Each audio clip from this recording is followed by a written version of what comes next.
Check. 1, 2, 3. 1, 2, 3.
The unlimited hydroplanes, the powerhouses of boat racing. Tremendous charge by Hanauer. How he's keeping the boat under control is completely beyond me. They're kind of flighty. They're doing a little walk. Oh, no! Hey! Shane! Get even! 112 years. Let's get it going. We're 5, 4, 3, 2, 1, mark.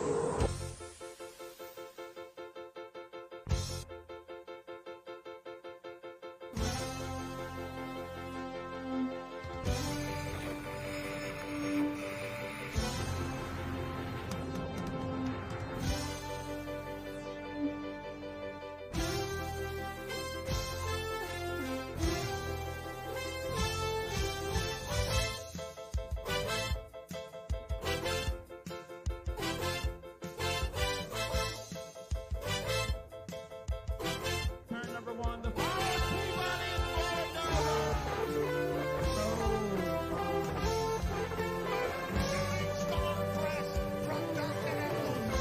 From Mission Bay, welcome to the final round of the 2024 H1 Unlimited season. Mercurys Coffee Company presents the APBA Gold Cup at San Diego Bayfair.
Good morning, San Diego, and welcome to beautiful Mission Bay here in Southern California. My name is Brad Luce. I am atop the pit tower, and we are getting ready for a very exciting weekend of boat racing here on Mission Bay. The race course is set. We have boats already in the water. We are about to go testing with all classes of our race boats, and we have a lot of race boats here this weekend. The action on the water should be plentiful.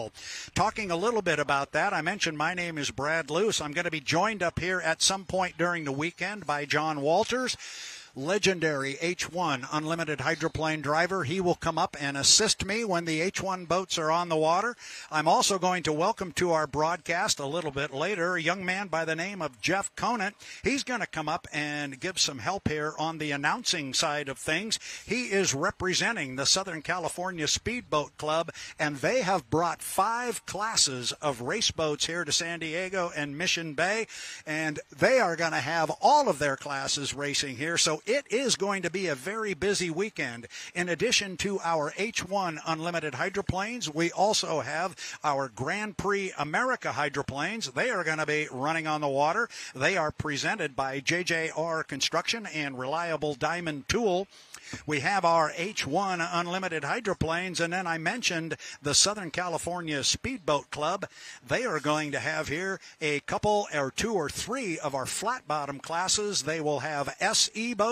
They will have SA flat bottoms. They also have some Grand National hydroplanes, some cracker box race boats, and then I am told we have 3 of the fastest K-racing runabouts in the country here this weekend. If you've never seen a K-boat, you are in for a real treat. We also have our 1-liter hydroplanes, but the big show this weekend is the Mercurys Coffee presents the 2024 APBA Gold Cup at the San Diego Bayfair. These are the biggest, fastest race boats in the world. They are the fastest closed course race boats. If we want to get real particular about that, we have 6 boats here this weekend. This is the capper on the 2024 H1 Unlimited Hydroplane season. So in addition to racing for the APBA Gold Cup, the oldest active motorsports trophy in the world, we are also going to be running our H1 hydroplanes. They will be putting the capper on the season, and that means a national high points champion will be crowned this weekend. So needless to say, a lot to come here this weekend. I am sitting atop the pit tower. As I said, I'm looking right down the back straightaway. It's a very dramatic view here. That is as we look out toward the race course. Those of us on the tower, if we turn around exactly 180 degrees, we have a great look down pit row, starting with our H1 unlimited hydroplanes. So there is a lot to go on, a lot to decide this weekend. I believe I just saw up on the screen, I saw our H1 unlimited national high points. It will be back up there on the screen. There it is, our high points leader right now, and he is in a very, very good position. That would be Andrew Tate with the U91, the Miss Goodman Real Estate Hydroplane. He comes into this weekend's racing with 5,819 points. Corey Peabody is behind him, but it's almost 1,000 points back for Corey in the U9, the Beacon Plumbing. He has 4,870. Then it's down to the U40, the flavor pack, the bright yellow and blue flavor pack of U40 of Bucket List Racing, Dustin Eccles with 3,837. And you might want to look at those next 3 boats, because Dustin Eccles in the flavor pack, Jamie Nielsen in the Mercurys Coffee, and J. Michael Kelly in the Beacon Electric are not separated by more than, that'd be 5 and 37. That'd be about 42 points. So if we talk about finishing on the podium at H1 Unlimited Racing, well, there's an opportunity here for one of those boats to perhaps finish on the podium, if you will, in our national high points standing. So we will be keeping track of that. Our Cracker Jack statistician, the man who started here a number of years ago as the stat boy, immediately graduated and became the stat man. He is Nick Kish, and he's got all kinds of numbers in his back pocket. He has determined a magic number for Andrew Tate, and there it is, 1,152 points. If you follow football, baseball, and everybody's looking at the baseball standings right now as they approach the end of their season, we talk about magic numbers. 1,152 points It works the same in unlimited hydroplane racing as it does in other forms of sports. That is any combination of points accumulated by Andrew Tate or points that are not accumulated, or potential points that are not accumulated by the second place boat in this position, which is Corey Peabody in the U9 to Beacon Plumbing. So we'll be watching that throughout the weekend, and later on today we're going to go qualifying here for our H1 Unlimiteds, and there is 100 points on the line right there. That would help Andrew take a step toward that. Again, this is Brad Luce. I'm on the start-finish line. Excuse me, no, I'm not. They moved me. I didn't even know that. I would like to see the start-finish line. Nick, thank you. Show me where I'm not. There it is. And if that, for those of you who have watched a lot of H1 Unlimited live stream coverage from here in San Diego, if that looks like a new camera angle for you, that's because it is. And that is not going to be a stationary camera. We are going to provide you with some dramatic looks of the start of our heats and the boats coming off the upper end of the race course down the front straightaway and into turn one. We're expecting to have some terrific shots. We'll still have that great look of the boats coming up the backstretch. You're looking now at our H1 Unlimited hydroplanes that are hanging over the water or already in the water. We have a test session that is scheduled to go at 11 o'clock.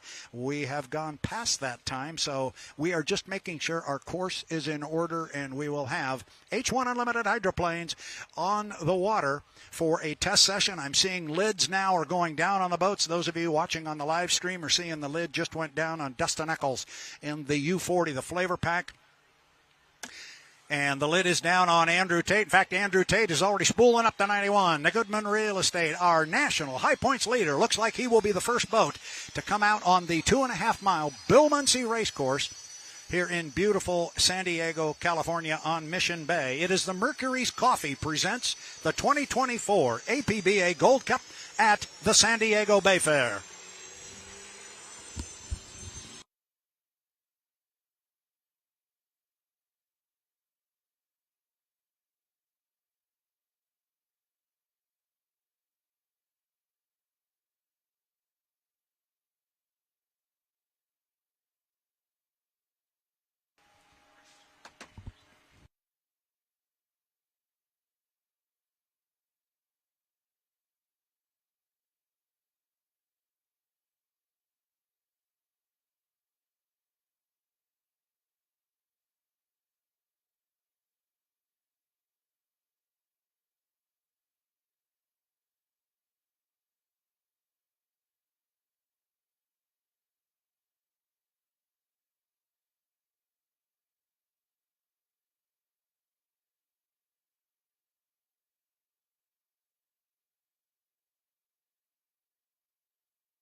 Want to welcome back to the broadcast those of you who are watching on the H1 Unlimited live stream online.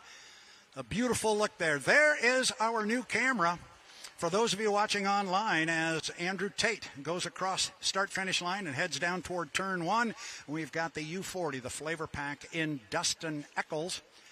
He is just now going across start-finish. So we've got a couple of boats out on the water. Let's take a quick look at our schedule here for today.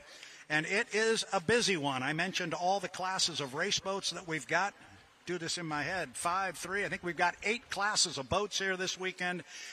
That is going to be a lot of fun, and what it means is a very, very busy weekend of racing. Looking at the schedule right now, we have our H1 Unlimited test session scheduled to go from 11 to 11:45, but it actually is going to go until 12:45. And as soon as our H1 Unlimited hydroplanes all get an opportunity to run and get lifted up and out of the water, we're going to open the race course for Grand Prix testing and also to our 1-liters. Looking at the race course now, for those of you here that have got your toes in the sand and are enjoying this beautiful view, Dave Vilwalk in the Miss Apollo, the U27, is away from the dock.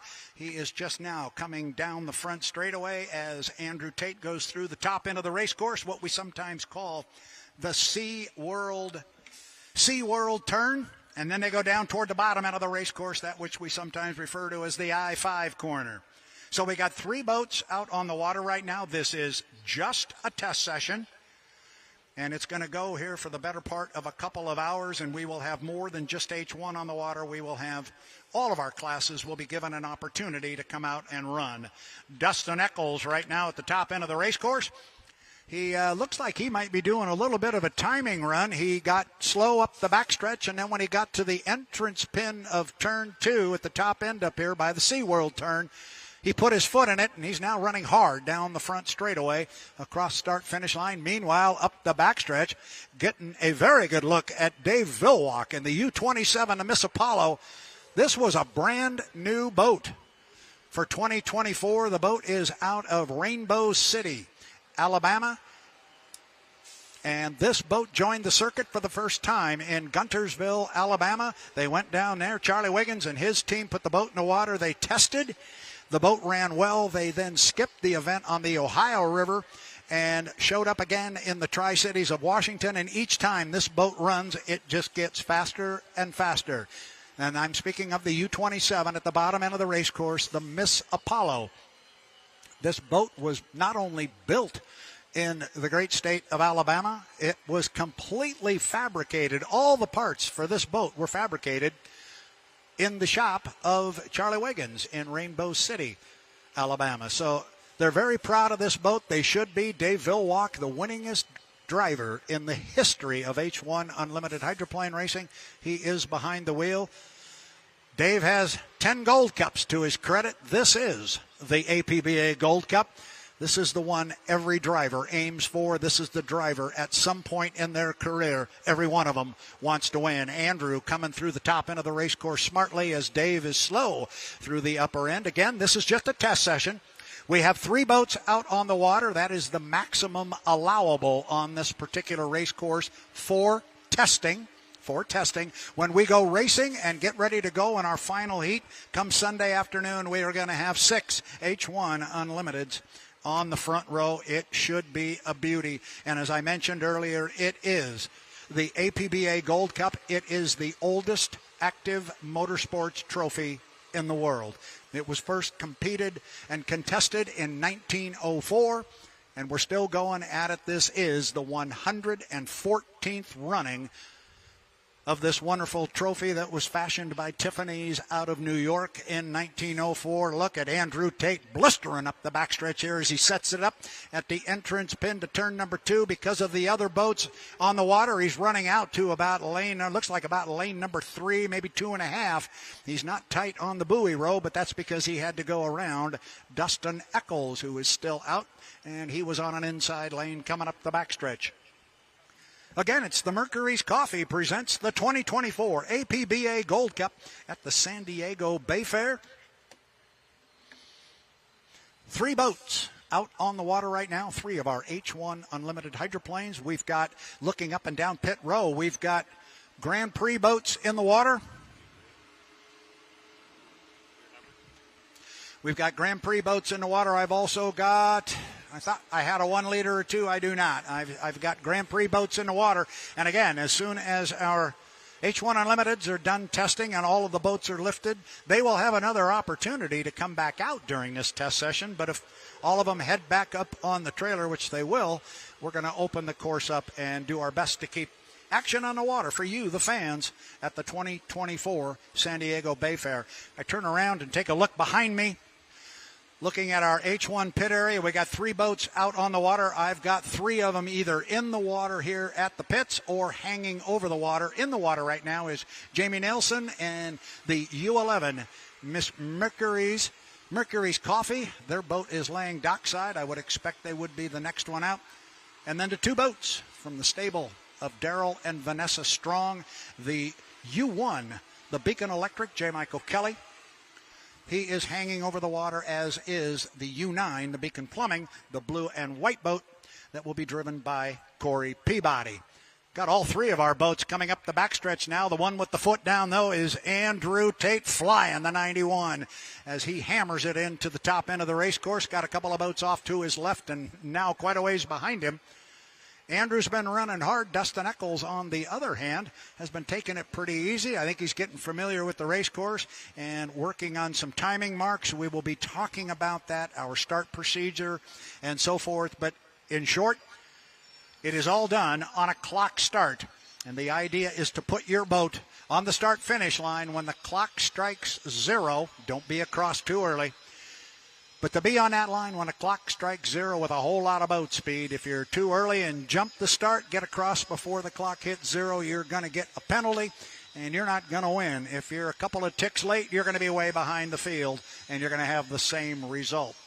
Dave Vilwalk in the U27, the Miss Apollo, the brand new boat, comes back to the pit area here. Beautiful, beautiful patriotic paint scheme on the red, white, and blue stars and stripes of the U27 Miss Apollo. Dave Vilwalk cuts the power to that Lycoming turbine engine, and he will drift back to the dock. 2 boats out on the water right now, keeping an eye down behind me, and they just dropped the lid on Jamie Nielsen and the U11 Mercurys.com. MercurysCoffee.com, Jamie Nielsen, the U11. He will be next out. He's going to wait for Dustin Eccles to clear in front of him, and I think you'll see that boat out here shortly. It is red. It is black. It is Miss Mercurys Coffee, and it is a beautiful one, driven by Jamie Nielsen. And again, not to lose sight of the fact this is the Mercurys Coffee Presents the 2024 APBA Gold Cup at the San Diego Bayfair. In the background, you hear Jamie Nielsen spool up the U11. Mercurys.com away from the dock.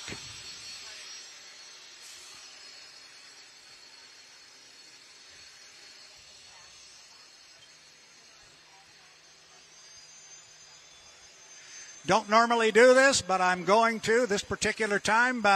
We have a new member up here on the pit tower with us who is helping out our H1 Unlimited live stream team for the first time. And not only is he helping us for the first time, his name is Zach. We will just welcome him up here. He's got his hand wrapped around a camera right now. And those of you who are watching online, that is Zach that is handling that particular camera view. Not only is this the first time he has filmed an H1 Unlimited hydroplane on the water, this is the first time he has ever seen an H1 Unlimited hydroplane. And so this is an exciting moment. Zach, welcome aboard, man. We're glad to have you here. He gives us thumbs up, and he's going to help us. And he is part of the reason we are able to have multiple cameras and better views for you, the fans, watching online. However, those of you that are here at the venue, you've got the best view on the planet. It doesn't get any better looking across gorgeous San Diego's Mission Bay with a couple of H1 Unlimited hydroplanes in the water.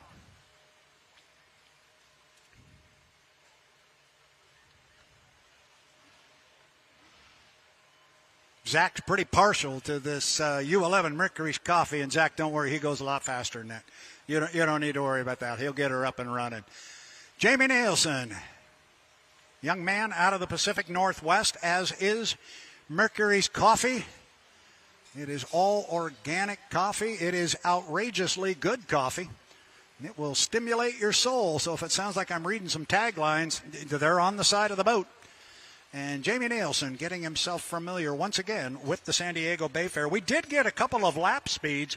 I mentioned that Andrew Tate in the U91, the Miss Goodman Real Estate, seemed to be turning the quickest laps out there, and indeed he did. Andrew's hot lap was 158.755 miles per hour, 158.755 for our national high points leader, Andrew Tate, and the U91.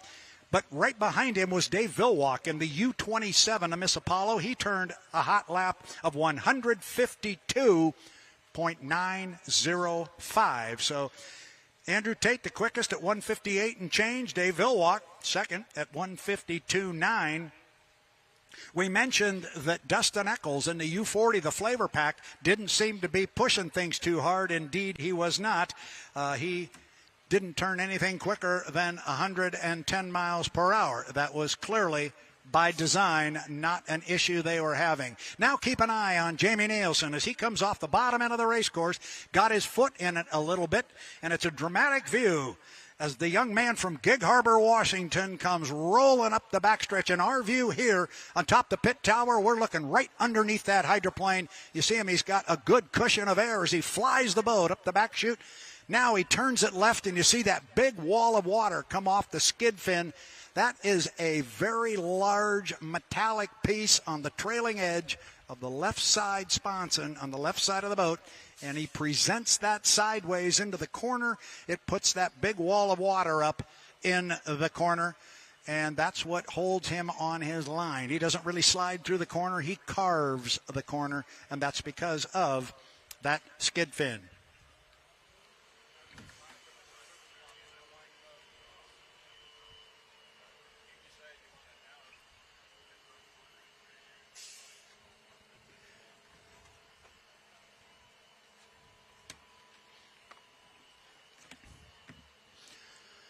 Jamie turned that last lap at 148.922, so almost 149. Again, these speeds are legit. They are official, but they are not qualifying speeds. This is a test session. It's going to be the speeds they turn during our actual qualification period, which will come up later on today. That's where the 100 points will be laying on the line, and the guys will really want to get serious. But before they know what combination they need to put in the boat to go the fastest during that qualification time, they've got to get out here and test on the race course.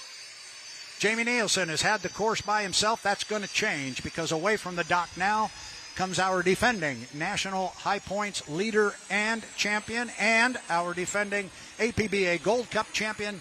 It is J. Michael Kelly in the U1, the Beacon Electric. The boat is bright red and yellow. He is away from the dock. Fans, you'll be seeing him come down the front straightaway here. All those lucky fans over there on Fiesta Island that get to spend their time in a motorhome, put their toes in the sand, and watch H1 Unlimited Hydroplanes. Doesn't get any better over there. We're all jealous of you on that side, but enjoy it. Jamie Nielsen's lap, I mentioned, the first one was 148.9. He turned the next one at 150.907 miles per hour. And Jamie certainly cooled down after that lap of nearly 151. We'll see what Jamie's going to do. He's going to stay out there, I think. Yep, he's going to stay out on the race course. And I mentioned that our races are done on a clock start. So you're going to see a lot of the boats come out and do exactly what Jamie Nielsen is doing right now. He'll go fast around certain parts of the race course. He will go slow across others. The whole idea is to put your boat on the start-finish line when the clock strikes 0 with a lot of boat speed, and don't get across too early and don't be too late. Therefore, to enable you to do that, you have to know how long it takes to get from point A to point B, and they've got spotters up here on the towers that are recording those times so they can help them navigate the race course prior to the start. J. Michael Kelly at the top end of the race course. comes hard up the backstretch, stays right tight to the buoy row. J. Michael Kelly, U1, the Beacon Electric. I mentioned he is our defending national high points champion. That's why he carries the boat number 1. He also is our defending APBA Gold Cup champion. That is a title that was bestowed upon J. Michael Kelly last year in Seattle when he claimed his second Gold Cup victory. And you talk to any of these drivers, they will tell you, this is the one. This is the one they want. Once you get your name on that trophy, nobody can ever take it away from you. The trophy is here. It will be on display, I'm going to assume, at some point. If you've never seen the APBA Gold Cup, we will tell you where it is on display. You do need to come see it. It is the oldest active motorsports trophy in the world. Kelly hangs it on a hook. They're in the top end of the race course here at the SeaWorld turn. Jamie's still going slow down to the bottom. Well, he's down there. Is he still going? No, he looks like he's definitely picked up some speed. We'll see if Jamie runs hard up the back chute here. Slides it outside this time. Going to come up the backstretch in about lane number 5.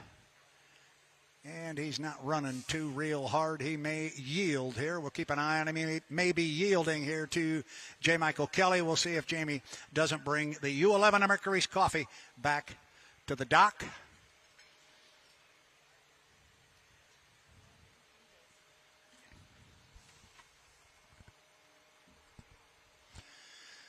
And J. Michael Kelly in the U1 pulled his foot as well. And Jamie Nielsen in the U11. Mercurys Coffee pulls off the race course, and he will come back to the pit area. That beautiful red, black, and white hydroplane owned by Scott and Shannon Rainey out of Cle Elum, Washington. I know I say it all the time, but for our new fans that maybe have heard it or haven't heard it, if you don't know where Cle Elum, Washington is, take the state of Washington, put your finger right in the middle of it, and you'll be close. That'd be a good place to start. Fast lap for JMK. That's what we call him sometimes, J. Michael Kelly. And the U1, the Beacon Electric, fast lap so far, 152.663 miles per hour. And Mike now is out there running just about to complete one very slow lap, but a very important lap, because he knows now at the speed he just ran and the lane he is in exactly how long it took him to get from point A to point B, wherever they are measuring.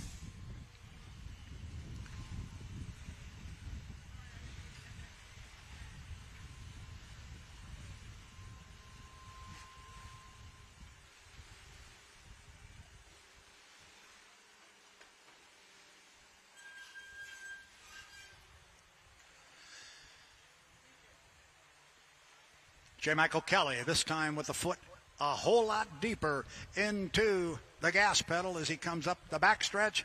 Was coming up very smartly, then he pulled his foot. He pulled his foot out of it about 3/4 of the way up the back chute. See what Mike wants to do. And he is going to stay out on the race course. When they're doing this, and we assume he's doing some timing runs and so forth, you want to kind of watch where he accelerates. Where is it that he puts his foot in it? And maybe for those of you who have never been here before, I talk about putting your boat on the start-finish line at the time the clock strikes 0. That start-finish line is about where Mike is now. Mike goes across the start-finish line right now.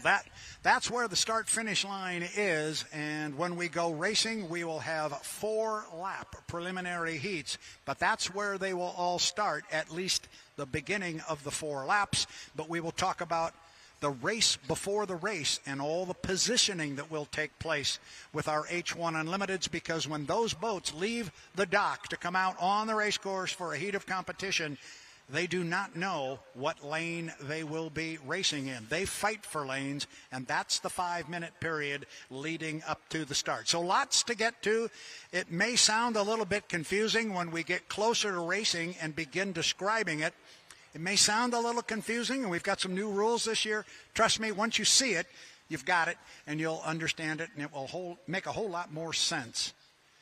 Still got Corey Peabody and the U9, the Beacon Plumbing, sitting at the dock. I think Mike is going to bring the U1 home. Let's see what he does. Yes, he's going to come off the race course. So J. Michael Kelly and our defending APBA Gold Cup champion will return to the pit area.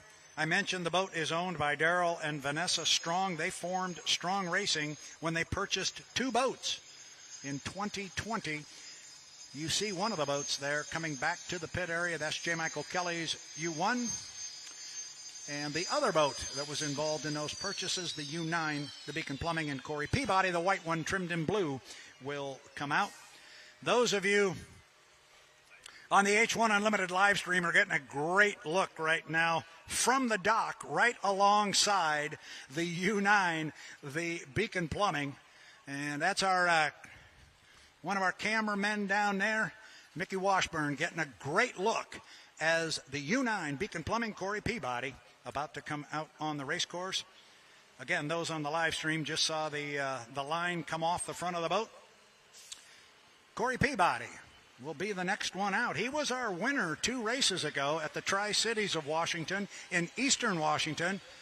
And he's won 3 of the last 4 in the Tri-Cities on the Columbia River. And I talked to him after he pulled it off. And I said, I've been thinking it for a long time, but you must really like this body of water. And he goes, I love the Columbia River. And, of course, that's home for boat owners Daryl and Vanessa Strong.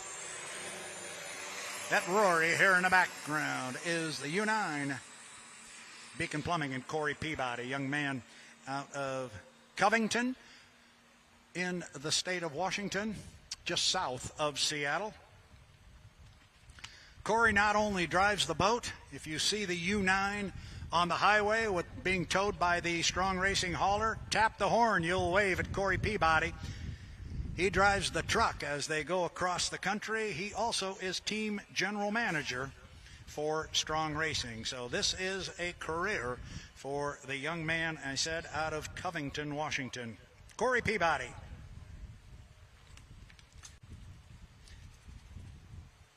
Couple interesting facts about this particular haul. I know there's lots of people here to say, I know that, and I'm sure you do, because some of the fans here in San Diego are some of the most knowledgeable fans we run across anywhere in the country when we take our big boats and race. But this is technically, and on some level, the oldest race boat in the H1 Unlimited fleet. Now, that's not to say the boat was built all the way back in 1992, which it was, and nothing has ever been changed. There was a extensive rebuild of this boat just a couple of years ago following a devastating crash in Madison, Indiana. But the center section of the boat, the core of the boat, if you will, is still the original, and it was built in 1992. As such, as I said, it is the oldest H1 Unlimited we have. I mentioned earlier that our winningest driver on the H1 Unlimited circuit is Mr. Dave Villwalk with his 67 victories. He got his first one in the boat that Corey Peabody is driving coming up the backstretch. And for those of you saying, I remember that, what was the name of that boat? It was the Coors Dry. It was a 2-wing boat back in the day, 1992. Not anymore. The boat was quick then. The boat is quick now. Corey Peabody knows his way around a race course. It's the U9, Corey Peabody, Beacon Plumbing.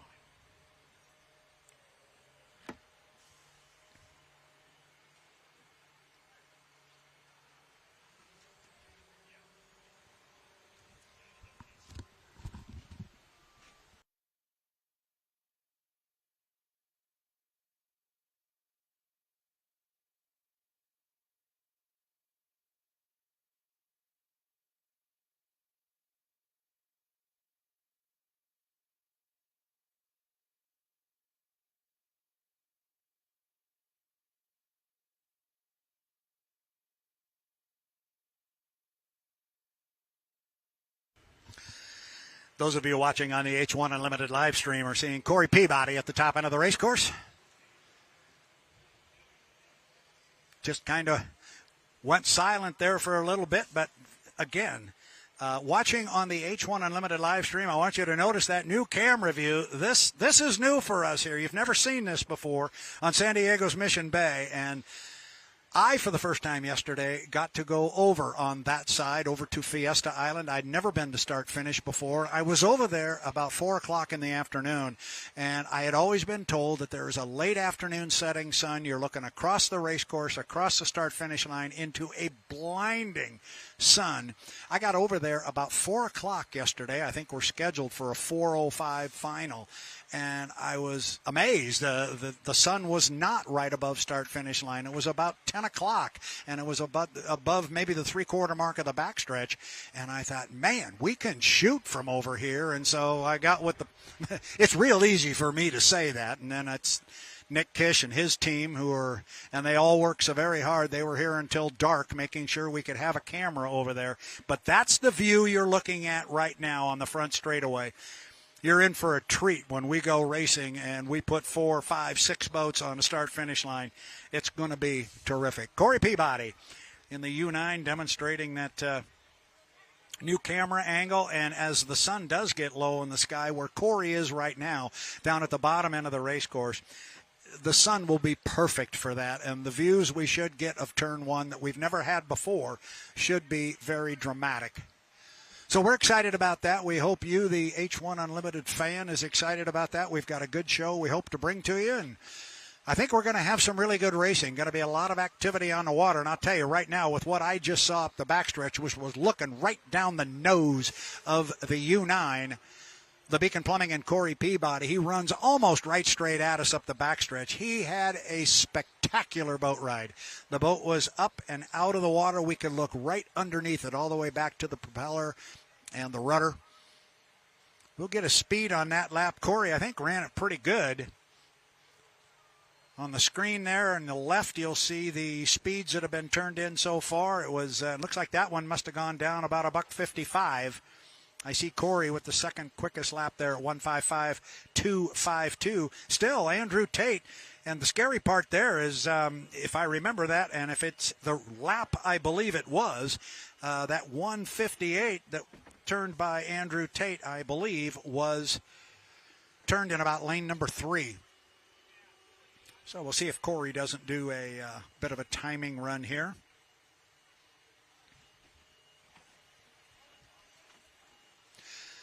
Got a speed on Corey Peabody in the U9, the Beacon Plumbing.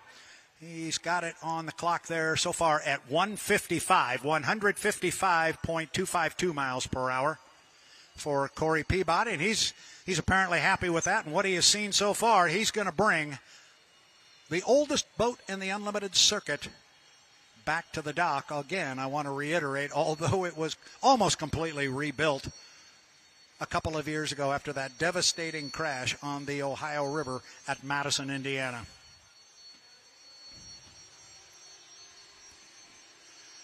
And when Corey brings the U9 back to the dock, which he is doing right now, I'm expecting we will have, that didn't take very long. We mentioned that as soon as our H1 boats were done, we were going to open the course up for testing for our Grand Prix hydroplanes. And this is a very, very good sight.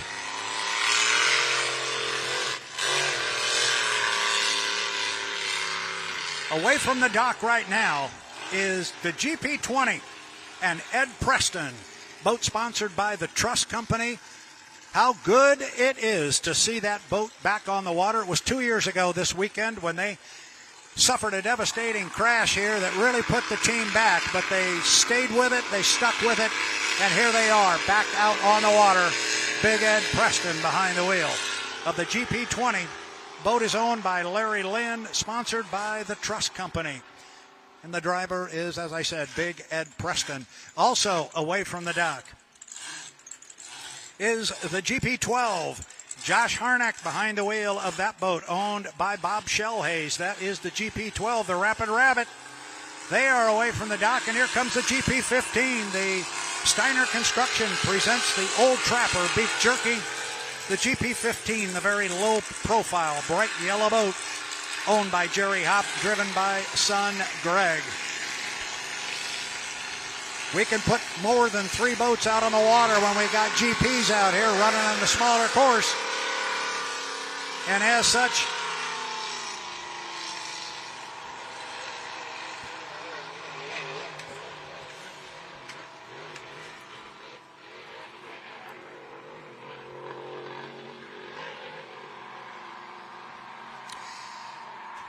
we've got the GP10 out on the water, the boat they sometimes call the Charger.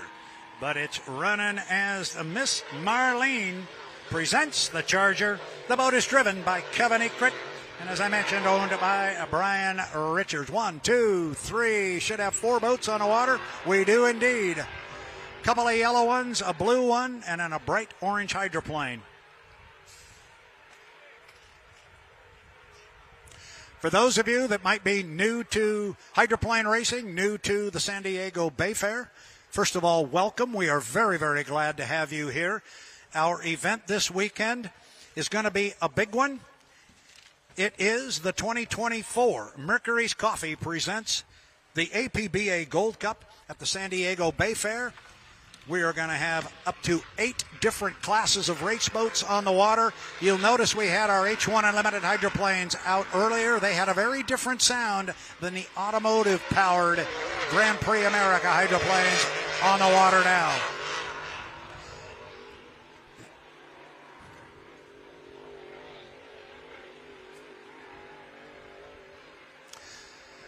Both our H1 Unlimited hydroplanes and our Grand Prix hydroplanes will test now, and then they will come out later today and qualify. Qualifying is very important, not only to our H1 hydroplanes, but also to our Grand Prix America hydroplanes. Our Grand Prix boats will come out and qualify, and that's how they will determine lane position for their first heat of competition when they get ready to go racing on the weekend's program, as Big Ed Preston comes back to the dock in the GP20. The Trust Company, blue and silver. This will be the only boat, I believe. I don't want to say that and then be wrong, but I'm thinking quick.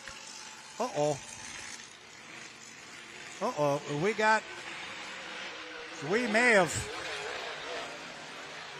I didn't look before the boat went out, but I don't think that's right. Looks like maybe we've got some damage on the front canard on the GP20. Looks like it was folded up a little bit in front. Meanwhile, we got a couple of yellow boats running hard down the front straightaway. Greg Hopp running hard down there along with Josh Harnack, a couple of guys out of the Pacific Northwest.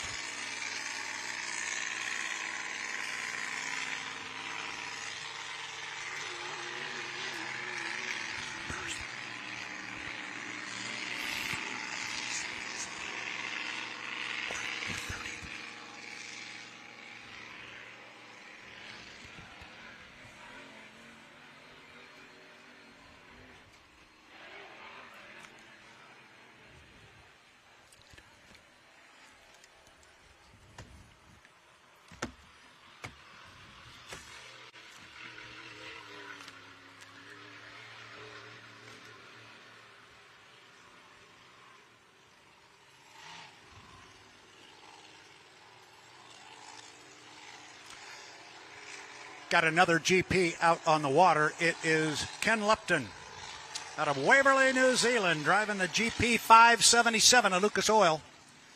That is the white boat going slowly down the front straightaway. Meanwhile, Josh Harnack is going to return to the pit area in the GP12.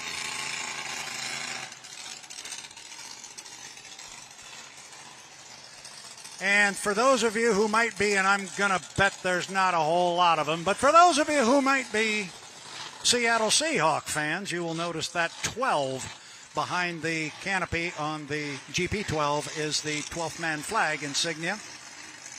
And here comes the GP33. I mentioned the GP 577. Ken Lupton was out on the race course. The white boat. Here comes Jack Lupton in the red and black and white GP33. Again, both Luptons from Waverley, New Zealand.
Again, for our fans here on Mission Bay, away from the dock. Oh, here comes the Pleasure Seekers.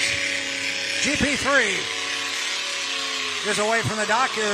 Those of you online are looking at the bright orange GP79, Jeff Bernard, and the Bad Influence. He also out on the race course.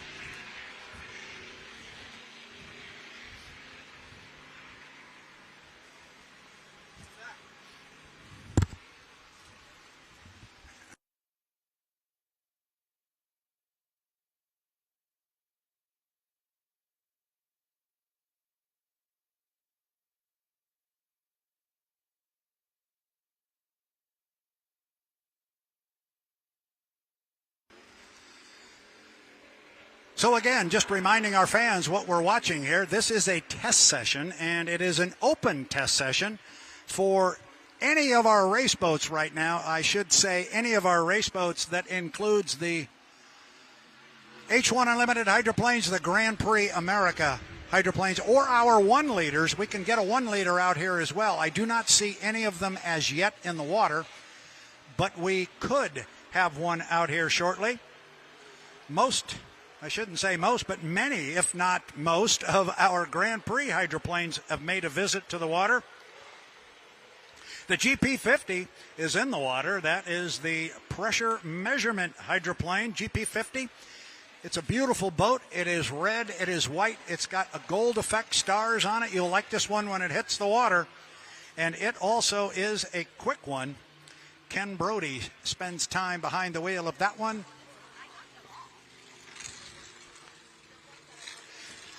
Jeff Bernard down at the bottom end of the race course, running smartly, top end of the race course.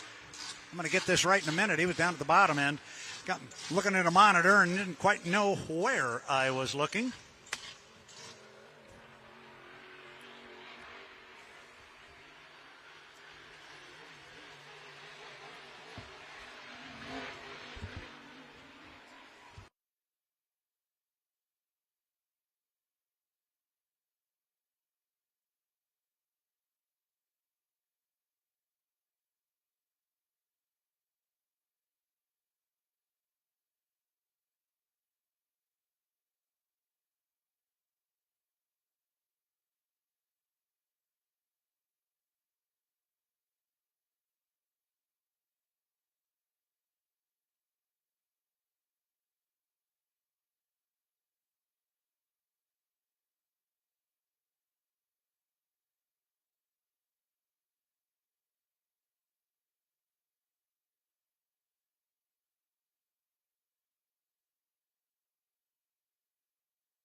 Back here on the pit tower, Brad Luce looking at our test session right now that is involving Grand Prix America hydroplanes as Jeff Bernard is going to come back to the pit area here in the GP79. And already we've only been on the air here for about, a half an hour, and I've already got a special guest up here. Want to say hello and welcome to the broadcast, Mr. Jean Theoret. Jean, welcome to San Diego. Well, thank you, Mr. Luce. It's good to be here back with you. Didn't we just do this on the Ohio River? Yeah, we kind of had quite a fun doing it, too.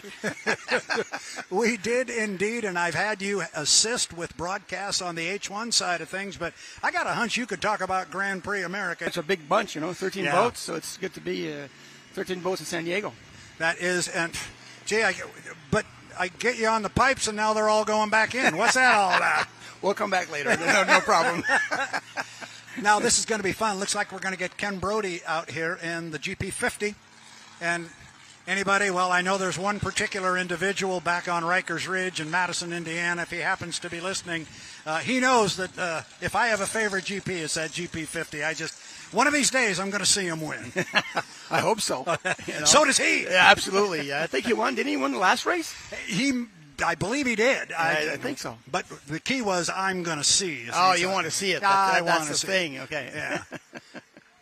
I think they so we got the Pleasure Seekers. I just saw there on our monitor, Jean, it looked like they were down on the water somewhere. It looked like they were near one of the entrance pins, and that's got to be then the entrance down to Yeah, that's Turn one. That's a brand new boat. That's a brand new boat. Yeah, Roger Mahan got it this year, and they got some bit of issues with it and trying to get the bugs out of it and straighten things out. But I think, in the long run, I'm sure they get it running. Well, with that brain trust, I'm sure it will happen.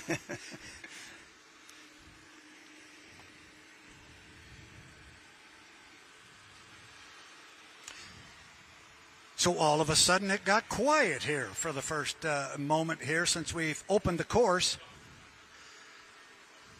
And, John, we put our H1 Unlimited hydroplanes on the water. They all came out. Everybody ran some test runs. Everybody looked pretty good. And then we've taken the test session now and just made it open for anybody in our 1-liter class or our Grand Prix America class. I don't see any GP boats in the upper dock in the water other than the 10, but they have already run. So has Greg Hopp. So I don't think we see one there. I think our next boat out will be Ken Brody in the GP 50. Yeah, looks like it. So tell me about San Diego's Mission Bay. This is a special place to you. You had a very good weekend here one time, sir. Tell me about that and what the special feelings are you have for this body of water. Well, San Diego is such a great venue, and the race course itself is beautiful. The city is beautiful. And in 2006, we won the World Championship here. And we had a great year in 2006. We won the Gold Cup. We won the Seafair. And we finished this season with winning here in San Diego. So I love this race course. I'd like to go back and race again. But, time does its thing, and it's good to be here. There's a young lady down here that you're attached to by marriage. How would she feel about you racing again? She's always supported me 100%. Yeah. So I can't say nothing against that. She's been my great supporter. Even she doesn't look me when I'm racing, but she's here with me this weekend and taking it easy. And you are just going to have fun. It was very good to turn around in the lobby of the hotel this morning and see the two of you standing there. Yeah. And you and I had spoken in Madison, and you said you might come out here. But who can turn down this weather and this view? This is an absolutely breathtaking setting. Absolutely. Every time you come here, this is the weather you get. Like 75 degrees, sunny with a breeze, and it's like this all the time. You wake up in the morning, there's a bit of clouds, but a bit of dew, and then the sun burns it up, and it's a beautiful day. Yeah, we were talking about that yesterday, and I'm sure the locals will come up and tell me I'm wrong, but you always see these cities across the country, Canada, the Americas, what is the average temperature? Well, it may vary 20 or 30 degrees, but they have an average. And if the average here is 73, that means it's 75 in the summer and 72 in the winter. Exactly. Home it's like 0 and 80 degrees in the summer, so our average is like 45. Oh, gosh. So you're going to be around all weekend. That's true?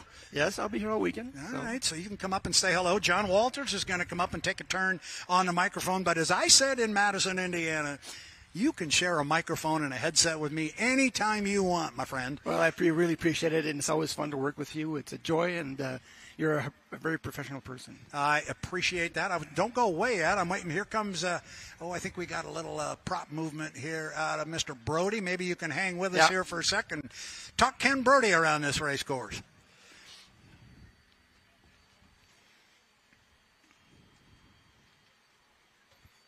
Maybe. There he goes. There he goes. That's the first time for Ken Brody here in San Diego.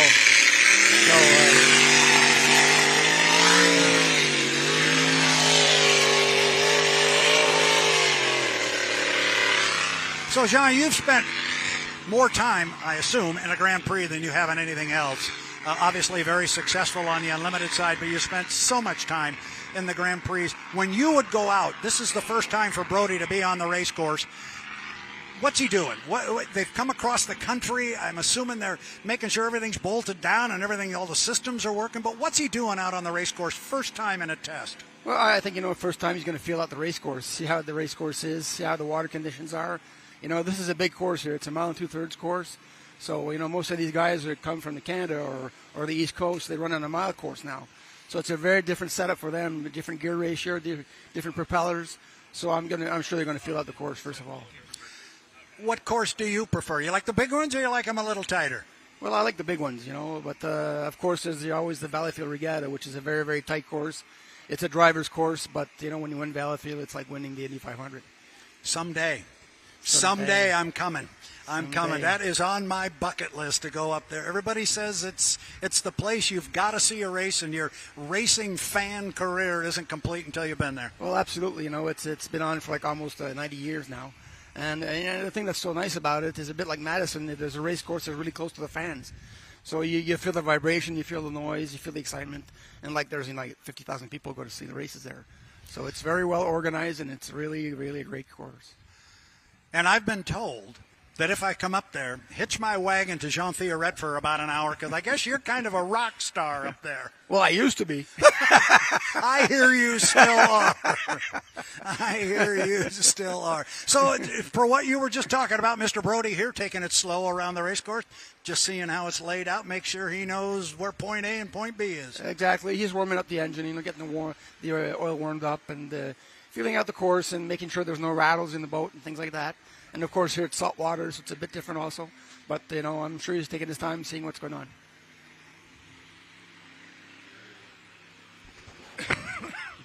So Ken Brody out on the water in the GP50 pressure measurement.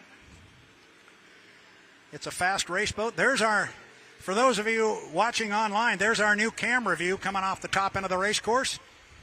John, I haven't seen that before, but now we've got a camera over there on start-finish line, so the folks that are watching online, they get this view now. Yeah, those views are really nice, and the drones are also nice. When you get all those drones out, you get some magnificent views. They do indeed, except the people with the best view are the people up and down the beach that got the toes in the white sand. Doesn't get any better than that. Yeah, Ski Beach, that's a really nice place to be. And also, there's also a humongous amount of motorhomes on the other side there. What do you call that beach on the other side? That's Fiesta Island. Fiesta Island. I've never been there, but I'd like to go there once. I have never been there either until yesterday at 4 o'clock. Okay. I went over, I came back, and I told the brains of this operation, Mr. Nick Kish right here, I said, we got to get a camera over there, and he worked his magic, and that's what you just saw. That's good. I think Ken's going a bit faster now. Ken comes off the top end of the race course. You can hear the motor wind up. As Jean says, he's got the oil heated up, and he's rolling hard down front straightaway. For those of you that are not on the front straightaway side, he is at the start-finish line right now. So that's where the start is, and then immediately they go into turn one. They got a pretty good run to the start-finish line on the GP course, but then that first turn comes quick. Yes, it really does, but, of course, the finish-start line is for the big unlimited course, so that's why it's so far down. But the GP course is really short after the start-finish line. So Ken Brody really got his foot in the pressure measurement, GP50, Freedom Racing. Getting a good boat ride. John, it's kind of fun up here. We can really see the boat ride. Yes. As they come up the backstretch, we can look right underneath the hydroplane. Yeah, that's why also it's a spectacular venue here. You see the boats coming right at you. You can almost see under the boat. And you see them enter the course, the second corner really quickly. So Ken's having a good run there. He is indeed. Again, reminding our fans that may be just showing up, this is an open test session here at the San Diego Bayfair. This is the Mercurys Coffee presents the 2024 APBA Gold Cup at the San Diego Bayfair.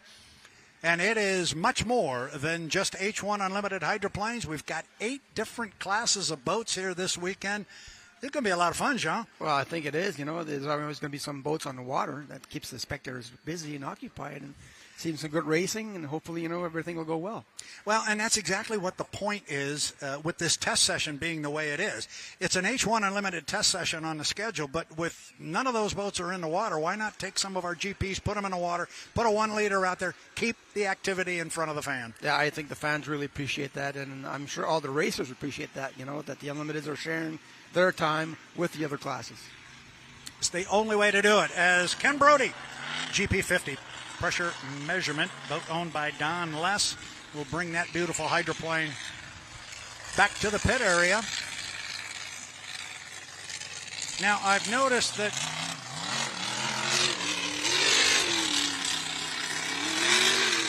we'll wait for Mr. Brody to clear here.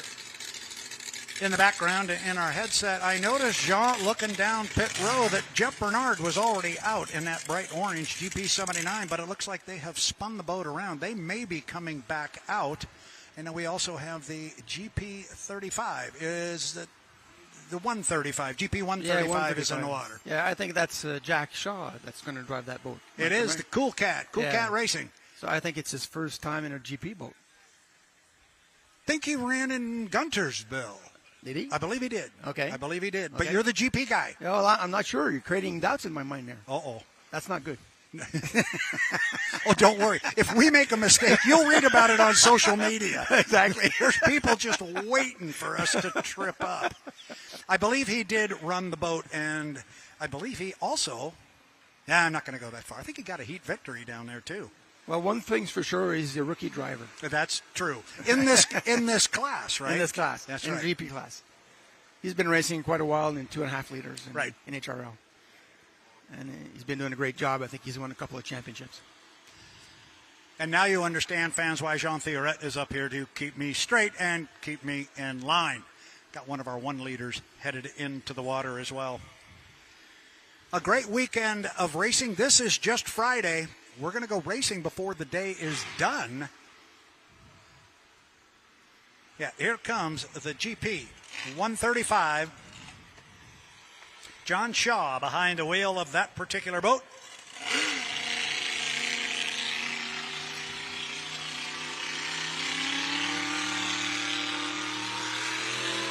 Yeah.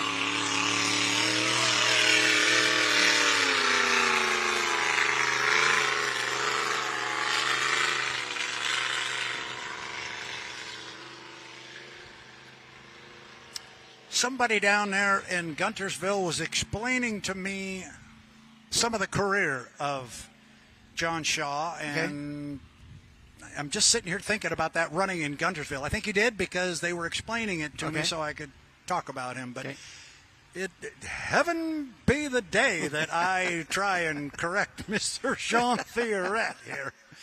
Oh, gosh. But either way, in a Grand Prix, he's never been on this race course before, so I would assume we'll see the same thing. Let's go out and find out where the buoys and the corners are. Exactly. You get the engine oil warmed up and see where the race course is. This is a big race course here, with the unlimited race course, and the body of water is pretty big, so you have to make sure where you are. I mentioned you mentioned you really, really like this race course. Of course, you have very fond memories of this, winning very big here on a number of levels. You got a favorite H1 Unlimited race course? I think this is it here. That's really smart because all these. This is where we are. That's always your favorite. This is it. We're always at your favorite race course. Oh gosh. So the GP 135, the Miss Cool Cat out on the race course. Cool Cat Motorsports, John Shaw. A rookie this year, driving in the Grand Prix class, but he knows his way around the race course in other boats. This is just a step up, the next step in the progression.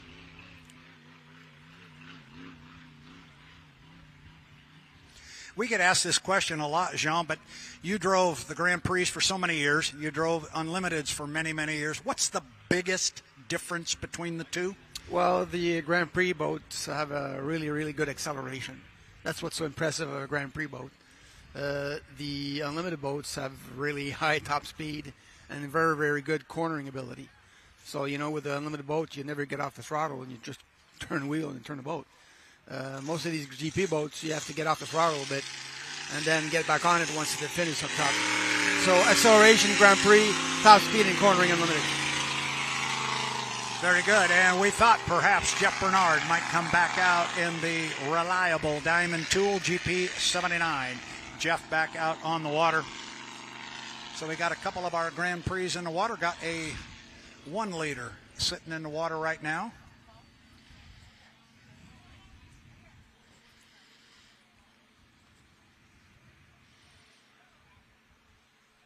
We're just getting started here at the 2024 APBA Gold Cup presented by Mercurys Coffee at the San Diego Bayfair. And for our fans that are coming in, don't forget our vendors. I was watching them set up yesterday, and Jean, I don't know if you've had an opportunity to walk down the beach a little bit, but I'm sure you will before the weekend is over. All kinds of food and stuff and people. A boat race is much more than what goes on just on the water. Oh, that's what we focus on, but there's so much for families and people to do and enjoy this wonderful venue. Well, like you said, boat racing has always been to me a family event. You know, the kids, the moms and dads. And when I was a kid, I was going racing, and my mom and dad would have a motorhome. And that's what they're doing here. They have motorhomes and they have vendors, and, you know, it's just a family fun weekend. And so if you're within an earshot, or maybe you're watching on the live stream here in the Southern California area and are thinking, God, maybe we ought to go down and take a look, bring the family. It is a family event. Absolutely. And then they have a great time with great weather and some great racing. And we're going to put a lot of fast race boats, loud race boats, quick ones, all different types of sizes and styles. We're going to have flat bottoms. We got cracker boxes we're going to run. I'm told we've got 3 K-Racing runabouts that are here, are 3 of the fastest boats in the country. Yeah, I saw them testing this morning, and I saw their engine program. It's pretty impressive. So, I think you have races for every type of taste you want, you know, flat bottoms, hydroplanes, and everything. Imagine that. You went walking down pit road talking to other drivers. Imagine that. That's where his heart is, ladies and gentlemen. Oh, gosh. So a couple of our Grand Prix still on the water. Checking the clock here and looking at our schedule, because I think... So we got a test session running until 12:45. So it looks like we've got about another half hour for 1-liters, Grand Prix, even H1, to come out and test. Then at 12:50 on the scale, 12:50, we're going to go H1 qualifying. Okay. And that's going to be the first opportunity for our boats to start garnering points on the weekend. And our stat boy back here, who is now the stat man, has figured out the magic number for Andrew Tate in the U91, the Goodman Real Estate. Okay. How many points he needs Okay. to nail down the national And high how much point. is that? Did I you think hear he that? said, no, we can't hear in our headset, but we think it was 11:52. He'll put it up on the screen here for us. Okay. And that is any combination of points earned by Andrew Tate or potential points not earned by the others. He's going to kick it up there. There it is, 1,152 points. Will nail it down. Okay. And you've been in that situation. Now, Yes. You're at the APBA Gold Cup.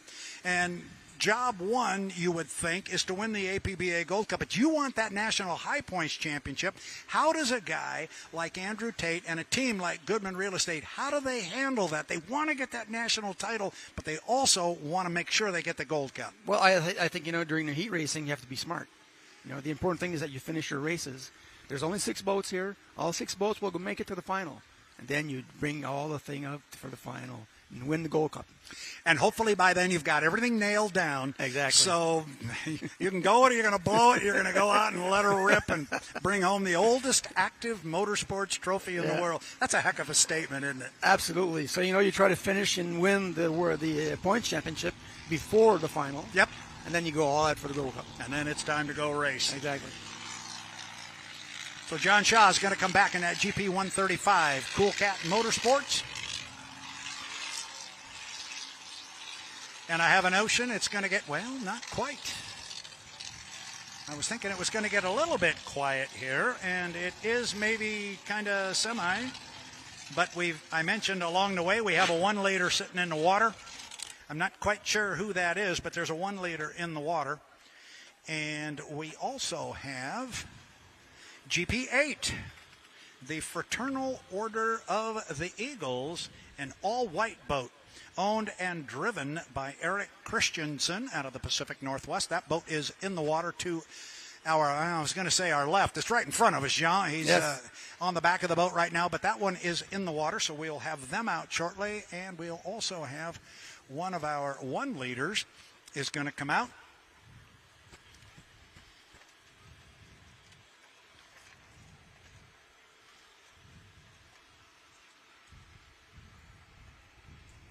We have two time trials today for the Unlimiteds? Yes, we do. Okay. We were talking, Jean, you may or may not have heard him asking there. He's talking about a qualifying session. We're going to take the H1 qualifying session. We're going to break it into 2 groups. Okay. So from 12:50 to 1:35, we're going to have H1 Unlimited qualifying. And Yeah, from 1250 to 135. Then the GPs are going to come out and qualify. Then we're going to have our first heat of racing at 2:15, and that's going to be for our 1 liters. And then at 2:35, we'll have round 2 of our H1 Unlimited qualifying. Great. So, yeah, we're going to break what usually is a single session into 2. And, Jean, if our next boat out is our 1 liter, and I think it is going to be, I'm going to invite somebody else to come up and grab that headset from you. I'm going to grab Jeff Conant, who's going to help me here, and we're going to talk a little bit about 1 liters, and trust me, this guy knows all about 1 liters. He knows 1 liters like Grand Prix. That's all good. Because he sits behind the wheel of one. Jean, don't See you go. later. We were going to talk to you before this weekend's done some more. Jean Theoret, ladies and gentlemen, one of the great names in hydroplane racing. And now it is my wonderful and terrific honor to welcome to the broadcast here. I'm going to welcome Jeff Conant here. He is going to help us out on the announcing side, but he's representing the Southern California Speedboat Club. Jeff, welcome to San Diego, first of all. Thank you, Brad. Appreciate it. Always love coming here. It's probably my 35th year coming to the Bayfair event, whether it was called the Bayfair Thunderboat Regatta or the current Bayfair festival that it is currently called. So just a fabulous facility and a great place to race. It was my second time racing a 1 liter here, and it was definitely a challenge, but I can tell you that it was a lot of fun. And, these 1 liters may lack size and speed, but they do not lack in excitement. So we're going to see a show this weekend. I started doing some Region 10 broadcasting about 15 years ago. Kip Brown, Jeff Bernard, they cornered me one time at a party and said, we want you to come up to Pateras. We want you to call this event. That went from 1 event to 2 events. Pretty soon I was in Spanaway, and I started to learn I didn't know anything about these boats. I knew the Unlimiteds, and I started, getting to know the people and Region 10 racing. But I ended up, after 10 years of it, I said something that I still maintain today, and you just stepped right on it. And that is the 1 liters, they are not the biggest, they are not the fastest, but they never disappoint. They put on a terrific show. Yeah, absolutely. These guys are going to approach speeds around 110 miles an hour, and one thing that makes this class exciting is who drives these boats. And when you have people like J. Michael Kelly and Jeff Bernard and others, it's not an easy class to race in, but it is one of the most challenging classes to race in due to the size of the boat and the current conditions that we have here at Bayfair. So I have mentioned a couple of times, and when just welcoming you to the broadcast here a little bit, that you are representing the Southern California Speedboat Club. Tell me about this organization, how you got involved in it, who are they, what do they do? Well, Southern California Speedboat Club is one of the oldest active APBA clubs that's been conducting races since the 50s, I believe, and they're really known for their inboard flat bottom racing. They used to run a lot of hydros at a lot of facilities that we don't run at anymore, and they have a tendency to run on different bodies of water that don't allow them to run the bigger courses. So they're used to running tight courses on small bodies of water on rivers like Parker, Arizona, Bakersfield, California, Lake Havasu, which is big, but obviously, we put on a short course to put them in front of the fans, and I think that's real important. The one thing that SCSC has done over the years is maintain their consistent level of boat count, and their current Commodore, Ross Wallach, is doing a fabulous job with them, and we look forward to seeing them run this weekend for sure. They're bringing out 5 classes, and these 5 classes will not disappoint at all. You have your SA class, which is governed at 105 miles an hour due to the open boats. They are not capsulated, so you will get to see these drivers. These drivers will wave at you, and you get to see them really work inside of these boats, which is really interesting to see as a spectator. So I'm going to put you on the spot. We've got a lot of fans here that maybe this is their first time here. What is an SA? You mentioned an SA, and you're about to say SE. Explain briefly what the difference is between those and hydroplanes. Yeah, about 4 years ago, APBA mandated capsules in the flat-bottom boats that obtain speeds higher than 105 during competition. So what you have is an SE, which is a sportsman entry class. It is governed to 85 miles an hour. The intent of the class is not only safety but also affordability. So these guys will not have to spend the money to compete on the water as such as some of the other classes. Once you've gotten accustomed to SE, the next class above that, which is a higher rated speed class, is your SA, which is Sportsman Advanced.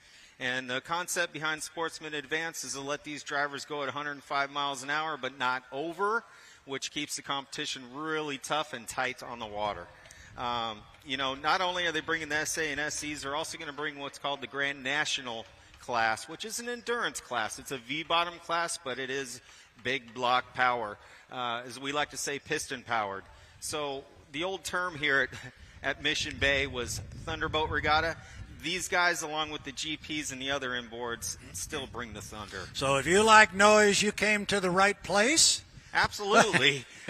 I mean, nothing against the H1s, but some of us spectators love piston power and we love noise. So it's great to have these class in conjunction with the H1s. I remember as a kid growing up, you probably don't know the venue, but I'm from the Northwest, and we had a beautiful body of water in North Seattle called Green Lake. There was a lot of records set there, and I was a little kid going over there with my family, watching all kinds of racing as I was growing up. And they had a class out there called a Cracker Box, and you've got them here this weekend. What makes the Cracker Box so much fun? First of all, there's two people in there. Yeah, absolutely. It's not only just a driver, but you got a monkey in the seat who's obviously, it used to be called an observer and a riding mechanic, because back in the old days, the riding mechanic would actually push the fuel bulb and keep fuel going to the motor and so forth. Now these monkeys in the seat, I like to call them, they're out there to assist the driver and being their spotter. A lot of these teams don't have radios, but they have a passenger, and that passenger is their radio. So they'll keep an eye on the competitors, they'll keep an eye on the flags, and they'll obviously assist the driver in knowing where he can go and where he can't. Well, I always thought the passenger or the rider's job would hang on. Well, that's first and foremost. I'm not the best at hanging on as a passenger, if anyone knows YouTube, but definitely these riders, they'll switch boats too. So they've already done it this weekend. There was one team that didn't show up. That passenger decided to go for a ride in another boat. So I guess once you get hooked as a passenger, you're kind of stuck as being one. And anybody needs a passenger, go get him. He's already signed the paperwork. He's good to go, he or she. I was back in Wheeling, West Virginia one time, and I was back there at a vintage event, and I interviewed some gal who was the local traffic lady. And I was asking her, you've never been in one of these boats before? No. And she got a ride in a Jersey speed skiff. And she made the comment, she says, I'm sure, Brad, you've had many rides in these, no big deal. But for me, I said, no, as a matter of fact, I never have. Next time the boats ran, yours truly was in. And that was my job. I asked Bill DeGlopper. Don't know if you know that name. I asked Bill, I said, what do you want me to do? And he said, you just hang on. And he said, you want to go faster? Thumbs up, and slower, point it down. It was a ride of a lifetime. Yeah, I was 18 years old and got the opportunity to ride in a Cracker Box at Burley, Idaho Regatta. And I'm telling you, it was a thrill. And I would say I was young and dumb because I probably wouldn't do it at the age I'm at now. But what a blast it was. And these teams often need riders, so anyone that wants to join APBA, get the correct safety gear, approach one of these teams, you're more than likely to get a ride at some point in time in the weekend, whether it's testing or racing. That's good. And then rounding out your field here, you've got the K-Racing runabouts, and these are the big dogs. These things fly. Yeah, and you spoke of Green Lake earlier. Back in the past, the K-boats used to show up in numbers in the Great Northwest. And the 3 KRR boats that are here this weekend are the fastest in the country. They put on one heck of a show. Their last race in Burley, Idaho was pretty intense. They tend to put on a great show when they survive the weekend. And like most teams out here, they're putting their effort into making sure their boat competes all classes or all heats and finishes all heats. But when it comes to the KRR racing, you've basically taken a Grand Prix engine and sticking it on a 19-20-foot surfboard, as I like to call it, because it is a thrill. And you're going to get to see 3 of the fastest run this weekend. We got one of the oldest racers in the category being Duff Daly from Miami, Florida. He's been racing since the 50s as well, and really a treat to see him drive one of these things. Along with Ty Newton out of Levine, Arizona. He's been racing since 1998. He's one of the winningest flat bottom drivers in history. So the show that these guys are going to put on is great. And then third and lastly is Corey Ferguson, driving for Tom Buckles in the Bucks Up boat. He's one of the new up-and-comers, but let me tell you what a new up-and-comer can do. He won 2 years ago, won the High Point Championship in the KRR class, and he won the last race at Burley, Idaho Regatta this year. So the intensity and basically the level of competition is going to be really good this weekend. I am excited to see that. I've seen K-boats run on a couple of occasions, but it's been a long time, and I saw them on the schedule. I'm excited about that. As Eric Christensen's about to come out on the water in a GP8. How about that? Just good to see that boat up and running. They have been chasing their tails and struggling and thrashing all summer long trying to get that boat on the water. They had it in the Tri-Cities. It did not get to run during the Columbia Cup, and then they took it up to Pateros and actually had it running up there for the first time. Glad to see them here, and even happier for them to see them away from the dock and out on the water. Yeah, I've had the opportunity to race against Eric, the driver of this boat, in limited outboards. But I can tell you that the sponsor that is on the boat this week in the Fraternal Order of Eagles is a great, great sponsor. They are a nonprofit organization that was developed in the late 1800s. And what they do to the American Diabetes Association and other nonprofit organizations is tremendous. The Fraternal Order of Eagles, if you Google them or get online and look at them up, that group actually founded Mother's Day. So I thought that was a real interesting fact with this group, and to see them involved in Grand Prix racing is excellent for us. We appreciate them jumping on board with this team and helping them out. So if you get a chance to look them up online, look up the Fraternal Order of Eagles. I think you'll be amazed at what they've been able to accomplish over the years with their dedication to being a nonprofit organization that benefits the local community and other associations.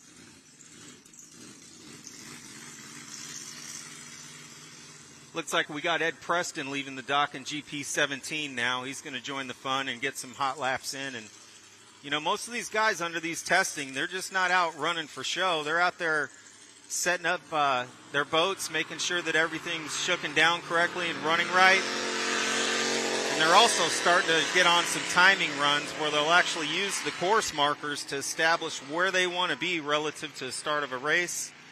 These guys do draw for lanes, so it's not as critical as the classes that don't draw for lanes and have to score up, such as the 1 liters. But these GPs are going to put on a great show, too.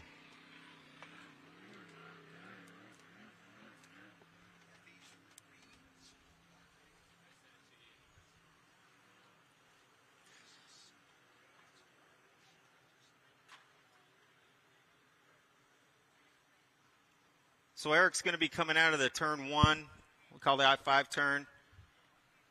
Again, he's going to be coming down this backstretch, and the backstretch can get a little flighty going into the second turn here, but these guys are well experienced. Again, he's newer to the GP class with a new boat to him, and they shook it down last race, and they're looking to show what they can do this weekend.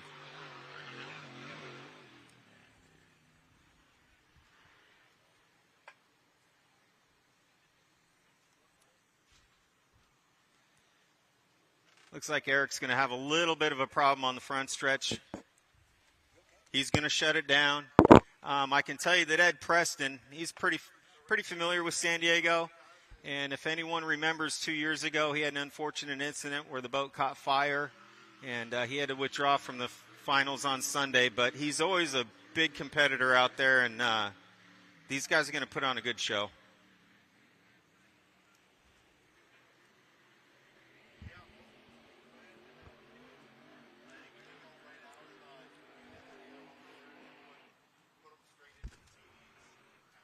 Well, as I put on my glasses, I apologize, people, but that is Brian Richards, the owner of this boat, GP17, that is still running on the course.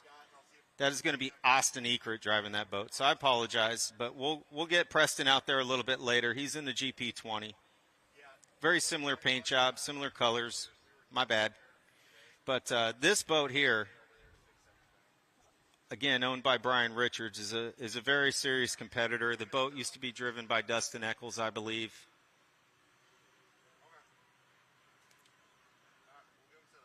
And again, these guys may be out there on the course, and you see them. They're establishing a setup.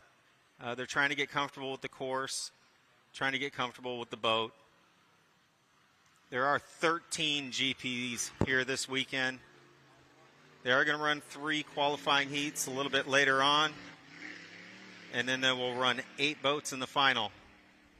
So we expect a great show from these guys. And the thing about Grand Prix this weekend, it's so enjoyable to see some of the HRL, Hydroplane Racing League GPs come down and put on the show for you guys at Mission Bay. It's been one of the largest boat counts at Grand Prix that I can think of in a long, long time here at San Diego.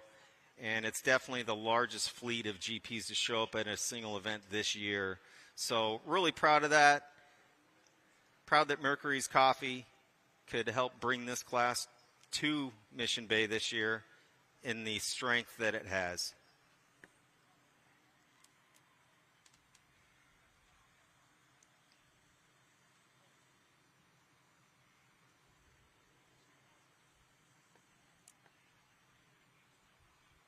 And I'll just take this opportunity to let everybody know it's never too late to get your name on a boat. If you guys are interested in supporting one of these teams, multiple teams, a class, absolutely. Grab your wallet, grab a couple decals, go find the team. They'll talk to you. You can negotiate, get your name on a boat, some bragging rights. So just want to remind everybody, it's never too late to get your name on a boat.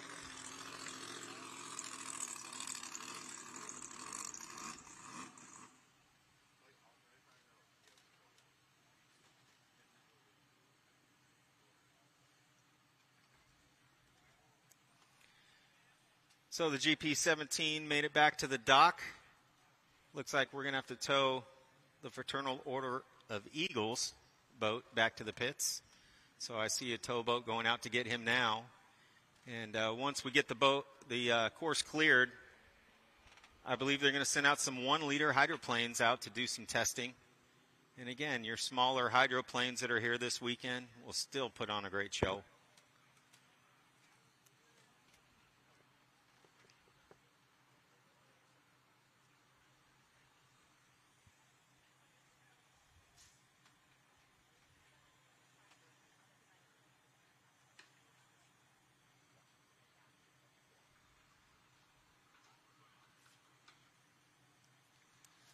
So while we have a break from the action, it's a good time to go grab a cold one or visit the vendor booth or even go check out the boats in the pits.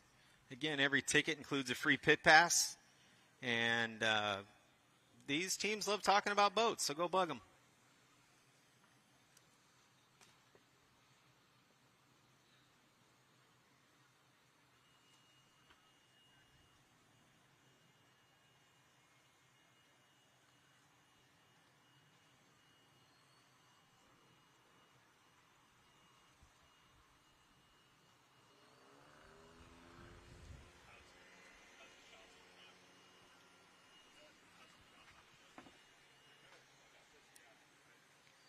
So it looks like we got 4 1-liters that have been craned into the water.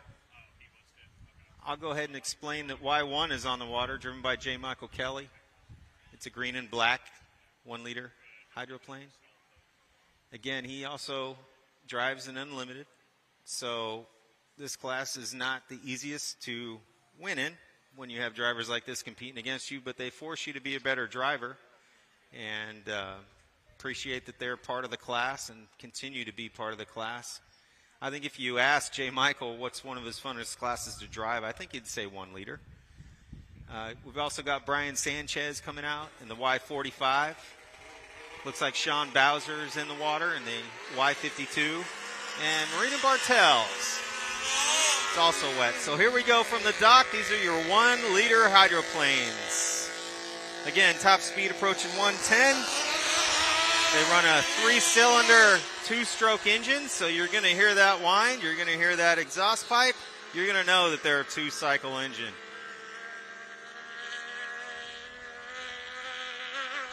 Just like the big boats, they will drive with their front wing. So these drivers are not only driving with their right foot, some of them will be driving with their left foot, which controls the attitude of the boat on the front wing. Now, some of these drivers will also have electronic tabs on their steering wheel, so not all of them will be double footing it, but most of the guys prefer a foot because they're a little bit more responsive when you have it attached to a foot throttle rather than an electronic solenoid that moves the wing up and down. But they have the same problems that H1 does. They have to control the speed and the attitude of the boat by using that wing. So you will see the drivers manipulate the wing as they come down the straightaways, out of the turns, into the turns. And every boat, every driver has their own style of driving.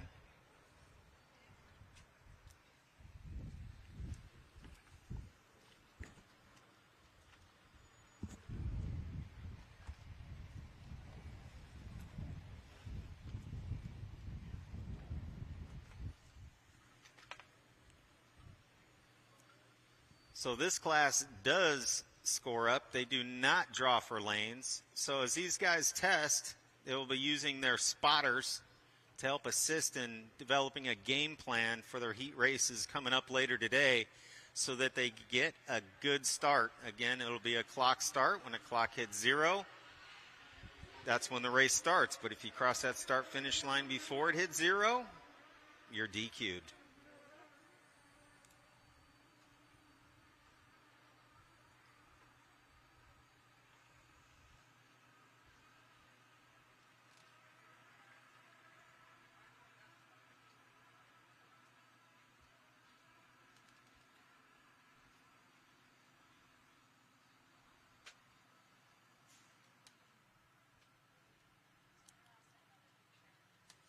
So right now you got J. Michael Kelly on the inside on the first turn, along with Brad Sanchez on the outside. Again, J. Michael looks really fast as usual.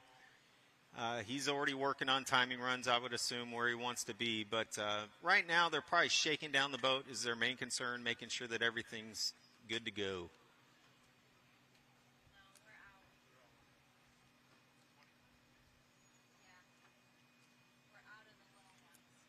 And you can see already that J. Michael is flying the boat as it Sponson walks down the straightaway.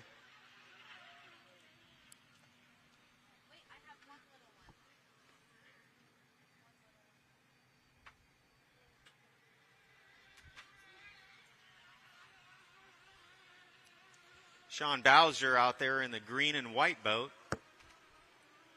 It's one of our first responders out of the Chicago area, I believe. Sponsored by Fight Grime.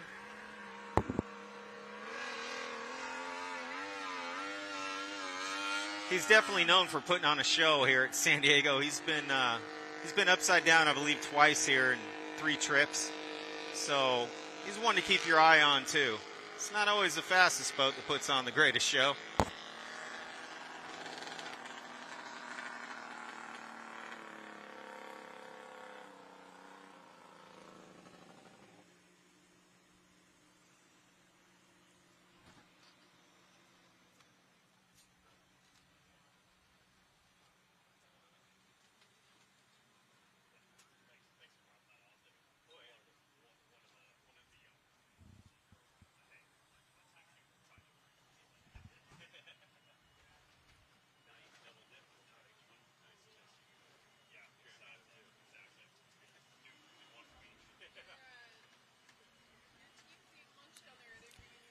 These engines they run are most commonly used in sea-doo watercrafts or sit-down jet skis. And again, they're not anything but stock, that's for sure. They will bump the compression up to 16 to 1. They run, a lot of them run a C12, 112 octane fuel. And again, they're approaching speeds of 110 on this course, which is pretty impressive.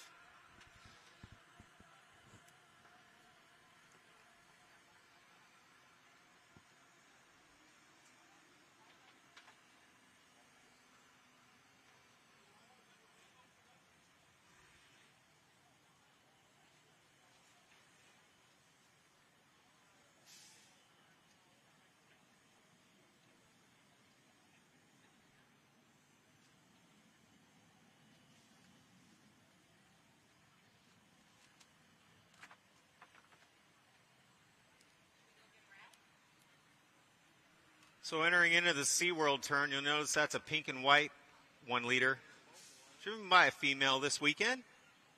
Nothing new to this class. She's been racing this class several years. What a fierce competitor. And the boat paint job is certainly nostalgic, being the Circus boat. Kevin Braun, the owner, has really maintained his level of consistency in both his boats that he runs. You'll see his second boat that he brought out with Scott Schatz behind the wheel. This is an older boat that Marissa drives, but it is a competitive boat nonetheless. So fun to see her out here running. Hope I got it right.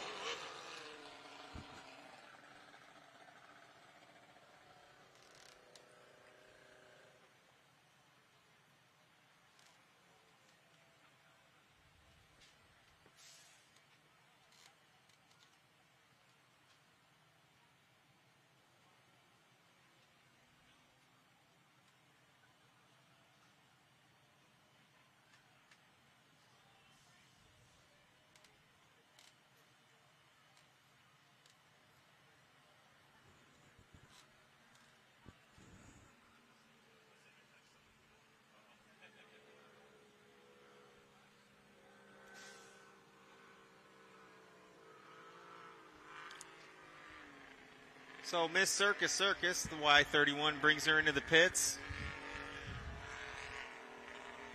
I believe that we are going to have one more 1 liter. It looks like he's getting buckled in, ready to go.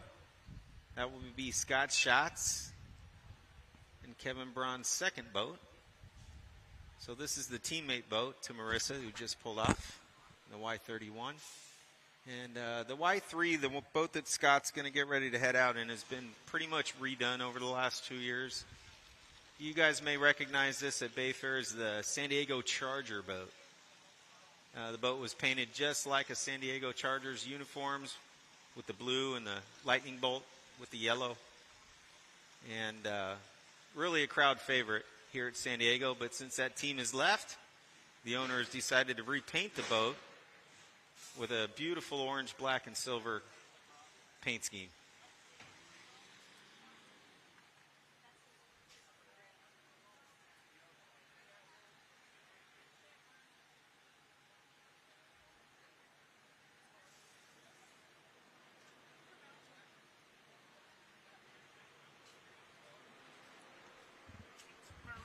It's Marina. Thank you. I'm like looking for Brad going, I need to make sure who that is.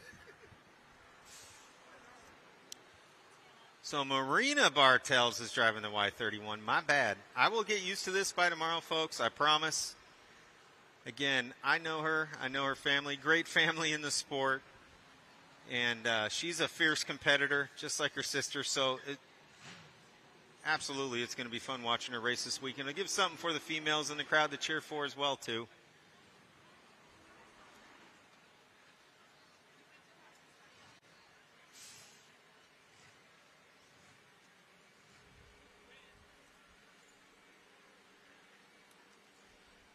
So we have the Miss Apollo that they just got dropped into the water. It looks like some of the H1s are going to start getting ready for their next session on the water.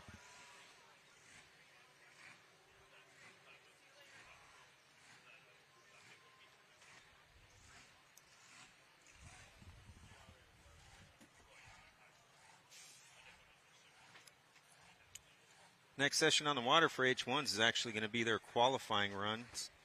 So you'll see these boats come out individually and try to set fast time, which will give them bragging rights going into their heat races.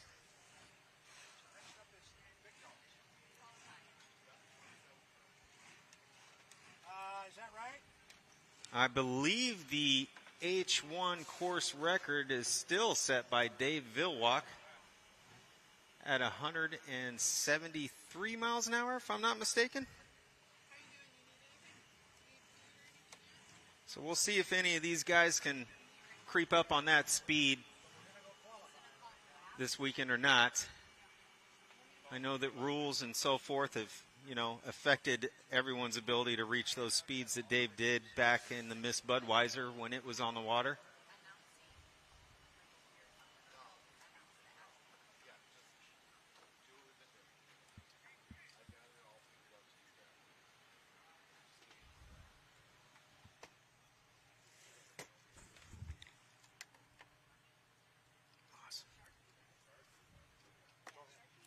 Yeah, so I'm just looking at the stat sheet here, and it is Dave Vilwalk who holds the course record here at Bayfair at 173.384 miles an hour, set in the Miss Budweiser in 1999. So that record is definitely an old record, and it's probably not going to get beat this weekend just due to the current rules of the class.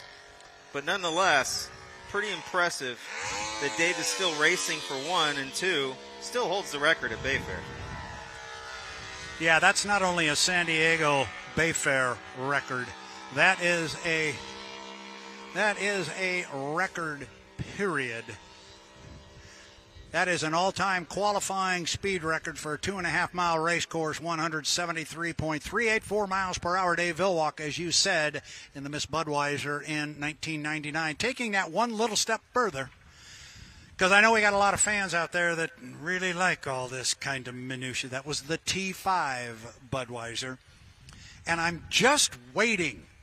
I know Nick back here has heard me say this so many times. I'm just waiting for the T5 Budweiser Hull to come back out, because I want to make the comment that we can make an argument that that is the fastest unlimited hydroplane ever built, because it not only holds that 173 mile per hour qualifying record set here, 1999, San Diego's Mission Bay.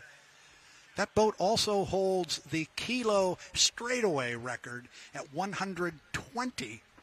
220 miles per hour, set on Thermalito After Bay. I think so, up there in California, up outside San Francisco somewhere, I think. And so, first of all, young man, this is great. Thank you. You are extremely helpful. Do not get too far away. Don't get too far away. If you would like to stand here, we'll talk H1 Unlimited qualifying here. If you'd like to hang on the pipes here a little bit, I appreciate your help greatly. Or if you got somewhere you got to be. No, I'm having a lot of fun, and I'm learning a lot. You know, announcing is new to me, but I'm not new to the sport. I'm a big fan like everyone here. So I'm enjoying myself, and Brad's doing a great job up here with his staff. I can tell you it's not just him, but there's a staff up here, and, you know, working this equipment and stuff. I can't say enough about the crew that H1 has assembled. Very professional and top-notch. I appreciate you saying that. They do all the work. I get to do. I feel like J. Michael Kelly, because J. Michael Kelly, every time I interview him, he goes, "Oh, you got to talk to the crew. They do all the work. I get to do the fun stuff. I get to go out and drive at 200 miles an hour," and it's kind of that way here. I get to come up and just talk hydroplanes with guys like you, and we just have a ball. But these guys back here, you notice they've always got something going. Nick here is communicating across the pond over to the guys on the other side, and we have had quite a journey this year. Those on the live stream have heard us say that a number of times this year, but we've had quite a journey from where we came from, and it all happened very quickly. And the tip of the spear, it's that guy right there. I'm telling you right now, if it's not for that Mr. Kish character, none of this happens. He came up to me. I met him 3 years ago. I think it was 3. Was it 3, Nick? Yeah, 3 years ago on this tower. He comes up, somebody says, "I want to introduce you to someone. Brad, this is Nick Kish." Nick, Brad Lewis. Hey, it's nice to meet you. He's got an 8.5 by 11 sheet of paper pinned to the front of his shirt, and in a pen it says, "Stat Boy." And as the weekend went on, every time we ran a heat of competition, he would come over and go, "Okay, here's the magic number for national high points. It's this and this. If so-and-so finishes second or third or better than this guy in the net," that he had every possible scenario. When the weekend was over, I said, "Mr. Kish, I am never doing another race without you standing beside me." To this day, I have never done it, and he showed up the next year. He was Stat Man, and on the back of his hat somewhere around here, it does say Stat Man. So he's quite a kid, and H1 is very fortunate to have that guy. Well, you know, I could probably use his help this weekend. I mean, we're coming down to the finals of the H1 series, and knowing where their points are at and knowing what they got to accomplish on the water, I'm going to be referring to Statman. Statman. He is. Of course you're going to. I think he's going to show you a graphic he built. There it is right there. Andrew Tate has 5,819 points, and his magic number, 1,152. So any combination of points he earns or potential points the other boats Corey in second place does not earn, well, he gets that much closer. So looking good for Andrew Tate. They are the national high points leader with 5,819 points. Our second place boat is Corey Peabody. Corey driving the U9 to Beacon Plumbing for Daryl and Vanessa Strong, 4,870. Third is Dustin Eccles in the Flavor Pack, the U40 with 3,837. And as we're looking at this, Jeff, I was making the comment earlier, look at the boats here for third place, fourth, and fifth. Take that back. Third, fourth, and fifth. There's not a whole lot of points here. 37 and 5. When I went to school, that was 42. There's only 42 points between those three boats. We might have a bit of a spread here for Andrew, but for third place in national high points, it is really tight. Yeah, that puts a lot of pressure on the drivers to perform this weekend, and no one wants to gain more points than the driver who's competing you for the same points. So when it comes down to it, bragging rights at the end of the year, obtaining sponsors, obtaining a ride for next year, it's critical that these guys do their best to finish as high as they can this year, whether or not it's in first. Jeff, we're getting ready to go qualifying here in our first round for H1 Unlimited. I'm going to ask if you can to stay here with us. We'll talk boat racing, but for right now, for just 1 minute, I am going to step away as the lid goes down on the U27, the Miss Apollo. Dave Vilwalk is our first boat on the qualifying ladder. He will be out here momentarily. I'm going to step away, and then I'll be right back. All right, Brad, thanks. Yeah, the show's going to continue right now. As he mentioned, we're going to have Dave Vilwalk first on the course in the Miss Apollo. Gorgeous boat, painted to represent the United States of America flag.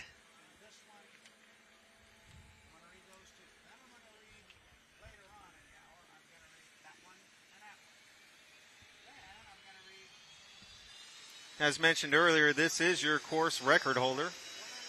This is your fastest man in H1.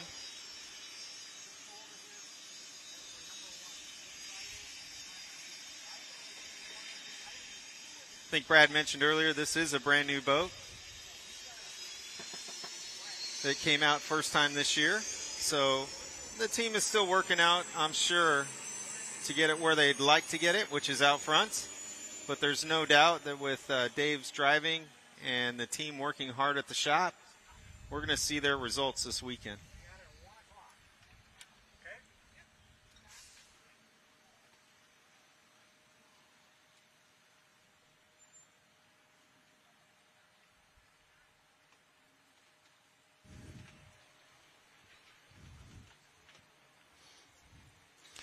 Thank you, Jeff. I stepped away there for just a moment. Now, you commented, I think I heard, that we're starting our qualification attempt by each of our boats. Each boat will have one opportunity in this session to come out and put 3 laps on the clock. Things are a little different.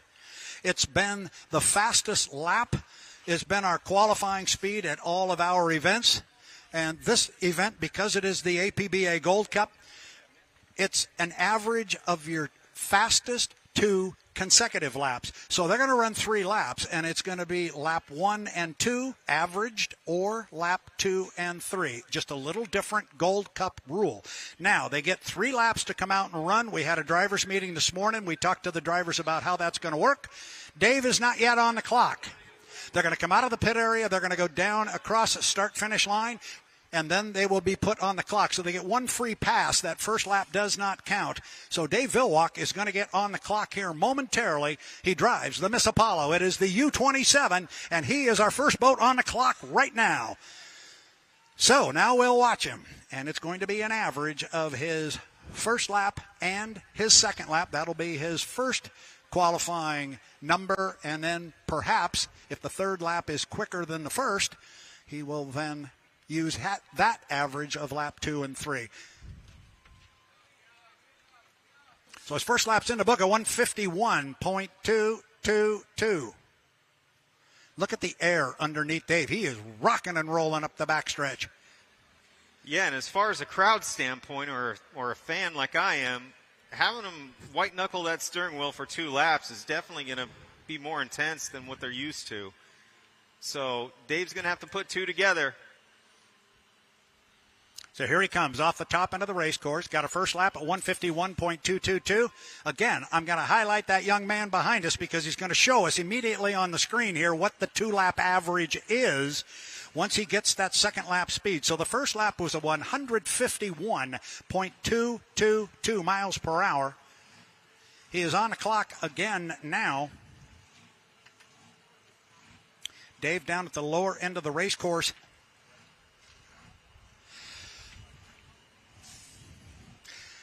Okay. So we just got it in our ear. I thought I was right. I said the first time he went across the line did not start his qualifying attempt. So the 151 was not, it was his first lap. That was technically his warm-up lap. His first lap was 156.644. We had a little miscommunication there that whether or not that first lap was on the clock, as we heard at the drivers' meeting this morning, it was not. So we missed that piece to the puzzle, but we've got it. Now we can watch this, Jeff, as he puts the second lap in the book. First one, 156.644 miles per hour. And these are important. There's national high points on the line here. And I think we're just about to get, boy, Dave was really tight to the entrance pin. Second lap was a little bit slower, 155.841, 155.841. You see how the stat man makes us look really good because he's already got the 2-lap average there. 156.241 is the average speed between lap 1 and lap 2. Dave now on his third and final lap here. Just like that, he flies the boat up the backstretch to the entrance pin. Up here at the SeaWorld turn at the top end of the race course, he will come down a complete lap number 3, and we will have our first official qualification run for the 2024 APBA Gold Cup presented by Mercurys Coffee. Dave Vilwalk, U27, he's across. It's completed. It is in the books. We'll get the lap 3 speed, looking for something hopefully quicker than 156.6, and it's 155.1, so his fastest 2 consecutive lap average is lap 1 and lap 2. His qualifying speed averages to 156.241 miles per hour. A good run no matter how you slice it. Yeah, absolutely. I mean, that's hauling the mail, as we like to say. And, you know, you can watch these boats go through this course and look at their rooster tail and their skid fin rooster that's thrown up. You can really tell how the driver's entering the turn and how smooth it is. So Dave's one of the best in the business, and he just showed it right there. Well, he definitely is one of the best in the business. He certainly is the winningest unlimited hydroplane driver in the history of the sport. So Dave will come up to the top end of the race course and bring it back to the dock. Now, we have to remind our fans, Jeff, that that speed is official, but it's not written in pen just yet because the boat has to go through tech inspection. And what they're going to check there is fuel flow. You can't flow more than 4.2 gallons a minute to that Lycoming turbine. That will be checked with the data acquisition box, which will be given to the tech truck. They'll quickly pull that out. The other piece to the puzzle that they look at is the N2, which is the revolution of the output shaft of the motor. There are limits to how fast you can spin that before it goes into the gearbox. Don't need to get real technical about it because, quite candidly, I probably wouldn't explain it right, but there are 2 factors they look at. One is the output shaft RPM of the turbine, and the other is fuel flow. We should have that shortly as to whether or not the 156.241 is legal. Yeah, and for a fairly new boat, that's pretty impressive. And, you know, they're only going to get faster the more time they get on the water, so it'll be interesting to see how this crew progresses throughout the weekend as well, too. Mercurys Coffee welcomes race fans to the San Diego Bayfair. Race fans, please give a big thank you to Mercurys Coffee for bringing the APBA Gold Cup back to Mission Bay. And we certainly want to thank Mercurys Coffee. Jeff, I don't know if you've had the opportunity yet, but if you haven't, put it on your list if you're a coffee kind of guy because, man, it is good stuff. Very good stuff. Yeah, we'll do. I'm going to call it the fastest coffee in the country. So, hey, let's make it happen and get some Mercurys coffees in them cups. There you go. Mercurys Coffee Company, Mercurys.com. And they are in the water right now. And next up on our ladder should be our defending National High Points champion and our defending APBA Gold Cup champion. That would be the U1, the Beacon Electric, driven by J. Michael Kelly. The boat is owned by Daryl and Vanessa Strong out of the Tri-Cities in Washington, although they are in their other locale now. They're spending a lot of time in the Phoenix, Arizona area. And I can tell you right now, we're not going to see Dave Villwalk, we are not going to see J. Michael Kelly for a minute, because Dave Villwalk's boat, the Miss Apollo, has come to rest almost right in front of JMK here at the dock. Now, there's a nice little breeze, which is kind of pushing Dave out of the way. I think here comes a towboat over to give Dave an assist and get him back to the dock. Our fans watching on the H1 Unlimited live stream are seeing what we're talking about. We had a little bit of a traffic jam down here, and I think now they're going to have to tow Dave in front of JMK. Or perhaps they will let Mike go out first, and I see the hand gestures down there. They are going to hold Dave right where he is until such time as they get the U1, the Beacon Electric and JMK, out on the water. Yeah, I'm sure J. Michael Kelly, being strapped in for a little while, has got a little sweat maybe entering the eyes. He wants to get out there and run. He wants to get out and run. He's ready. Water conditions right now look absolutely perfect to me. There is a little bit of a breeze, at least it looks that way to me, Jeff, blowing down the back chute here. Is that anything they need to worry about from what you see from the amount of wind that's blowing? Well, it's not too bad right now. It can get bad, and the tide affects the course here as well, too. Yep. So it's not only just the wind, but the tide. And the one thing we're going to see is that these drivers are seasoned veterans. J. Michael's been racing for a long time, has a lot of experience. So he's going to be able to show that when he's driving these boats. It's not easy to do. And consistently, they will keep an eye on the winds here. Their crews, their spotters in the corral will tell them when they see the wind picking up so that these drivers are informed and can make their best decisions. So Dave is definitely, for lack of a better term, blown out of the way. And they had the lid down on Mike, and now they have popped it back up. The crew is addressing something on the deck with the U1. Now, Jeff, there is a time limit here. They do run on a clock. Once the course is cleared, they have so many minutes, and it varies from race site to race site. But there is a clock right now on JMK before, if they could not get on the water, they would have to bypass this particular opportunity, something they do not want to do. No, the strong team is out there trying to do the best they can to correct the issue and get him on the water as fast as they can. They're breaking out the 200-mile-an-hour tape for some reason. That fixes a lot. You and I are going to do just fine. That's what I always call that stuff. I've spent enough time at least being around boat racers. The good old 200-mile-an-hour tape. Yeah, now there's various colors so you can get it to match your boat. Absolutely. So it's that tape has been a godsend to us in racing of all forms. It's saved our bacon many, many times. They've pulled a deck hatch or two off the starboard side of the boat toward the rear. And there's a couple of crew members down there, and you see a couple of H1 officials down there as well. So we're keeping an eye on this situation. But back to your point earlier, JMK's been sitting in the cockpit. He's ready to roll. And they did already close the lid on him, and so I'm thinking maybe he tried to spool and something wasn't right, or they didn't get what they needed. But there's a number of crew members on the boat right now. We'll just keep an eye on it. But at some point, they will pull the plug on this attempt. Yeah, we certainly hope he doesn't get timed out. We want to see J. Michael on the course. Again, this is the first session, so they will get a second session later on today. But it's important they get out there in this one.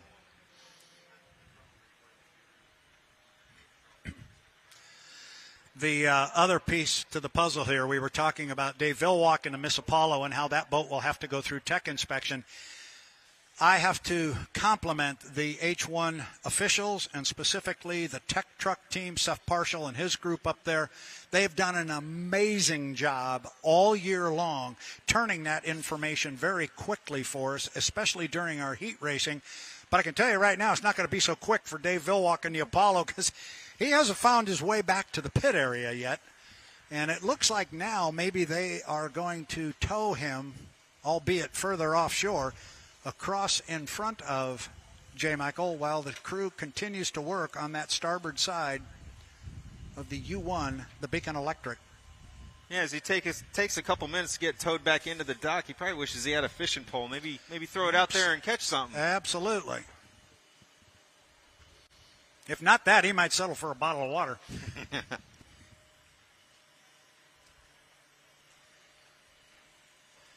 So we're just playing a little bit of a waiting game right here.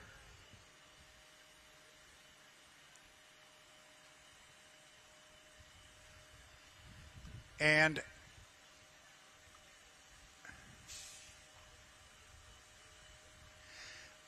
J. Michael Kelly is now pulling himself out of the U1. So I think either they could not find what the problem was or get it fixed, or time simply ran out on him. So J. Michael Kelly has pulled himself out of the U1, the Beacon Electric. The crew is off the boat, and the lid now has gone down on Jamie Nielsen and the U11, the Miss Mercurys Coffee. So a tough break for the strong racing team and the U1 Beacon Electric. J. Michael Kelly, he's our defending Gold Cup champion. You know, he wants more than anybody else to get out there and defend his title. Yeah, he's going to have to rely on that 2:15 qualifying session that comes up later today. So that crew will get hard at work. I'm sure they'll fix the problem. As we now have the Mercurys Coffee Co. presents the H1 boat and a proud sponsor of this year's event. So good to see them on the boat and good to see them helping out the Bayfair race. They have definitely been helping out here at Bayfair, and we are very, very happy to have them on board. It is the Mercurys Coffee presents the 2024 APBA Gold Cup at the San Diego Bayfair. And Jeff, I don't know if you have had the opportunity, you may not have yet, to meet the Harris family and Morgan Harris of Mercurys Coffee, but the entire family is behind this team and this sponsor and this company. They are outstanding people. And if you happen to be up here and some of them show up, you'll need to meet them. This is a terrific new sponsor, and they're having a ball.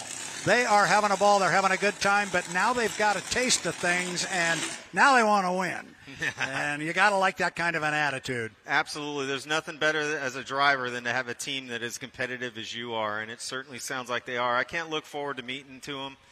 It sounds like a great opportunity for everybody involved in that race team to have a lot of fun and be competitive. I can't say enough. They do a great job of promoting their boat on social media groups, whether it's Instagram, Facebook, what have you.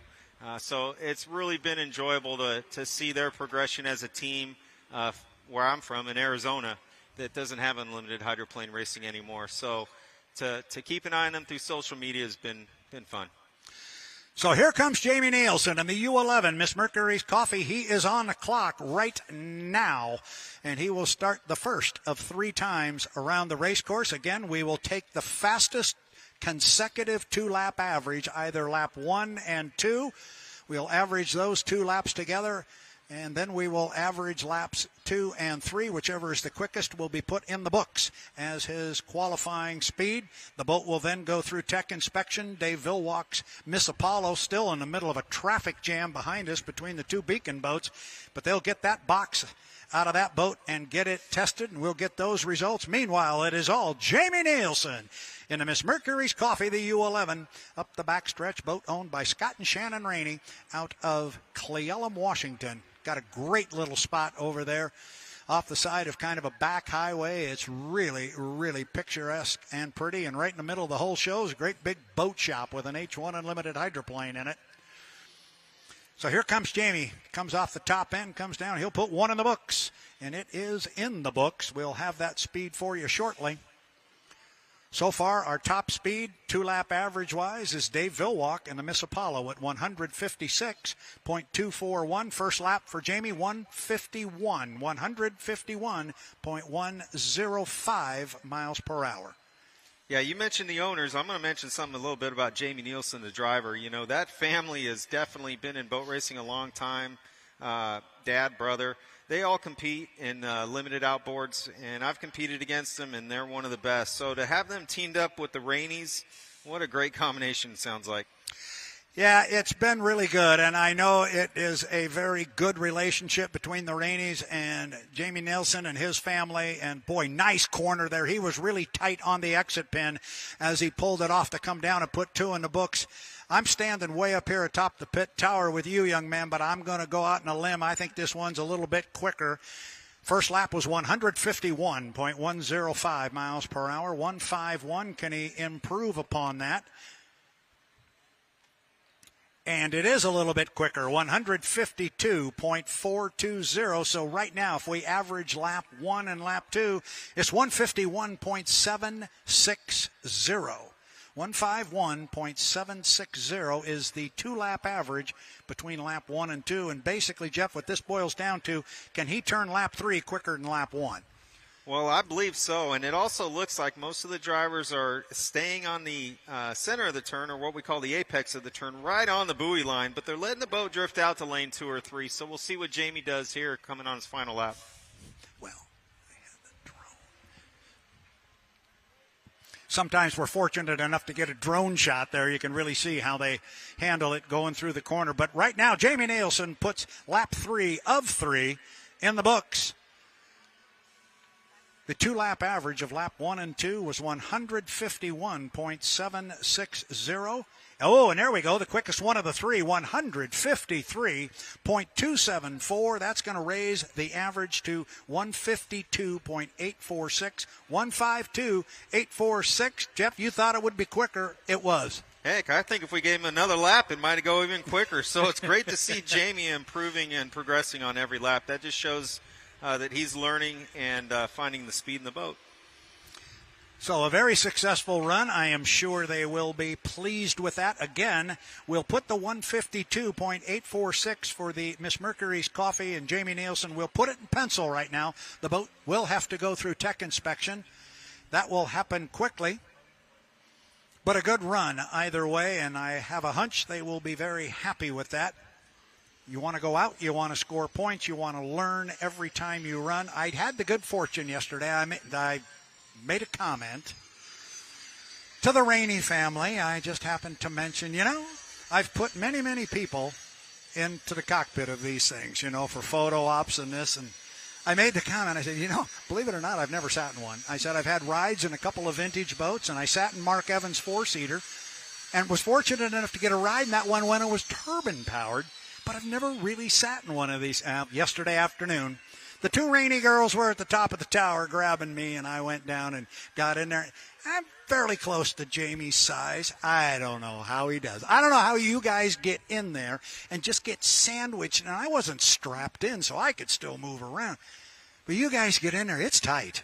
Yeah, it's definitely tight, and it takes a little bit getting used to. Closing that lid, you've heard the term claustrophobic, and it definitely affects the driver when they first try these. But most people get comfortable with it. Just take some extra seat time or a little bit extra coffee in the belly. There you go. There you go. So the MissMercurys.com, the U11. Jamie Nielsen is back to the dock. He had a successful parking job. How about that? And the Apollo is on the crane. It is headed back toward the trailer, but the data acquisition box has already been removed. So we're going to monitor the H1 Unlimited radio network, and as soon as we get word that they have cleared tech, we will pass that along. Right now, out of the 2 boats that have made successful qualifying runs, at least so far, has been the U-27, the Miss Apollo, Dave Vilwalk, 156 and change, and Jamie Nielsen in the U11, MissMercurys.com, just successfully completed 3 laps and a 2-lap fast average of 152.846. Next up on our list should be the 40 Flavor Pack, Dustin Eccles. You were talking about that 173 that Dave turned. I don't know if you're familiar with what they did down in Gunnersville, Alabama, but they took a 2.5-mile race course down there that was not a whole lot different than this one, and they widened it. And then when they got done widening it, I think they widened it a little bit more.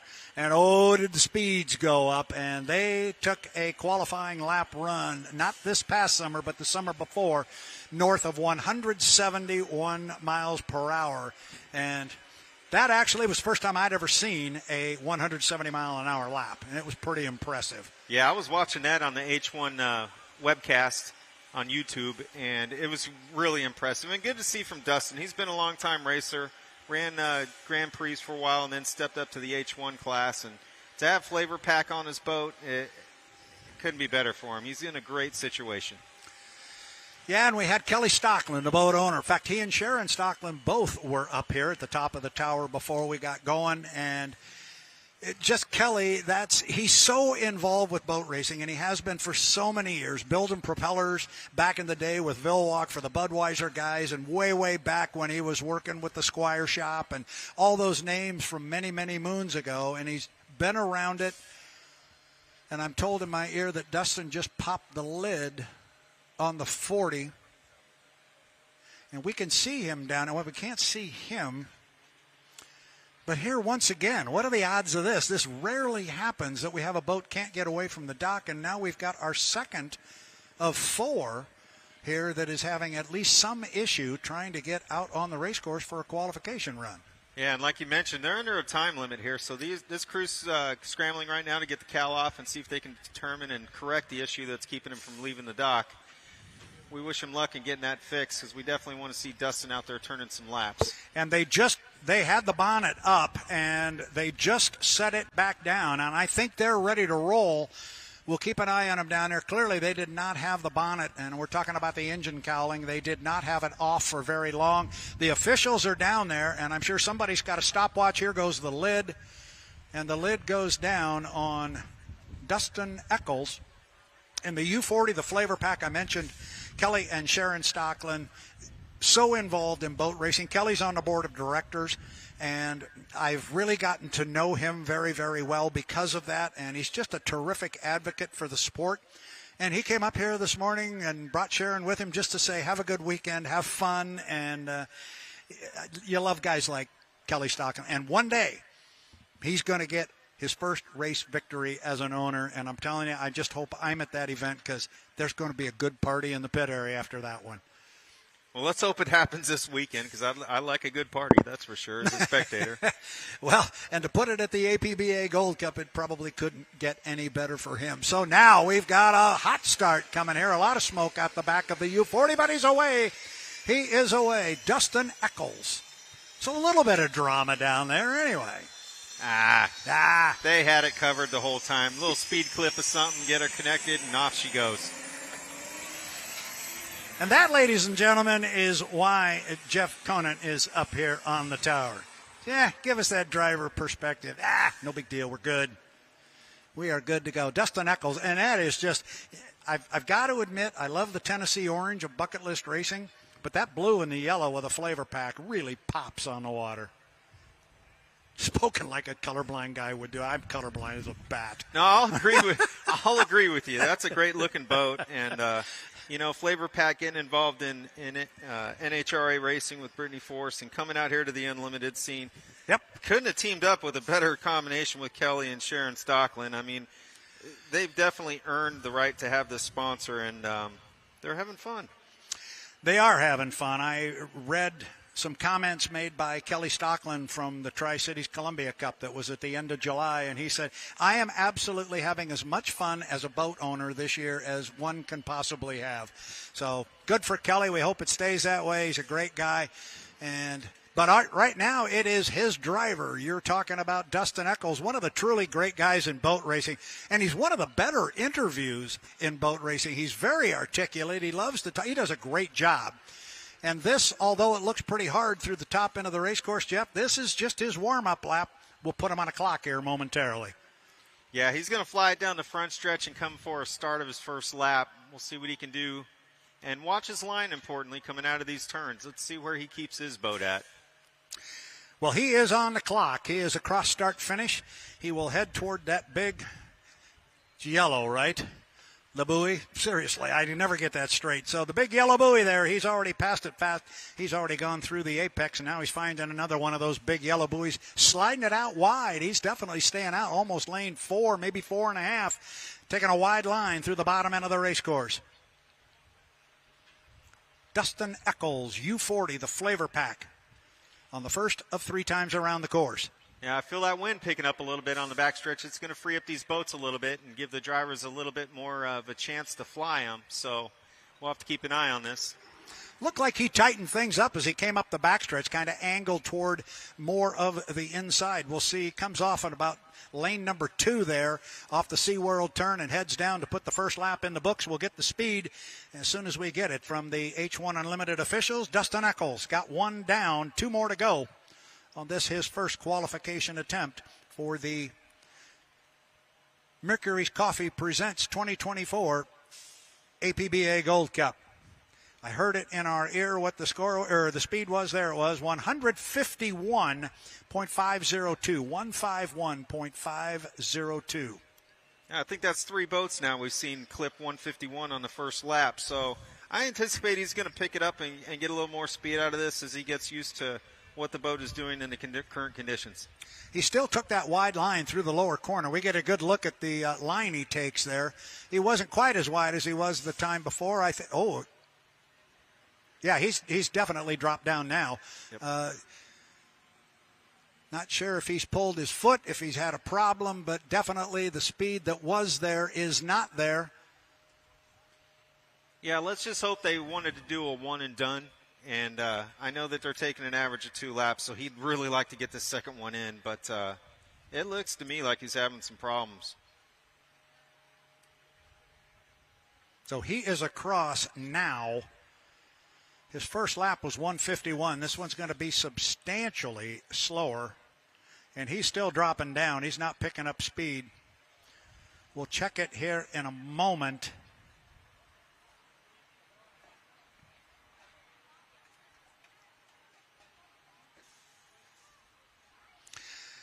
Yeah, and he's swinging out wide down at the bottom end, going way wide. Yeah, second lap was 124, so he's averaged at 136. Keep an eye on him, Jeff. I'm going to step away for just one moment. Yeah, as the technology improves here under the H1 web streaming, one of these days we're going to be able to chime in on the radio chatter, and that would be very interesting to hear what this crew is talking with their driver and discussing what is going on. But I'm sure that they'll get it figured out for the second session that's coming up later today and get some good qualifying laps in.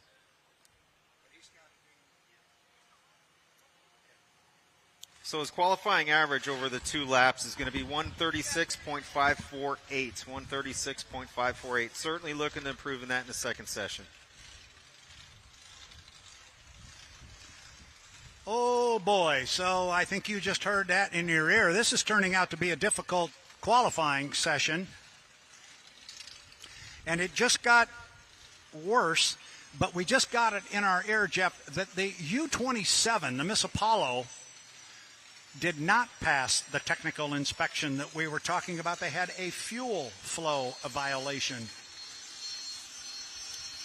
Yeah, too bad to hear that. I know this crew doesn't intend on doing anything like that. It happens. And they'll get a handle on it, and they'll make sure that they stay in the confined rules that these guys are under and come out in the second session and see what they can do.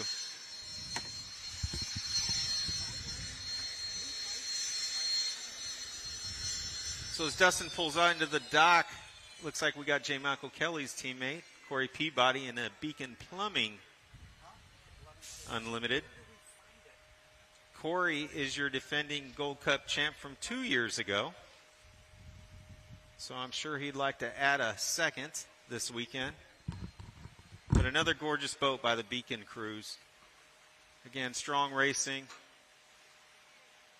Coming into this sport and coming in hot and heavy with 2 very, very competitive boats. They are always running up front every weekend, if not out front, with 2 excellent drivers.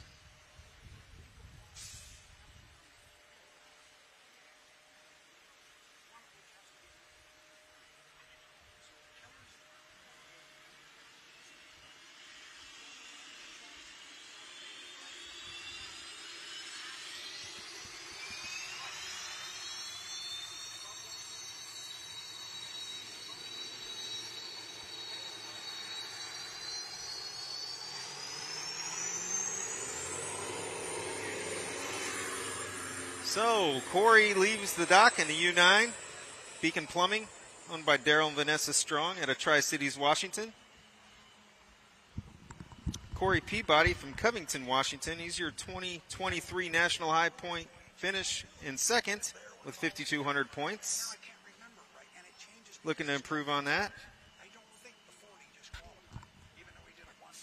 Again, this is one of two boats. Strong Racing has campaigned two boats since 2020. And they claimed they're a 1-2 finish in their first race as unlimited owners. So pretty impressive to jump into the sport and achieve that kind of success right off the trailer. I was at that race down there in Gunnersville, Alabama. That was quite a day. I'm sorry I stepped away there. I'm trying to verify a rule. We're getting a clarification on it. There were some qualifying rules changed after one of our events this year, after Madison. And when we came out west, we had some different qualifying rules. And now we have different qualifying rules here because it's the Gold Cup. And we're making sure we apply that rule correctly to something that's been going on out on the water here, specifically with Dustin Eccles. We're going to get clarification on it to make sure we are correct. But meanwhile, and I don't know if you said this, if not, I'll make sure we kick it out. Jamie Nielsen in the Mercurys Coffee, the 152.846 average is good. He passed tech inspection, so right now your top qualifier is the U11, the MissMercurys.com. As here comes Corey around the top end, I am expecting this will be a quick one. Corey likes to go. He likes to go fast, and this boat is fast. So here we go. Corey Peabody comes down the front straightaway. U9, Beacon Plumbing, boat owned by Daryl and Vanessa Strong. As Jeff says, he is on the clock.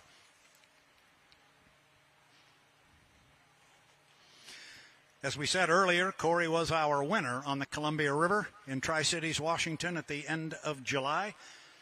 Likes that race course up there. He keeps winning at it. And then they go to Seattle the next week, and his teammate, J. Michael Kelly, keeps winning. J. Michael Kelly has now won 4 races in a row on Seattle's Lake Washington, and it's been a long, long time since that happened. The legendary Bill Muncy, the last to do it. But right now it's all about Corey Peabody. As he comes up the backstretch, got a tighter line than Dustin Eccles was taking, but still a good one. He's tighter to the buoy row than Dustin was, and he's already into the SeaWorld turn. In fact, he's already out of it and coming down to complete lap number 1. I like it, Jeff. It looks pretty good. Yeah, he was holding it tight to the buoy line, had really good apex speed through the center of the turn. I have a feeling this is going to be a good lap. Yeah, we can see the wash through the corner here as the breeze kind of moves it, but the buoy that's got the closest watch to it is that apex buoy. So to your point, he's going right on top of that buoy at both ends of the race course. First lap speed, 155.798, 155.798. Again, we'll take the fastest consecutive 2-lap average, or said another way, we're going to average lap 1 and 2, and we're going to average lap 2 and 3. Whichever average is the highest will be his qualifying speed. And another piece to this whole puzzle, Jeff, our guys are racing out here or running against the clock for the RevChem Composite Fast Lap Qualifier Award. And there's $2,500 on the line here for our top qualifier, whoever can do this the quickest. So there's points on the line. There's also money on the line. There's also 2 laps in the book, 2 out of 3. We will get the speed momentarily. We'll average it against a 155.7. There we get a good look on the monitor here. Next one, 157.759, almost 2 miles an hour quicker. So the average now sits at 156.772. 156.772. You got a 158 or a 159 in there, Jeff? I don't know, but he wants the cash. I mean, trophies are nice, but he'd like to take home the check. So I'm sure that he's pushing to get as fast as he can. And I do believe he's going to go above 157.7. Here we go. If he goes above a 155.7, he will improve his 2-lap average. And the 2-lap average right now is 156.772. He's off the top end of the race course. He is Corey Peabody out of Covington, Washington, driving for Daryl and Vanessa Strong of the U9 to Beacon Plumbing. Put it in the books. He is across 3 up and 3 down. Now we'll just wait and get the speed for lap 3, and Nick Kish wrote the program here, so it automatically, how about that? 159.368. 159.368. I'll let you read his 2-lap average there. It's now laps 2 and 3. What do you got? Yeah, it's very impressive. 158.559. So Corey right now, he's looking to add on to his collection of Gold Cups that he won in Guntersville in 2022 and add one in 2024 here at lovely Mission Bay. He would love to do that. Now, we just got clarification on what we were talking about. The rule was, after we went to Madison, we changed our qualifying rules a little bit. Just put a tweak in it. But the bottom line is you have to run 3 laps in your qualification attempt.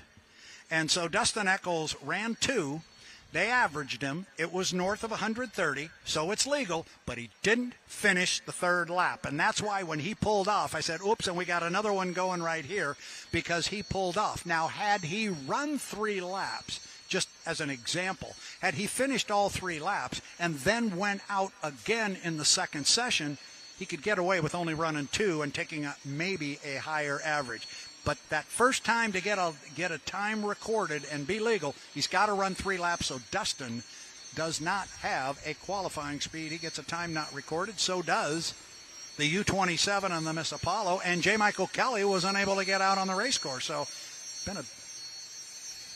been a bit difficult to get all of our boats qualified first time through. Those of you on the H1 Unlimited YouTube channel, I don't know if you've ever been in this particular situation where you hear a buzz or a hum above your head and you got a drone sitting right on top of you. But we got a drone right above Andrew Tate here inside the cockpit of the U-91, the Goodman Real Estate. That is H1 Unlimited's Mickey Washburn. I see him down there now. He's standing right on the deck of the boat. And he's got the camera. I thought that was a drone. It is not. It's our Mickey Washburn. He's hanging right there. Great shot. And, yeah, it's on the 1-liter side of things, but you're still a driver. You're still a racer. When you're waiting to go qualify, when you're waiting to go for a boat race, you're in there by yourself. What are you thinking? What are you doing in your mind? What's going on in your head? Well, I think foremost, you're trying to stay calm. You don't want to get excited because there's a small problem with the boat. These guys are veterans, and they got confidence in their crew that they'll get it fixed. So trying to stay calm, cool, and collected, and just stay mentally focused on the task at hand. Well, and this guy's cool as a cucumber. So I'm sure he's doing whatever he likes to do in the cockpit before he comes out on the race course. I'm sure that is exactly what he is doing. Great work by our camera team down there on top of this one. Now I got a question for you. This guy's fast. He's really fast.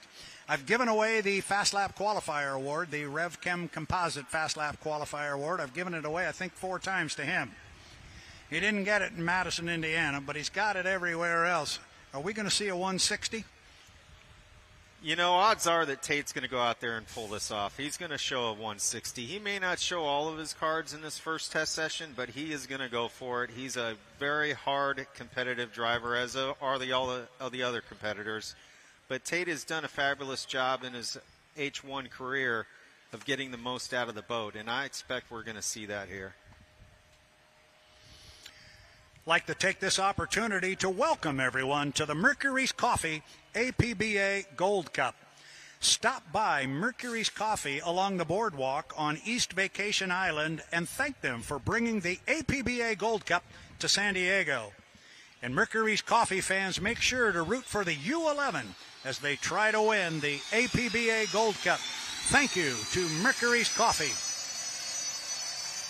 And as we thank the fine folks of Mercury Coffee, that sound you hear in the background is the U91. It is the Miss Goodman Real Estate.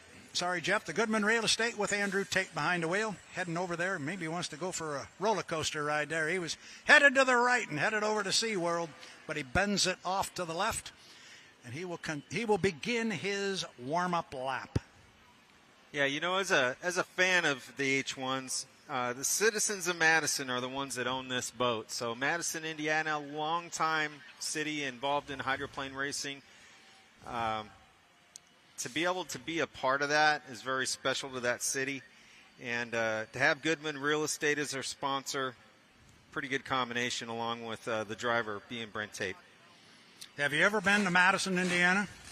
I have not, and that is on my bucket list. So I will eventually attend that race, but I do try to keep an eye on all the webcasts and all the social media posts. Definitely looks like a fabulous place to go, and when you have a crowd there that cheers you on every time you come into the pits, it's got to be exciting for Brent Tate. You know what? And that's exactly what it is. They love their hydroplane, and boy, when they see their nose stick out front, you can hear the roar. It really is something special. So here comes that particular hydroplane and that young man driving for the citizens of Madison, Indiana, 13,000 strong on the banks of the Ohio River. And we're going to bring that beautiful boat that was christened in Tri-Cities, Washington in 2018. We'll put it on the clock here momentarily. Slides out to about lane number 2, flying the boat a little bit. He is on the clock. Andrew Tate, Goodman Real Estate. Yeah, I mentioned his brother's name earlier. I apologize. This is Andrew Tate. Make no mistake about it. And he won the prestigious APBA Gold Cup in 91 and 94. His dad did. So he's very familiar with the prestige and the history of the Gold Cup. So there's no one that wants it more than him. I have a feeling that he's going to be pushing hard all weekend to get himself in position to win that this year. Yeah, I think so for sure. It is Andrew Tate, and he's got a really nice light boat ride up the backstretch. You were talking about running into a little bit of that breeze, which is going to allow them to get the boat up off the water and break it loose and really get it up free and running. And Andrew Tate is really moving. I'm looking for a hot lap here. He will come down and put the first of 3 in the books. The boat from Madison, Indiana, gold, white, trimmed in black. Lap number 1 is in the books. We were talking about a 160. Is he sniffing it? Let's see. Are they sending a message up and down pit row quickly? How about that one? What do you got there, Jeff? You like that speed? Yeah, absolutely. Lap 1, 163.573. That is by far the fastest first lap in qualifying.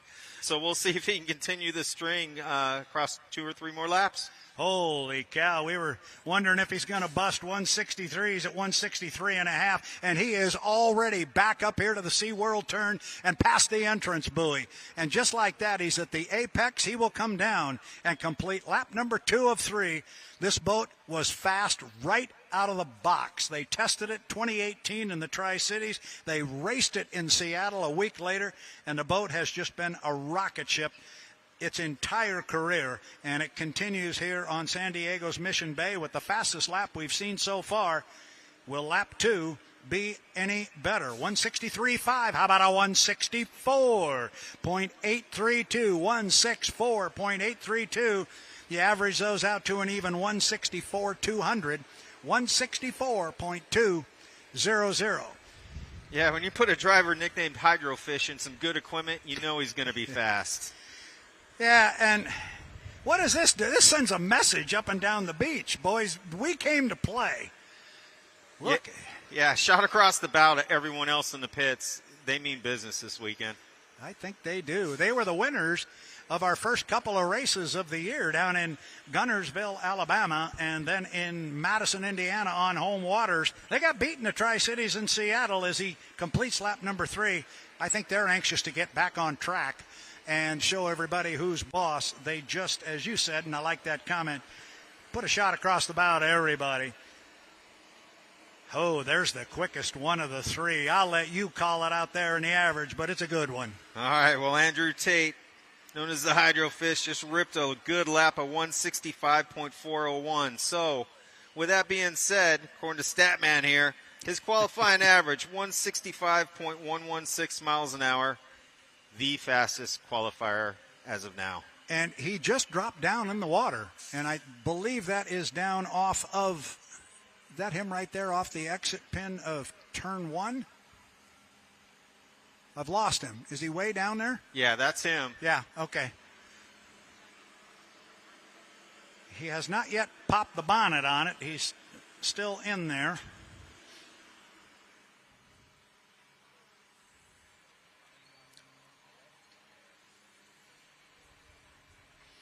He's spooling it back up right now. Yeah, there's the exit pin. He goes by it. Yeah, not sure what that's all about. We'll have to get a word from their crew and find out what this was all about. But he definitely came to a stop and has re-spooled it. Now he's back driving back to the pits. Whoa, we got rescue boats moving down there at the bottom end of the race course. Andrew needs to get in here. He will not be going around the race course. His qualification run was complete. I think we heard it in our ear. Let's make sure we got it right. You were saying that that was 5 miles per hour slower than his father's qualifying lap in 1990. Now, I had it. I got 3 fingers up, 1993, and that was 170. I don't know. You and I were just reading it. There's something. Okay, there. We finally stopped him a little bit. He and I were talking about it while we were on the phone, and I've got this big print of Mark Tate's, commemorating Mark Tate's 170 mile per hour lap on the Detroit River. I'd assume that would be Mark's run back in the Winston Eagle days. You got it. Yep. 170.087. Do you think Dad's going to give him a hard time at the dinner table because of this? Oh, yeah. Yeah, come get me. Come on.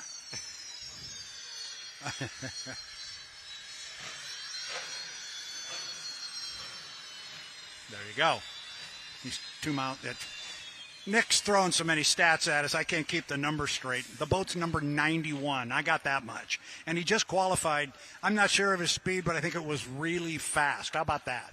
Yeah, what Statman told us is that his average was 2 miles an hour slower than his dad's. So Dad's still got bragging rights at the dinner table, but son's creeping in on him. A great story. I had my son. I've got a son that lives down in Jacksonville, Florida. And he and his wife and my grandsons, they came to the Tri-Cities this year, and it had been a long time since my son had been there. And my kids, when they were young, I drug them to all the boat races. I said, forget football. This is it. This is what life's all about.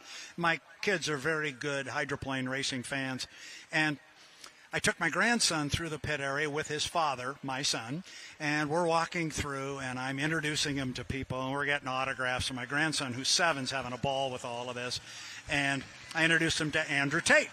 All right, so we're having a conversation. I go to my son, and he says, Dad, I get to meet the legend. I go, who? I didn't realize Mark Tate was there. And Andrew had gotten over and got Mark Tate and brought him over. A lot of pictures of Mark and Andrew and my son. It was a special moment. He goes, Dad, that was really cool meeting Mark Tate. He didn't care about Andrew, but Mark. It was cool. And you mentioned the Gold Cups. That is the only father-son duo to ever have their names etched on that world-famous trophy. Well, that's quite a bit of history there. I appreciate that. And, you know, for you spectators who want to come down and meet these drivers again, come on down. Walk into the pits. They love to sign autographs, and they love to talk boats. So if you get a spare chance, come on down and introduce yourself. How many times have I said that? I'm so glad you said that, because I always say come down and meet these drivers.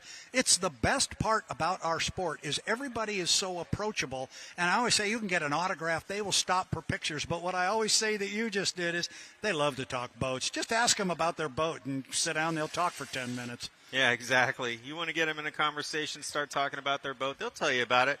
And, you know, it's not just the drivers. The teams love it too. So you see anyone with a crew uniform, you want to talk boats, that's your guy. Or gal. You know, there's a lot of great gals that help out on these teams tremendously. And we appreciate all their efforts into the team, because it takes a team to win in these things and be competitive. Yes, it does. And right now on the water, we've got one of our Grand Prix America hydroplanes. The Miss Marlene presents the Charger. There's another nickname for this boat.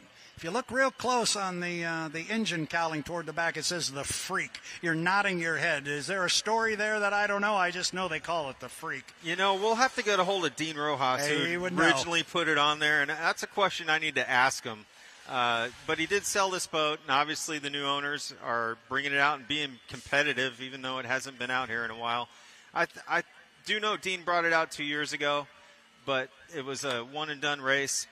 This is great to see this boat out on the water consistently with Kevin behind the wheel, a seasoned veteran in hydroplane racing. So going to be fun to watch him this weekend. A seasoned veteran, Kevin Eckert, and a fun guy. He's just a great guy to be around. He's a lot of fun. I've known him for a long time. I'm sure you have as well. And, yeah, he's a good one. Yeah, the first time I raced 1 liters, they really helped me out. And his dad is a kick too, so between both of them, you're going to come out of there with laughs. It's a good time hanging out with those guys. I made a comment. I had some new fans with me yesterday, and we were walking through the pit area, and all the flat bottoms were over there, and I made the comment. I said, by the way, if you go to a boat race somewhere outside of San Diego and they have a bunch of classes of boats, find the flat bottom guys. They know how to party. they had some good music going. It was thumping, and, yeah, they were having fun. Yeah, they definitely know how to have fun. I mean, a lot of these teams have a lot of fun, but the flat bottom guys seem to be the most memorable sometimes. And, you know, when you have owners that's their main goal is to have fun, that's what you get. That's what you get.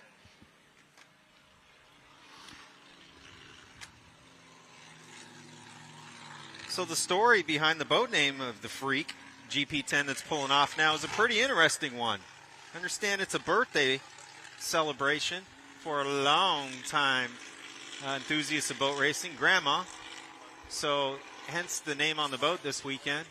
Pretty cool to see, and I know she was brought to tears when they rolled into the pits this weekend. So really special to see the Charger team running a new name this weekend in honor of her. So that should have been our first qualification run for our Grand Prix, and I've yet to get a speed on Kevin Eckert. They're just taking one lap. They'll take the quickest lap the first time. It's like the H1 Unlimited. It's the first time across start-finish line they are not on the clock. As Jimmy King made very clear at the drivers' meeting today, they will go across start-finish line 4 times in their qualification attempt. The first, they will begin a warm-up lap, then they will run lap 1, and then lap 2. The 4th time across, they will complete lap 2 and be done. So,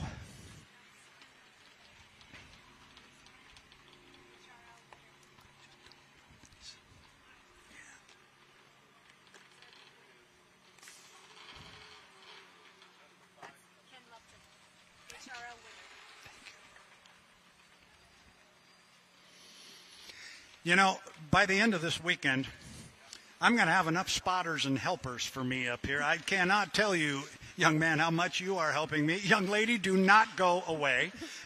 We're going to get you over here. I will give you as much pay as I'm giving everybody else. It's nothing. Oh, gosh. So, yes, our HRL champion Ken Lupton out of Waverley, New Zealand, in the GP 577. So he's going slow. He's not on the clock. But we've got to get some speeds, and we will work to pull those up. We are working on that now, making sure the communication link is correct. Yeah, both him and the other boat from New Zealand that came out, the Lupton team, they came in pretty strong and obviously won the HRL high points for this year. So it's great to see them competing with the GPWs this weekend. And basically we get a treat at San Diego Mission Bay this year to see these guys compete against our U.S. normal teams for GPW. So really looking forward to this weekend, and he's going to tear off a ripper lap, it looks like right now. We'll see how he gets through the first turn.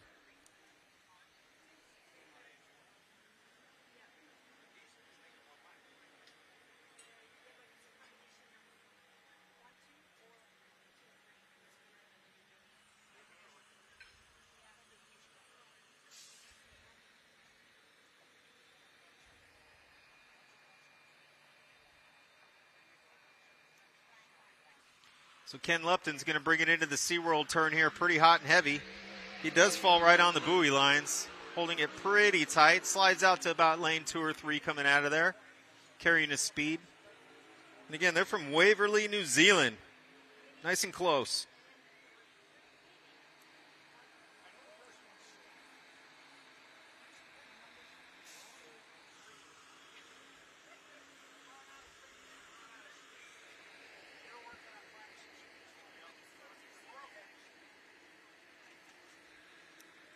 I hear Statman back there crunching some numbers, try to give us some info as soon as they can. As soon as we hear a lap speed, we'll get it to you.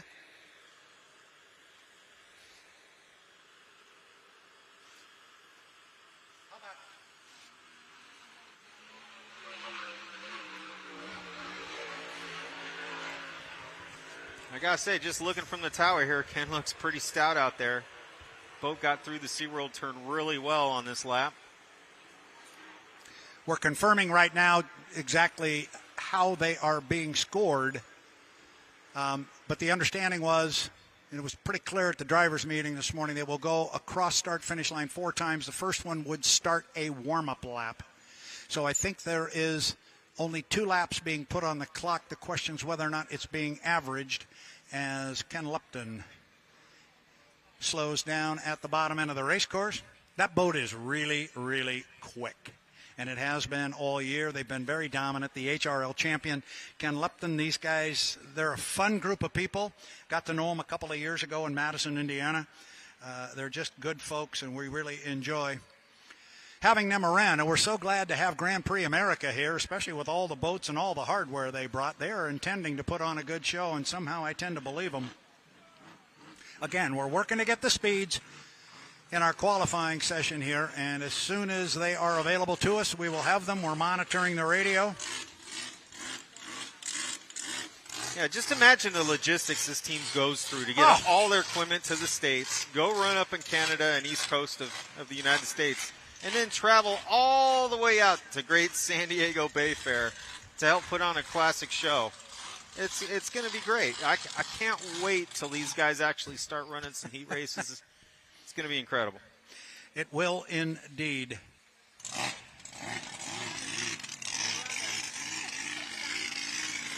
So speaking of Luptons, here comes Jack.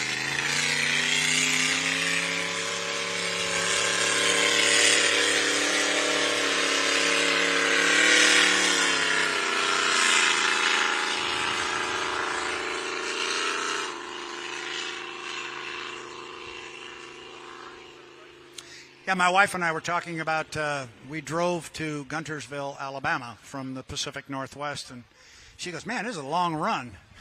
And I started talking about these guys. You start running back and forth to New Zealand. But a great group of people. We're glad to have them here. Yeah, and they just don't compete down here in Canada. They compete in New Zealand. So yeah, it's like they don't get any time off. Yeah, I don't know what they do for a living, but it's got to be boat racing. One of them, here we go. We have speeds now. We've got speeds. Ken Lupton, 130.895 miles per hour. Kevin Ekert in the Charger, 121.039. So Ken Lupton at the top of the ladder, 130, almost 131, and then Kevin Ekert at 121. So now we got some speeds, and again, it's the stat man here who comes up and makes this sort of stuff work for us. Yeah, Kevin Ekert being a rookie in the GP class this year, solid effort, 121. They'll look to gain some more speed throughout the weekend, but Ken Lupton ripping a 130.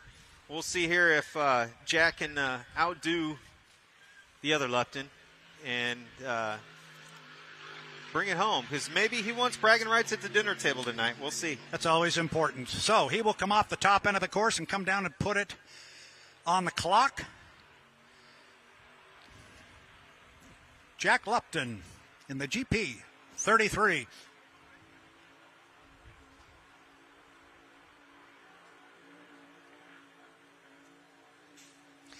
I was talking to Jean Theoret about the fact that they get that long run because of the H1 Unlimited course. They get that long run off the exit pin down to the start-finish line.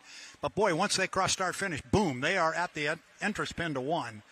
And he said, it's just different. He said, but you get used to it. And he said, it's still a great race course for these guys, and Lord knows he would know.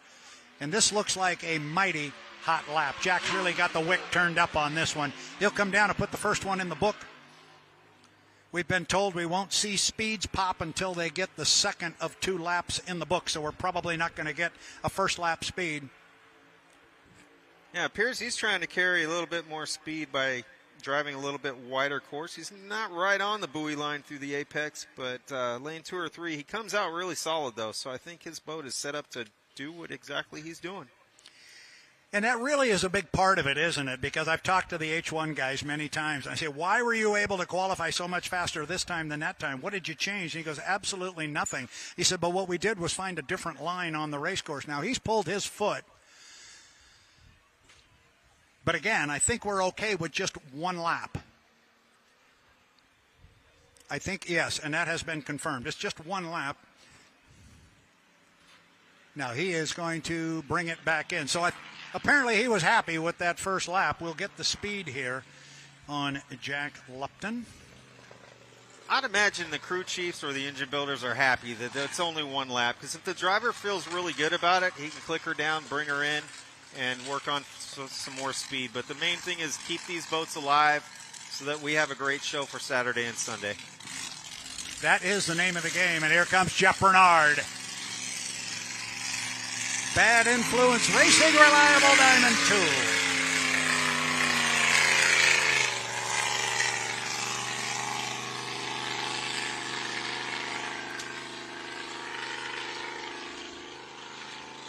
Woo. You catch that? We just got it in our ear. 134.647 miles per hour.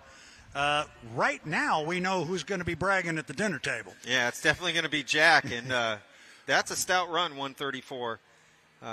We'll see if the current boats that are left in this session can outdo that, but that's going to be the mark to beat for sure. He's put the bar up there pretty high as Jeff Bernard will come across start-finish line and begin his warm-up lap. Now, there is a very good sight right there to see the GP20 coming off of the trailer. We didn't get an opportunity to discuss the canard, but it was definitely folded on the front of the boat when they came back in after a test session. We weren't sure if that was by design. I didn't think it was, and now they've got a more conventional, I'm assuming that was because there was damage, a more conventional canard across the front of the GP20, the truss company. But right now, all eyes are on Jeff Bernard and the reliable diamond tool GP79. He's coming up the backstretch here, and he will come around, put his foot in it, and get on the clock. Yeah, Jeff Bernard's very experienced at racing at San Diego Bayfair. Run numerous classes here. You'll see him in the 1-liter hydroplanes as well, too. But the owner, Mike Grindell, ever since they put Jeff in the boat, has been very, very fast. And they've had some bad luck. And I was talking to Jeff earlier this morning. They got some high hopes for this weekend. And if they can keep it together, they're going to be one to contend with for sure. Well, Jeff's a racer and Jeff's a competitor, and it doesn't make any difference what class you put him in. He has been successful in it. And Jeff is already on the clock and down at the bottom end of the race course. It is GP79, the reliable diamond tool. Jeff slides out to about lane number 3, but look at him come up the backstretch. A lot of air underneath that boat, Jeff. Yeah, he's flying it, and he's one of the best at it. He's using that wing up front to manipulate that boat and keep the attitude correctly. He's also driving on the buoy line there. He slides out on the exit, but I'm sure he's carrying a ton of speed from what it looks like from here. Jeff Bernard, just like that, going to put one in the book. He is across the start-finish line right now. And he is now on the clock for lap 2 of 3. Again, it was our GP33, NGK GP33, Jack Lupton. He's got the top speed so far at 134.6. That's what Mr. Bernard is aiming for. And he has pulled his foot down at the bottom end of the race course, so that tells me he was happy with that first lap. Yeah, I'm going to say that he was very happy with that first lap, and I think the numbers are going to show it. Jack's probably biting on his nails a little bit in the pits. We'll see here.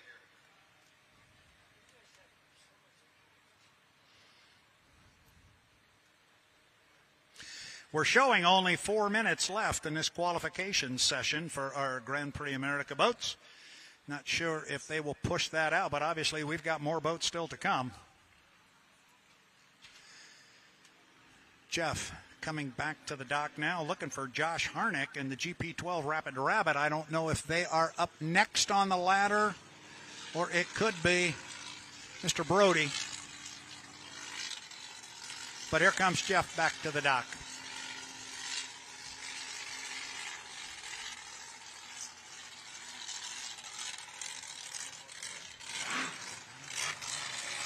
And it's going to be Josh Harnick who's going to come away from the dock next in the GP12 Rapid Rabbit, the boat owned by Bob Shellhays out of the Pacific Northwest.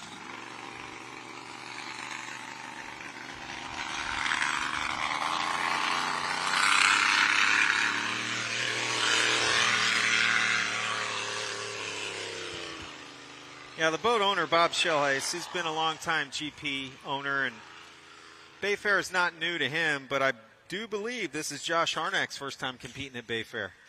And I think you are correct in that. Young man's got a lot of experience driving in Region 10 up in the Northwest. I believe this is his first shot at the San Diego Bayfair in Mission Bay, so roll down the window and wave to all the people over there in Fiesta Island. What a spot that is over there, and what a view. What a view on the other side of Mission Bay. And all those people over there were all jealous. But enjoy it.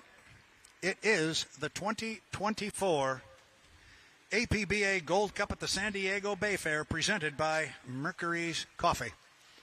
So this is the warm-up lap for Josh. For him, it's get acquainted with the race course lap. Yeah, I used to call the island the zoo over there because it does get a little rowdy at night. Those people know how to have fun over there. They flat-bottom guys over there? I think they're definitely fans of flat bottoms. Yeah, they're great fans. I mean, we used to run stock outboards over there on the start-finish line in the mornings, and they'd always come and say hi. And even though we were one of the slowest classes at the races, we weren't the least exciting. I mean, every class of boat racing can put on great shows, and the stock outboards did too. I wish they were out here this weekend. Josh Harnack in the Rapid Rabbit comes across. Start-finish line, he is on the clock. He's got 2 opportunities here, 2 laps to qualify. He needs one hot one. That's what he'll be happy with. We've seen our last 2 boats come out on the water and turn 1 lap and call it a day. And, oh, my goodness, it is sitting out here in front of us. We missed it. It popped up on the screen. Jeff Bernard, 138. 138.845. He knocked down Mr. Lupton by over 4 miles per hour. So that was an impressive run, Jeff. Yeah, it was. I mean, we knew Jeff looked good from here, but, man, to put that kind of gap on Jack was pretty impressive. The boat owner's got to be happy with Mike Rendell. And they're on their way to performing really well this weekend. Again, one more qualifying session for these guys later on, but for right now, he's leading the pack.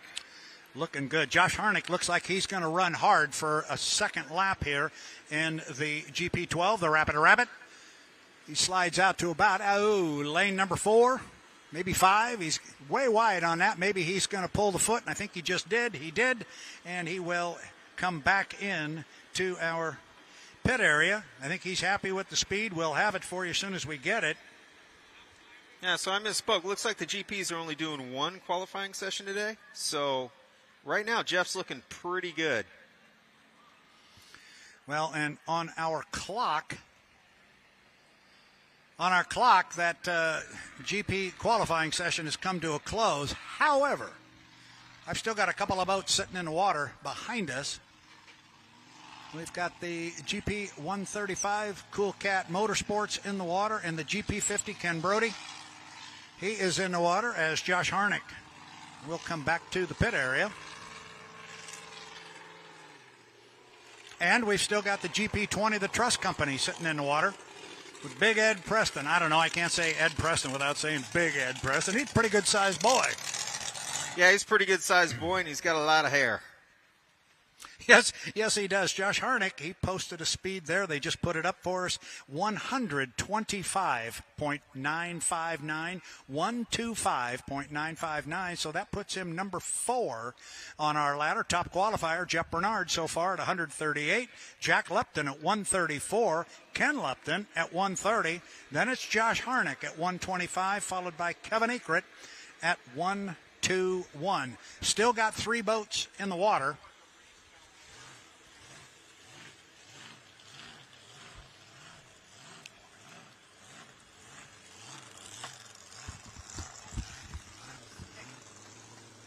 So it looks like Ed Preston's going to be leaving the dock right now.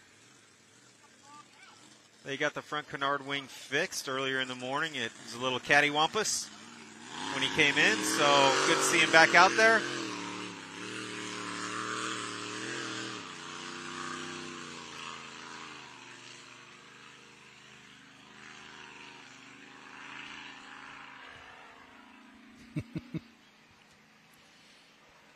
With that Big Ed, we get him out? Yeah, that's big, Ed. I gave you one thing to do while I turned away. You got to get Ed Preston out on the course. You got her done. Yeah, he made the course, and I knew he would. They got a great team behind him, but he needs some success here. He's had some bad luck here in recent, years of racing here, so we'll really wish him the best. Yeah, it's good to see them back out on the water. I think everybody would love to see them have a good weekend. The guys from Olympia, Washington. That would be the capital city of the great Evergreen State in the Pacific Northwest. Yeah, and Larry Lynn, the boat owner, he's from Olympia, Washington as well too. So these Olympian boys, they know how to get it done. Yes, they do. We'll see if they can make it happen this weekend at Bayfair. So this is the warm-up lap for Big Ed.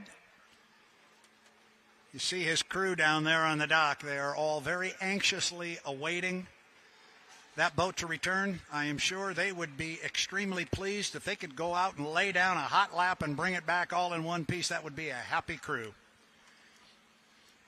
Absolutely. Coming into the pits in one piece and having the thing running is what it's all about. That's what they're striving for. But they also want to be fast, and Ed can be fast. We'll see what he can do. He's getting ready to wicker up and come by the front stretch. Yeah, next time he comes by start-finish line, they'll put him on the clock. This is his warm-up lap. I would expect he's going to put the hammer down here pretty quick and bring some speed to the line. He begins to do so.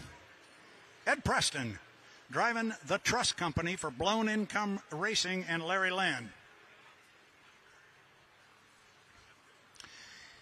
And honestly, it does not look from here like he's pushing it too hard. I think they want to go out and run a couple laps maybe and just bring it back, get in the show, make sure everything is bolted down and running right.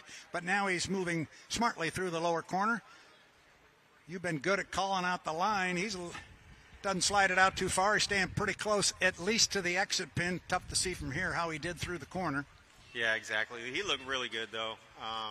We'll see how he gets into the entrance of the SeaWorld turn here. It looks like he's going to stick it right on that yellow buoy.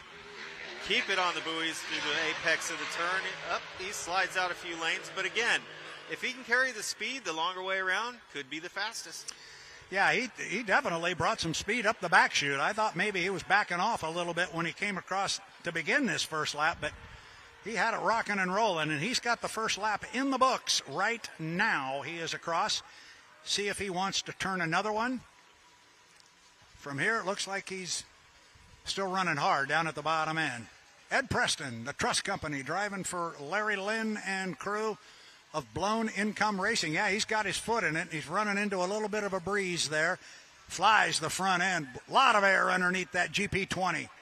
Yeah, he's driving with that front wing right now. As you see him spunts and walk across the water, spilling air out the boat, we call it. He's very comfortable in doing that, and he looks really good coming out of the SeaWorld turn as well, carrying a lot of speed. If he can just come down and complete this lap, I'll think they'll be very happy, regardless of what the speeds might be. And he is across the line, waving the sponsons right there. He is across, done, and complete. 2 laps for Larry Lynn's. Larry Lynn's boat with Ed Preston, GP20, the Trust Company. They've got to be happy. We don't even need to see the speed, Jeff. I think they're going to be pleased. Yeah, I guarantee you Ed's going to come in with a smile on his face. He usually does anyways, regardless of where he finishes. But that looked like a pretty good lap. I think so, too. We'll wait and see what Statman says. Statman's monitoring the radio. He'll have them for us. All of a sudden, we'll hear that voice in our head. And how about that, Hull? GP15, Happy Go Lucky. Steiner Construction presents Old Trapper Beef Jerky. Greg Hopp's ride going in the water. Hull's been around forever. They still make it go, and they make it go fast.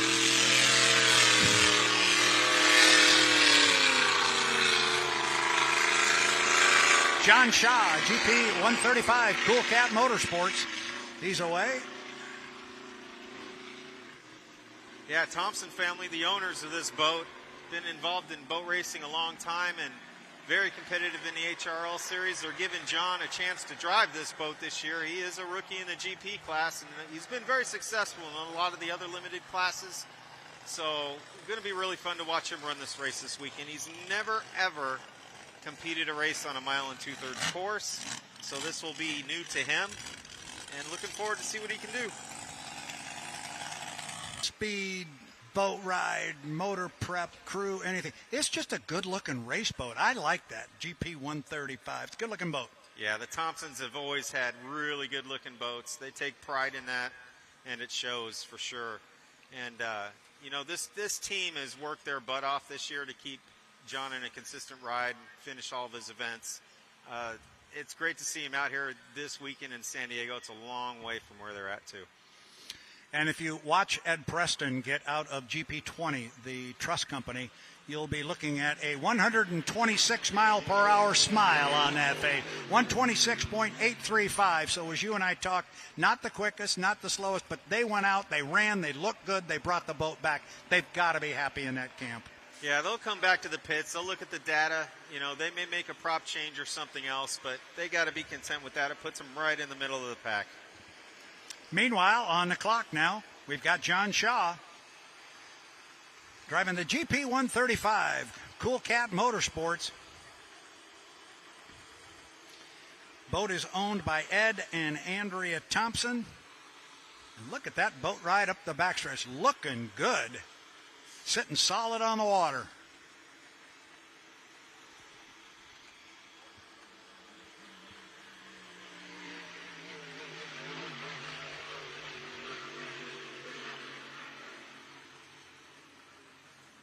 Yeah, the attitude of that boat looked really good going through the SeaWorld turn. We'll see what the numbers show.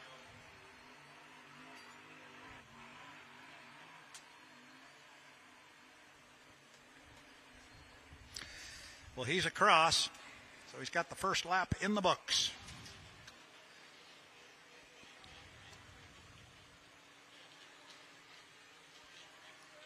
Just a beautiful scene here on Mission Bay.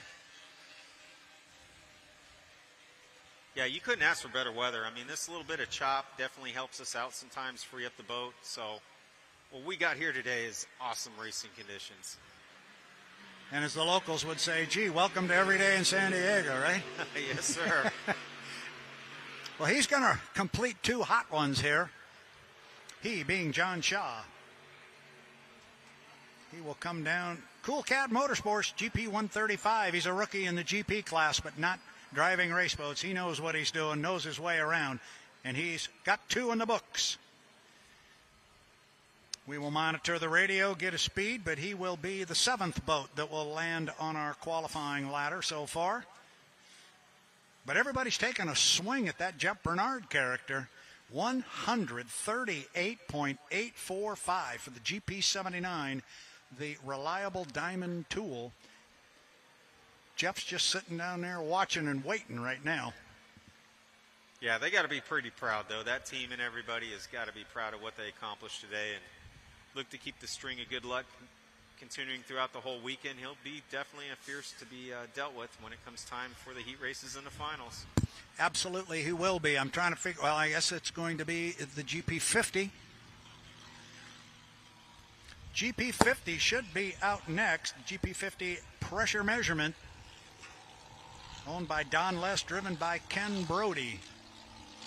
And this boat's a quick one. Yeah, Ken's been very competitive. I mean, he runs up front at all the HRL races where he basically campaigns all season long. And again, being the end of the year, their season is over. Let's tow to San Diego. So it's great to see him, you know, the owner, Ken Brody, all the way from Grand Island, New York. So appreciate them showing up.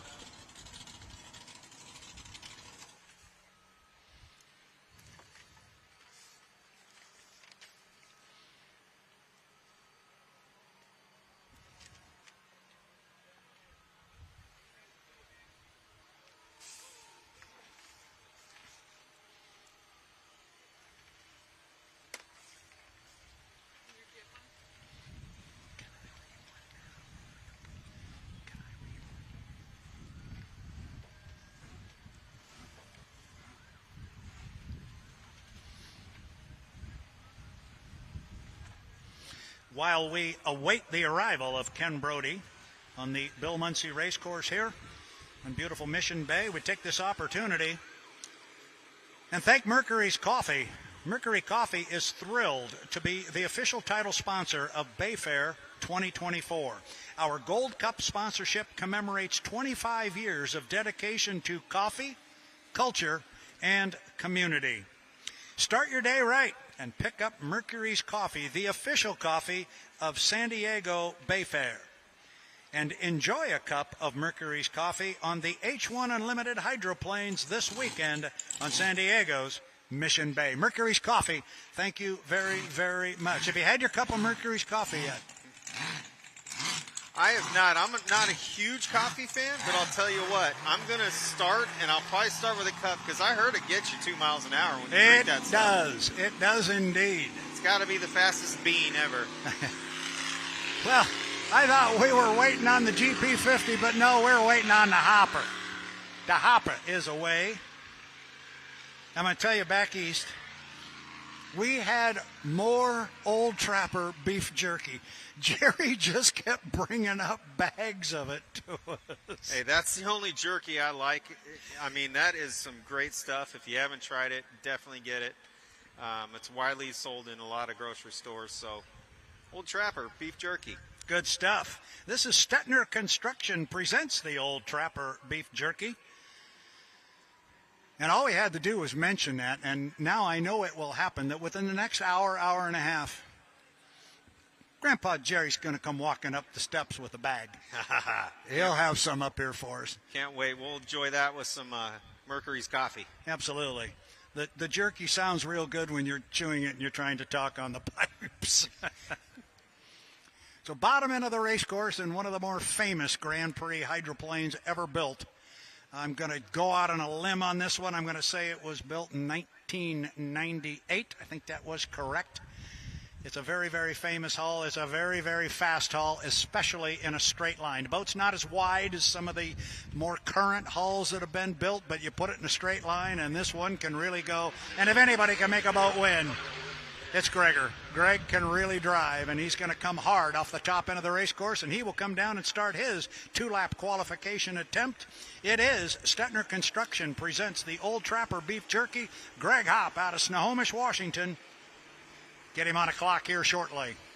Yeah, he's won the GP class here several years, I do believe. Always a top runner. So he is going to be a threat to take over the top speed from Jeff Bernard. We'll see where this couple laps end up.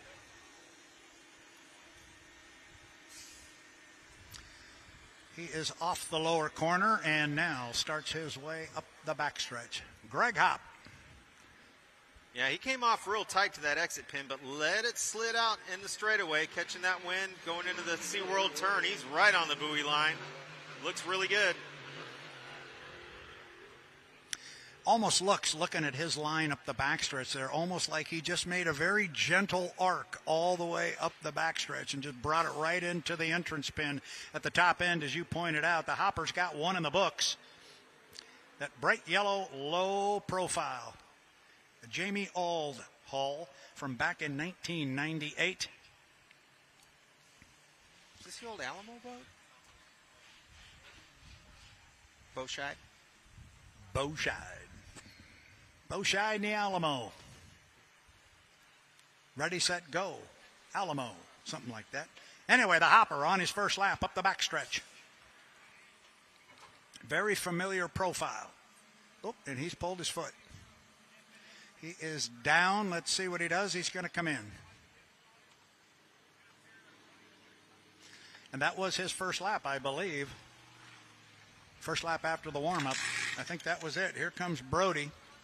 He's coming away in the GP50, the pressure measurement. Ken Brody.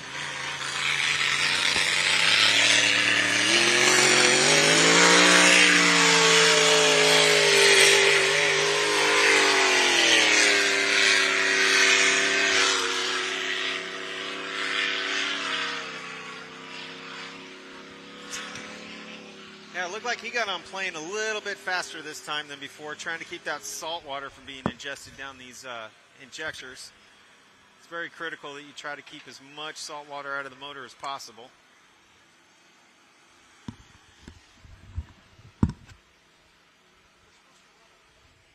Longtime GP competitor at a Grand Island, New York.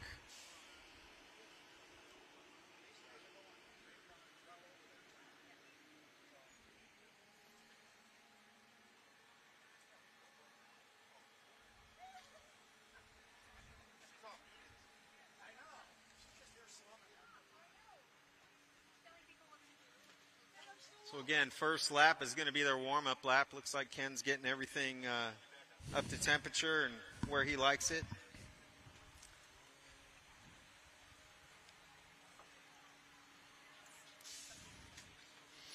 Yeah, Ken will come up here very slowly. Look for him at some point during the upper corner here. I would expect we'll see the rooster tail begin to climb. Yeah, look at Ed's wing.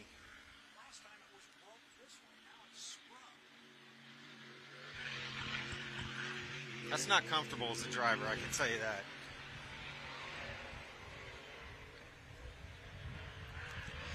All right, here comes Ken off the top end of the race course. He can run 2 laps around this race course hard after his warm-up lap. He has completed that, and Brody is now going to go on the clock right now. Top qualifier so far, Jeff Bernard, reliable diamond tool, 138.845 miles per hour.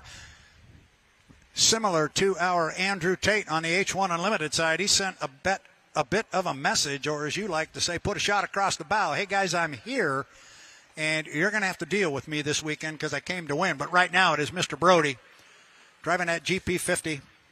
Yeah, it sounded like Ken had to get out of the gas down the front stretch, but he's carrying a lot of speed now, so he may need that 2 or 3 laps to get the lap that he's looking for.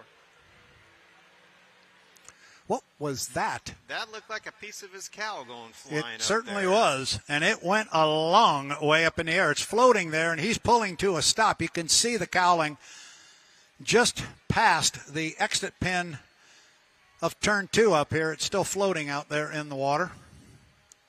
Yeah, sometimes those cowlings can catch a throttle cable or something else, and the next thing you know, you're dead in the water. So let's hope it's something simple for Ken.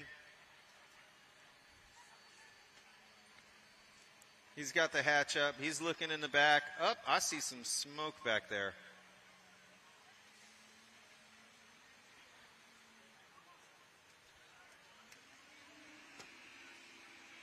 Pretty sure he has an onboard fire system that looks like he just reached in and pulled. There's definitely some not so good smoke coming out of that boat. Yeah, Ken himself is fine. For those who can't really see over there, he takes the helmet off. Oh, and he's now dipping the helmet into the water. So yeah, he's got a problem there. He himself is fine. He's kneeling on the other side of the boat, away from where the smoke is going, which is almost right toward us and blocking our camera view a little bit. Yeah, as a boat owner, he's not afraid to use a helmet bucket that's got radio comms in it and everything that's probably getting ruined right now, but he's wanting to put that fire out. Yeah, this is not a good situation right now. Now we got a drone view here. We can see it better. He is walking toward, he's still working on filling up the helmet with water and pouring it on the boat. Here comes the H1 Unlimited rescue sled. And they're getting some fire suppressant sprayed on the boat. Now here comes Same from the second boat on the scene. Tough situation for Ken Brody in the GP50 pressure measurement. Yeah, we certainly don't like seeing this, but, the main thing is Ken's okay. Equipment can be fixed. But this is going to set them back for the weekend. They're going to have a long night getting that thing repaired. Hopefully it didn't damage too much of the electronics, as there are quite a bit on these boats. And let's hope for the best. The fire appears to be suppressed at this point.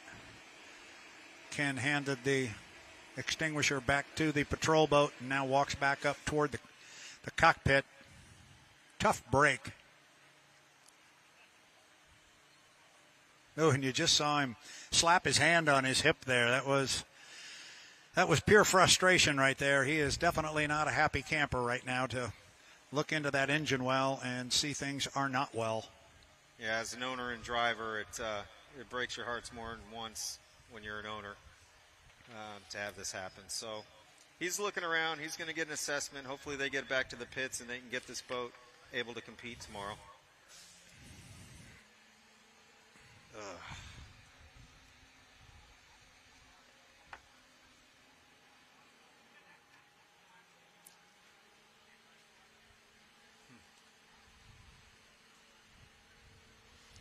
decal came off. I bet you ripped the fuel line off his. Could be. Yeah, hard to tell what really happened and what caused the fire, but we'll get with Ken and figure that out and let you guys know when we know. Unfortunately, we're going to be down for a little bit as they hook him up to a towboat to get him back to shoreline as quickly as possible so his team can start assessing the condition of his boat.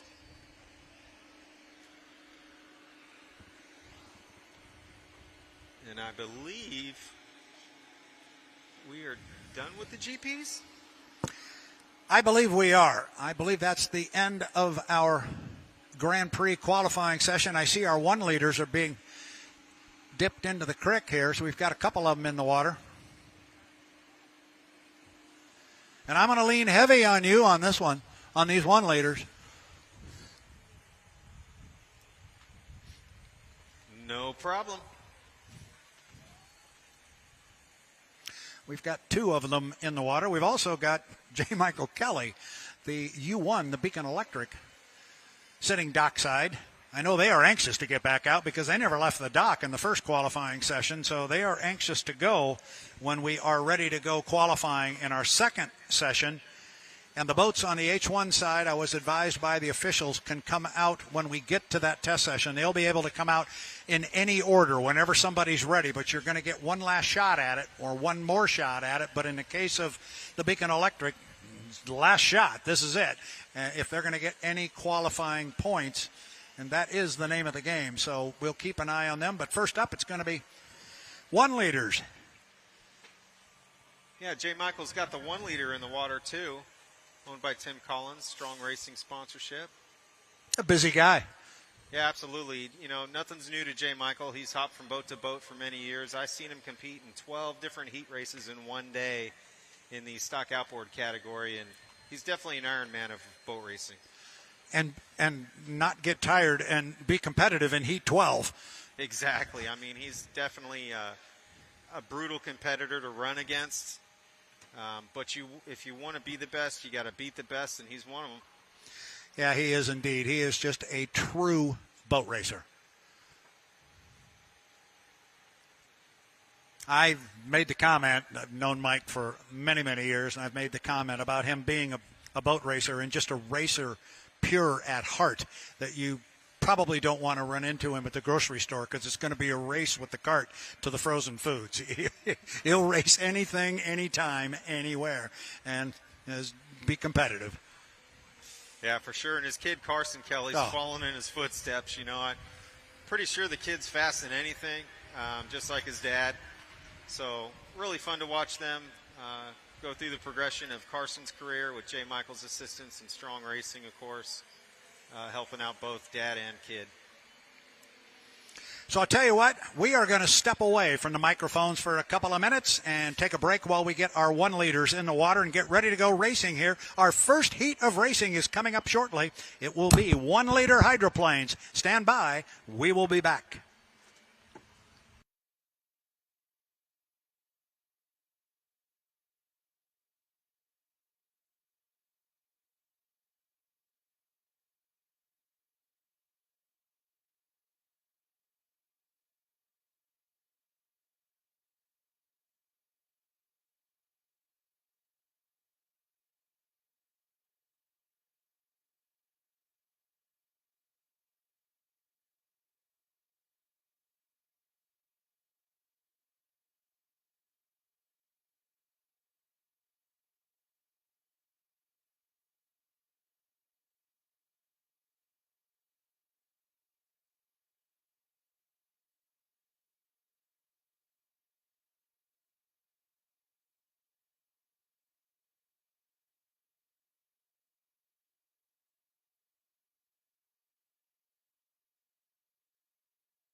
here we are again. San Diego Bayfair, ready for the 1 liters.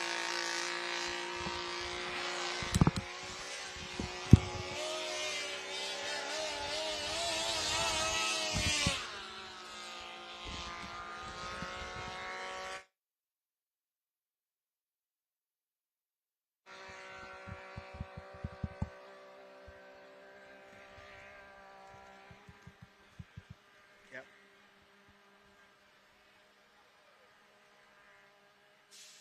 All right, so welcome back, fans. We got the 1 liters on the water. Again, these are your 3-cylinder, 2-stroke hydroplanes. A little bit smaller than the big brothers, but full of excitement. And this is going to be their first qualifying heat for the weekend. So no more qualifying, no more testing. This is a heat race. So we start to add the points up and set them up for the finals. Looks like we got Sean Bowser in the green and white boat. Fight Crime. Grime boat, not crime, but grime. And then you got J. Michael Kelly, who we saw not make it out in his unlimited qualifying attempt. He is driving the Shenanigans in the black and green Y1. That Y1 designates him as your national champion from last year in APBA.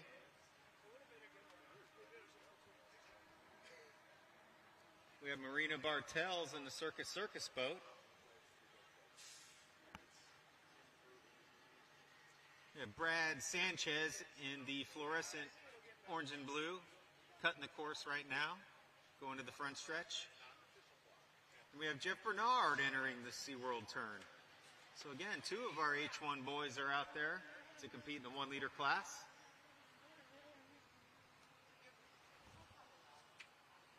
Not official. It's Okay. close. So these guys will start by a clock. Right now they are circling the course and getting their timing marks hit so that when it does become time to score up, which is 1 minute from the green flag, they will score up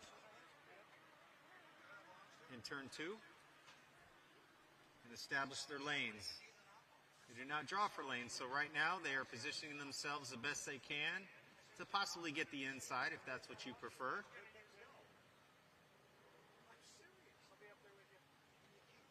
There's a 4-boat overlap rule in this class, which means you must have 4 boat lengths before you take away your competitors' lanes.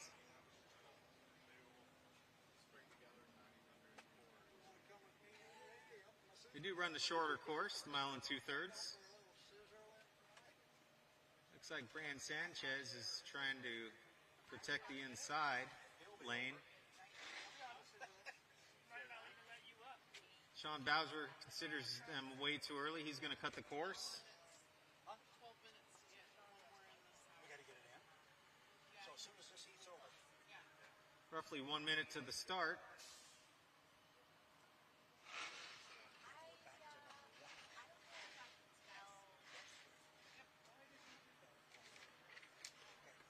So again, you got Marina Bartels in the Circus, the pink and white. You got Brad Sanchez in the fluorescent orange and blue boat. You got Jeff Bernard in the blue and white. You got J. Michael Kelly in the black and green.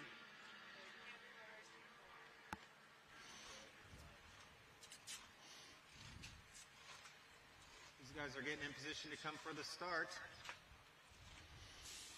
20 seconds.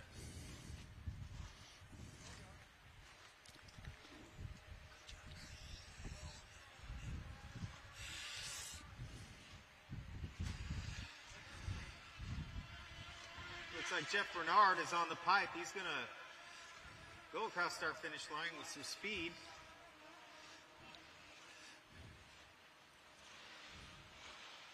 Brad Sanchez on his inside, trying to creep up on Jeff here. Jeff being very polite to everyone, leaving everyone plenty of room on his inside, being Brad Sanchez. Owner Dave Lem. Jeff looks like he's pulling away right now. He's definitely got some speed in that 1 liter. Again, these guys will approach 110 miles an hour. Yes, they're driving with the front wing, and yes, it's fun.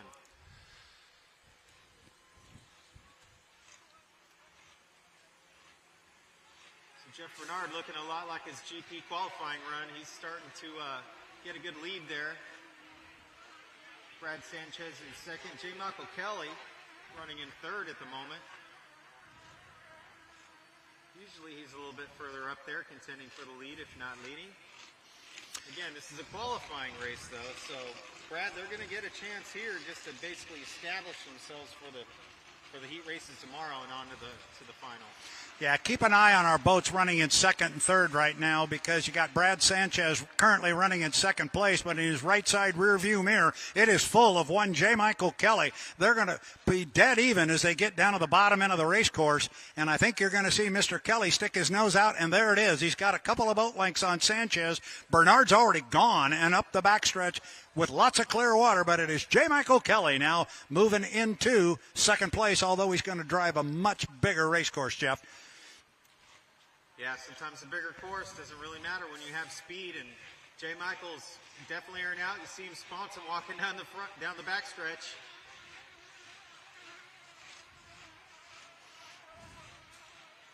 J. Michael Kelly leaving plenty of room for Brad Sanchez, but he is definitely pulling away. He's going to give it his all to catch Jeff, but that's a long distance to catch up, but if anyone can do it, J. Michael can.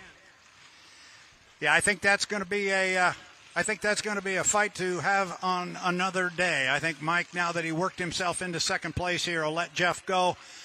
We've all seen those two battle it out head to head, and that showdown's coming before this weekend is over. Jeff Bernard and J. Michael Kelly, but Jeff Bernard laid the start on him. He was first across the line, first to the corner, had a lot of boat speed, and it was see you later after that. Yeah, Marita Bartels in the Circus. She's currently in fourth place there with Sean Bowser in fifth, all the way from Chicago area. Again, Jeff Bernard looks really good. He's on the buoy line now. He drives it into the SeaWorld turn. J. Michael Kelly just entering the turn now. He moves over. He's right on the buoy line as well, too. Jeff Bernard's going to come down and pick up a checkered flag here. Put lap number 3 in the books. Jeff Bernard. He took this one from wire to wire. Yeah, he sure did. And again, these guys only run 3 laps, as well as the GPs. The H1s will run 4. 3 laps is enough. Trust me, you're out of wind, you're out of breath, but it's a lot of fun. And Marina Bartels doing a little sponson waving there to the crowd. She's driving that boat hard,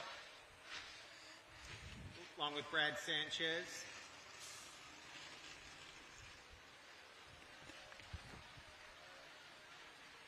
Sean Bowser in the green and white 1 liter. He might be trailing, but he definitely was off on his start. He'll look to improve that tomorrow and be up in the pack.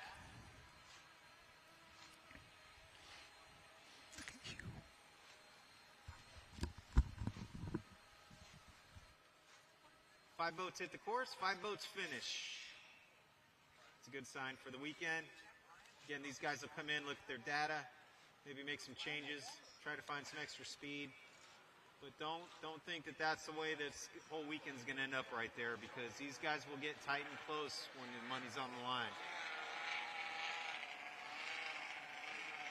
Our first 2 boats out of the Strong Racing stable.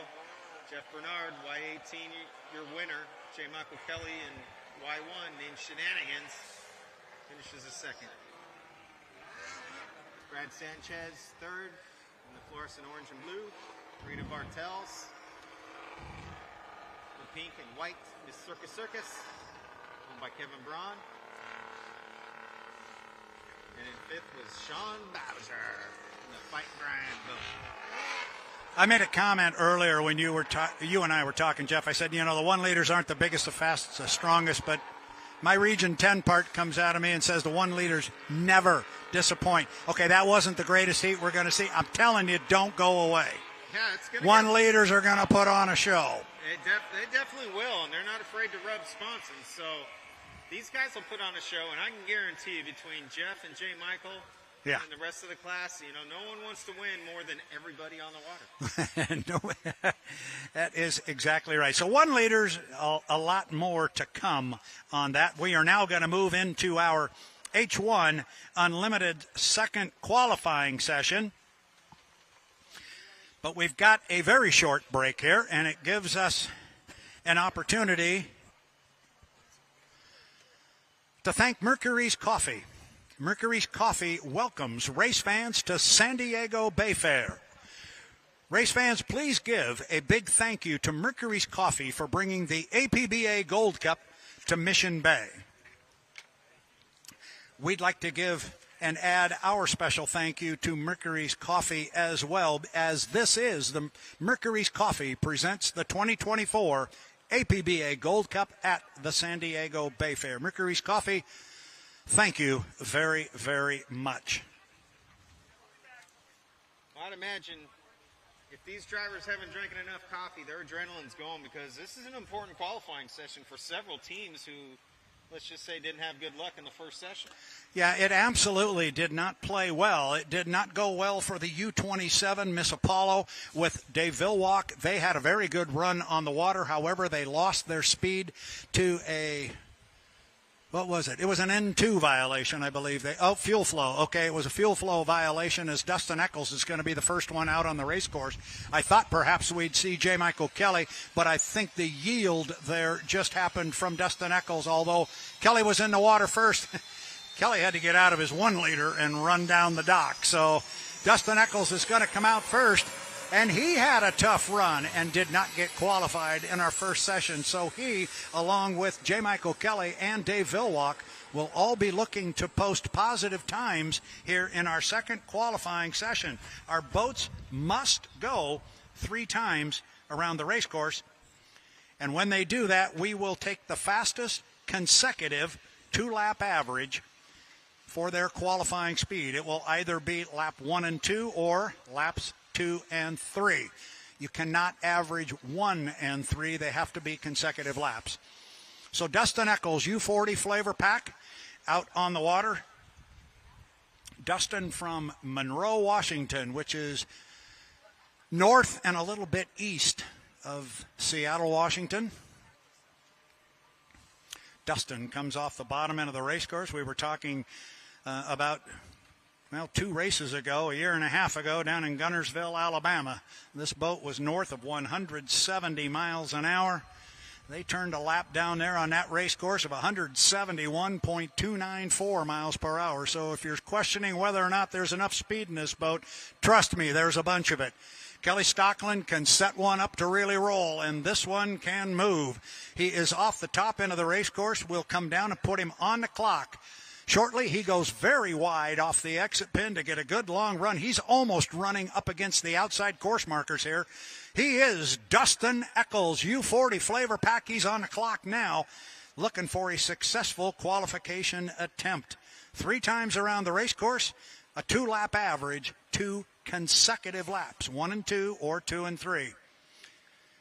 He did not post a time in the first session. He only finished 2 of the necessary 3 laps. So Dustin's off the corner at the lower end. He definitely tightened it up coming up the backstretch from the way he approached the front straightaway. Dustin Eccles getting a good boat ride up the backstretch. Now he starts to move the boat a little bit to the left as he starts aiming toward that entrance pin and heads by it right there. And now that big wall of water off that left side skid fin on the trailing edge of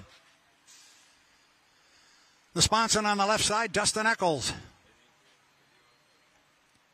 Going to put 1 in the books here real quick. He'll come down and complete lap number 1 right now. Yeah, his boat owner, Kelly Stockland, was the H1 Unlimited Rookie of the Year back in 2012 when he was 61 years old. Yeah. That's why he's a good man to have around. I like Kelly and Sharon. They are 2 special people and wonderful people to have in the H1 Unlimited family. Lap 1 is in the books. We'll get a speed here from Mr. Kish as soon as he can put it up on the screen. Yeah, this boat finished in 5th place in the 2022 National High Points finish. Looking to improve on that this year.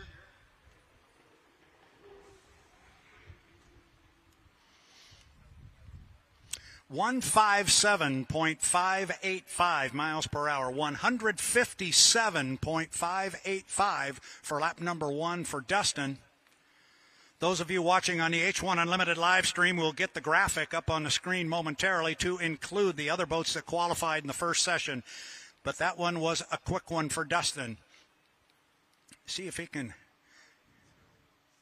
158.016. So there's a 157 and a 158. Now he'll look for lap number 3 to be north of 157 miles an hour so he can use the 2 and 3 lap average. There's the speeds up on the screen for those of you watching on the live stream. He's got a 2 lap average right now, 157.8. That's laps 1 and 2.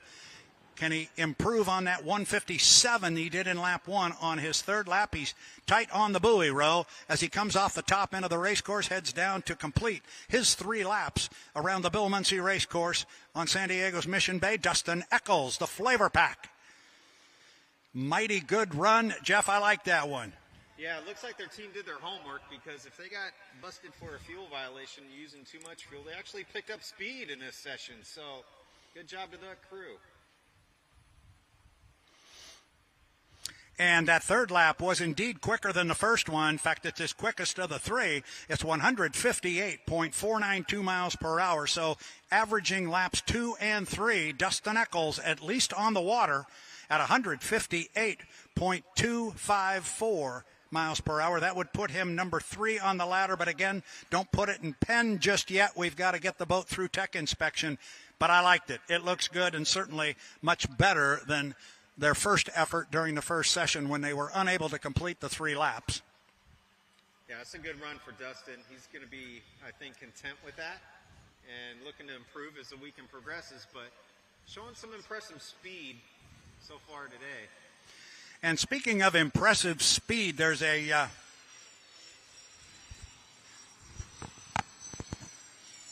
that's called a microphone adjustment there. Did you catch that? Yeah, I did. now I can hear myself. And we can hear you too. Very, very good. The stat man does a lot of things. He points out all kinds. But speaking of a lot of speed, there's a lot of speed standing right behind you. I don't know if you've turned around here yet, but we got a lot of speed standing back here. We can maybe have a little bit of a conversation, but I'm going to steal you want to talk to him? Hey. One of us has got to do it and got to put a headset on him. I'll put mine on him. You have a conversation. We have Jeff Bernard up here, top qualifier on the GP side, and just a heat victory just now in the 1-liter class. I'll let you chat with him. I'll put the headset on him and gab. Sounds good. So, Jeff, thanks for visiting us and coming up to spend time to do this. We know you're a busy man. Just getting done with the 1-liter races, too. So, let's focus on the H1. How did that run go for you, and how do you feel? Did you say H1 or GPW? Sorry, GPW. Oh, man. See, he's correcting me already. Jeff, you want to announce? No. But GPW, and we're really thrilled that you did such a good job. You're obviously on the pole. Yeah, I didn't think that in the boat. I intended to run 2 laps, and the first lap came around, come up the backstretch, and that thing hung for a long time. And I had to pull my foot completely out of it, and I just thought the lap was dead. Was so frustrated. Crossed the finish line and decided not to run another lap. Came in just mad, and then you guys announced 138. It blew my mind. Extremely fast. My team's been working their butts off all year long. We've blown up so many motors, had so many problems. We've been one of the most consistent boats on the circuit up until this year, and Roger Mahan Motors and Michael Weiner, Scott Kropfeld, I don't even want to start naming them. I'm going to forget people. But all that team down there, the Bad Influence, Ready 2 team, they're the ones that do all the hard work. I got the easy job. But today was not easy. That backstretch is pretty hairy at the bridge. And it's, I think, the amount of years that I've ran here, I've had good success. Some of these guys, first time here. And there's a lot of spots on this race course that can get you. And it almost got me today, but the thing is just hauling.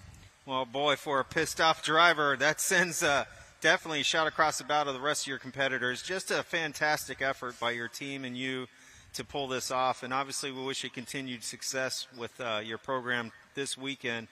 As far as the competitors go, who do you have your eye on? Always the Luptons, Brody, all our back east friends. We spend a lot of time back east ourselves.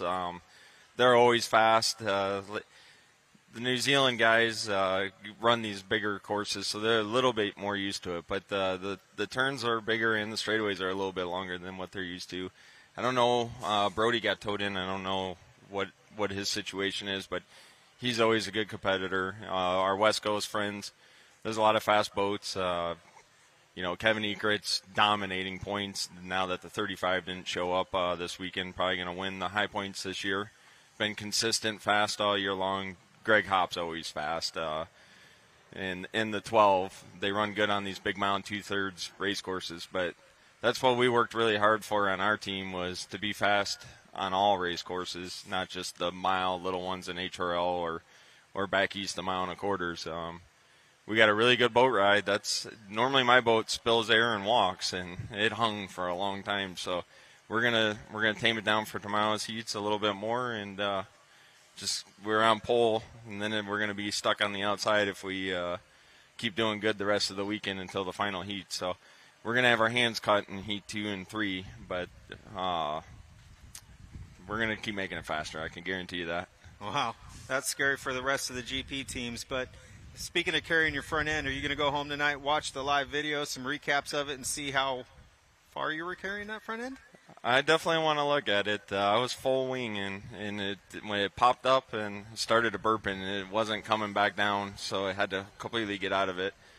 We made some adjustments after testing to get it to stop walking, which that happened. Now it was just carrying a little too much. But this is supposed to be the windiest it's going to be all weekend long during that qualifying session, so we don't want to get the boat too glued down and then the water be too flat and then we're too stuck. So there's a happy medium there. We're going to take a look at all of our options, but the Reliable Diamond Tool team and Jonathan Thompson, our sponsor, I can't thank them enough, and looking forward to Heat 1A tomorrow.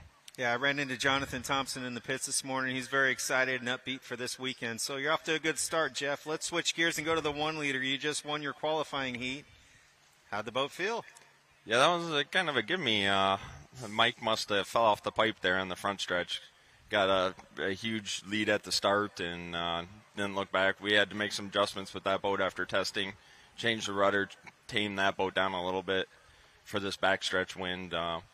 We've Jim Seckler, obviously, is 1-liter guru, and when we come to San Diego, we've been here with a couple different boats ran by Jim, and have beat that black boat. When you beat that black boat, you're doing something. So, but it's all Jim Seckler that does all the work. I do the easy thing and drive it, and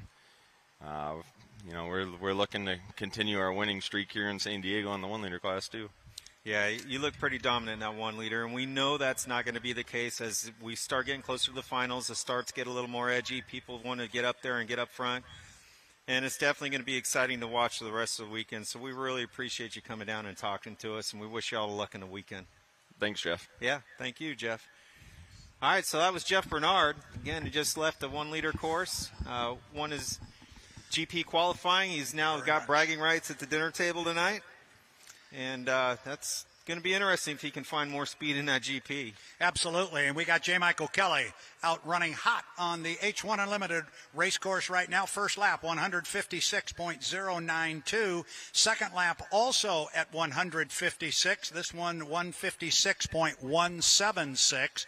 A 2-lap average for laps 1 and 2 at 156.134. He just completed his third lap, and it's the quickest of the three. It's 157.284 miles per hour. We will average laps 2 and 3 together and come up with 156.728. 156.728 miles per hour. For J. Michael Kelly, that would be the fourth fastest on the ladder behind Andrew Tate, Corey Peabody, and Dustin Eccles. But Dustin Eccles and J. Michael Kelly both have yet to clear tech inspection. But a much better run this time for JMK and our defending APBA Gold Cup champion. Yeah, Strong Racing's got to be okay with that. You know, they're going to look at the data and see if there's anything they can prove on for tomorrow's racing. But to get those laps in the book is real huge for the team. It boosts morale, gives confidence. And when you give Jay Michael some confidence, he seems to find speed. He finds speed, and he finds a way to turn that into an advantage, which he can. Looking back behind us in the pit area, as JMK is going to return to the pits now, we've got the U11. Miss Mercurys Coffee is in the water. Jamie Nielsen standing on the dock just above the boat with boat owner Shannon Rainey. They will get Jamie strapped into the boat pretty quick. I think next up, yep, thank you very much. Rachel Kish on the call here, pointing out that it will be the bright red, white, and blue of the Miss Apollo. The U27, Dave Vilwalk, will be out on the course next. He, too, has yet to qualify. And we just got word from the stat man that the U40 flavor pack, Dustin Eccles, has cleared tech inspection. So our third fastest qualifier, the flavor pack and Dustin Eccles, 158.254 miles per hour, is legal. And he's about 0.3 of a mile per hour behind U9 and Corey Peabody, 158.559. So bunched up there at the top, or at least in second and third place. But so far, nobody's sniffed that 165 that Andrew Tate character laid down in the Goodman Real Estate. It'll be interesting to see if Andrew Tate decides to come back out on the water. It is our RevChem Fast Lap Top Qualifier Award here. There's a $2,500 check laying on the table for our top qualifier. Right now, that is Andrew Tate. He's already won 3 of them this year. He'd love to have a 4th. And I'm wondering, quite honestly, between the two of us, Jeff, here, I'm kind of been watching Corey Peabody down below. He was down on the dock watching his teammates run. He's got the shorts on. I'm not sure we're going to see them run. They don't look to be preparing a boat for a run on the the Bill Munsey. Yeah, he knew Ted Jones really well anyway. That's close enough. Yeah, it appears that they were comfortable with their run, and they're content with it. You know, are they happy with it? Nah, probably not, but they're content with it. And, you know, that team is definitely one to watch over the weekend. So by them saving their equipment, maybe it becomes their advantage, maybe it doesn't. Corey's got a lot of time behind the wheel at this course as well, too. So I'd imagine it's not going to hurt them at all when it comes time to race. So we talked about the winningest driver in the history of H1 Unlimited Racing. He is Dave Vilwalk, and he is away from the dock. In the U27, the Miss Apollo. Yeah, Dave Vilwalk is your winningest H1 driver in history, surpassing Bill Munsey at 62. Dave now has a career 67 victories in the H1 category, so this is the man.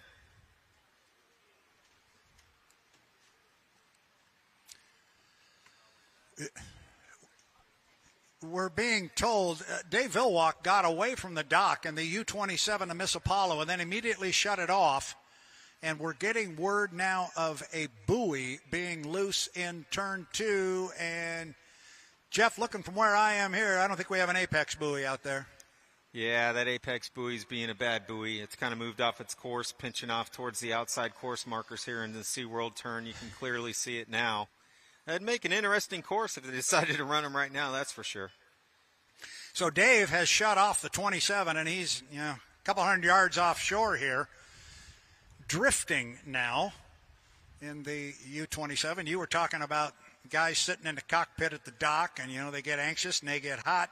He's sitting in there, got the lid closed, and I'm sure he would like to see that buoy put in place post-haste so he can get out. Here comes our safety and rescue personnel and hopefully a boat with a new buoy, and we'll get an apex buoy replaced.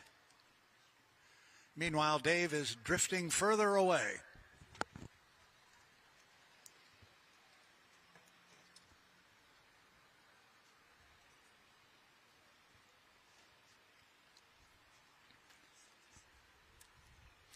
Talking about our RevChem Fast Lap Award, right now it would go once again to Andrew Tate, U91, Miss Goodman Real Estate. RevChem is the official composite supplier to H1 Unlimited.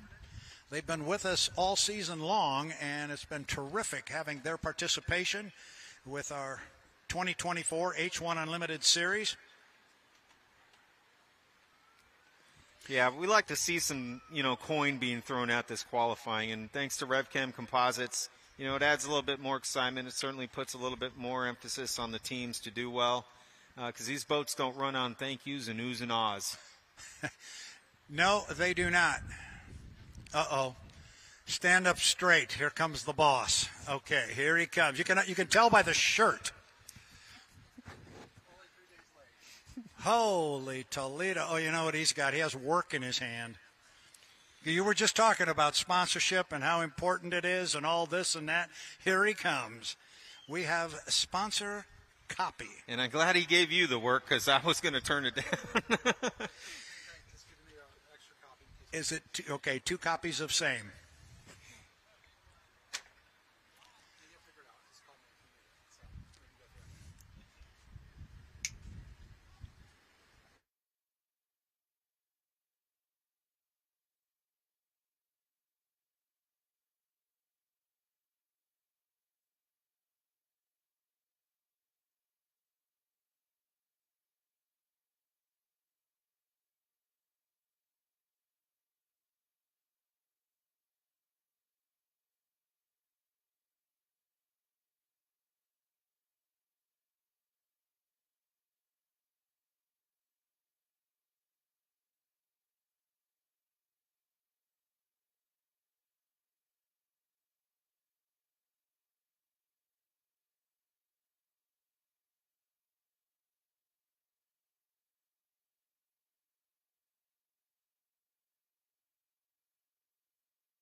Back on the shores of Mission Bay in San Diego, California. If you look toward the SeaWorld end of the race course and look toward the corner up there that our H1 Unlimiteds go around, you can count 1, 2, 3, 4, 5 buoys. 5 buoys around that race course, meaning we do now have an apex buoy. Because Dave Villwalk got out on the race course and then had to shut down, and he kind of got blown away from the pit area, we are towing Dave Villwalk back to the dock, and instead we are going to send out Jamie Nielsen in the U11, the Mercurys Coffee. And for those of you on the H1 Unlimited YouTube network, I don't know if you're ever going to get a prettier view of the U11 looking right straight down on the top of that boat, the Miss Mercurys Coffee, the U11, and Jamie Nielsen. And he is now turning to the right. He is not happy with how the boat is running, or maybe a better way to put it is not running. And he is turning that boat around, and he's going to bring it back toward the pit area. So our teams have had a difficult time getting themselves qualified here for the 2024 APBA Gold Cup presented by Mercurys Coffee. Jamie Nielsen in the Mercurys Coffee. They wanted to go out and have a big run right here, but apparently it's not going to happen. And now it'll be interesting to see how the officials rule this, because you get 2 swings at qualifying. They had one, and they qualified. This was their second swing, so I think if he comes back, I don't think he can come back out. Now, Dave, on the other hand, that was not of his own doing. The boat went out, and then he was radioed quickly, knock it off. We've got a buoy gone. So I am sure Dave will keep the boat in the water. He didn't expend a whole lot of fuel. So I'm sure they will just turn Dave around and kick him back out. Interesting turn of events here. We were expecting the Mercurys Coffee to head out and give us a good hot run. Couple of hot laps out there, but it did not happen. Let's take a look at our qualifying ladder. I'm going to look back to our stat man. Has anybody heard on the radio yet if JMK has cleared tech? He did clear. Okay, so J. Michael Kelly's 156.728 stands. So of our 6 boats, we have 5 that have officially qualified. Our top boat, our top qualifier, and right now the boat standing in line to pick up the RevChem Fast Qualifier Award, the RevChem Composites Fast Qualifier Award. It's Andrew Tate in the U91, the Goodman Real Estate, with a top speed of 165.116 miles per hour. Second on the ladder is U9, Corey Peabody. His qualifying speed is 158.559, 158.559. Third on the ladder, the U40 Flavor Pack, Dustin Eccles. His speed, 158.254. Fourth on the list, the aforementioned J. Michael Kelly in the U1, the Beacon Electric. He is fourth on the ladder at 156.728 miles per hour. And rounding out our 5 boats that have officially qualified, the U11, the Miss Mercurys Coffee, and Jamie Nielsen with a 2-lap average speed of 152.846.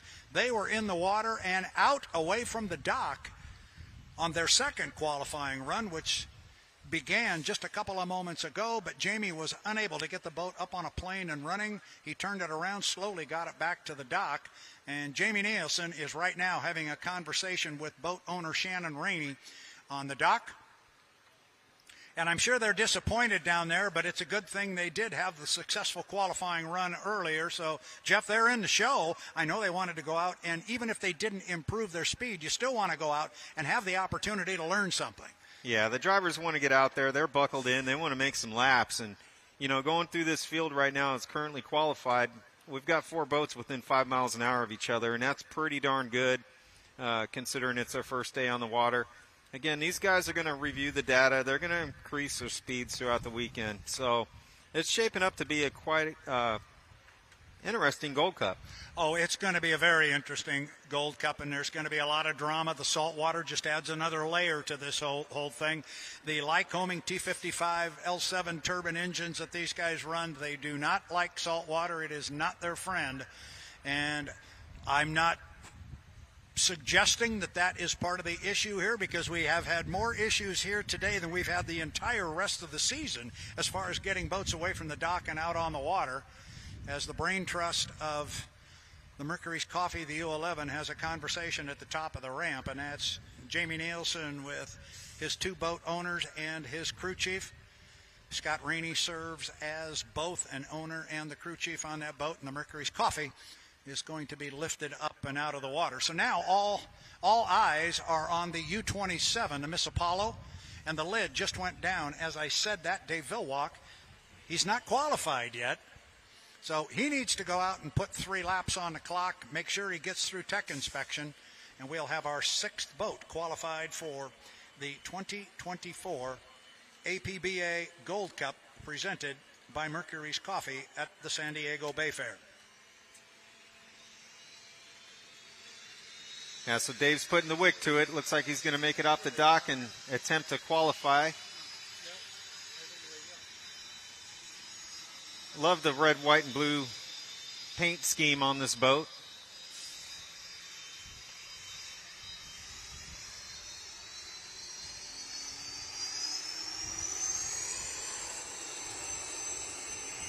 Dave Villwalk now starts to step it up on a plane, the U-27. Yeah, he gave a quick wave to Shamu, and he's now entering the course. So we will watch Super Dave, the man with 67 victories, the man with 10 APBA Gold Cup victories under his belt, the winningest driver in the history of H1 Unlimited Racing. Could he win another one? Could he make it, win number 68 this weekend, and in doing so, claim his 11th APBA Gold Cup and tie with his good friend Chip Hanauer? That's part of the drama that is going to play out here this weekend.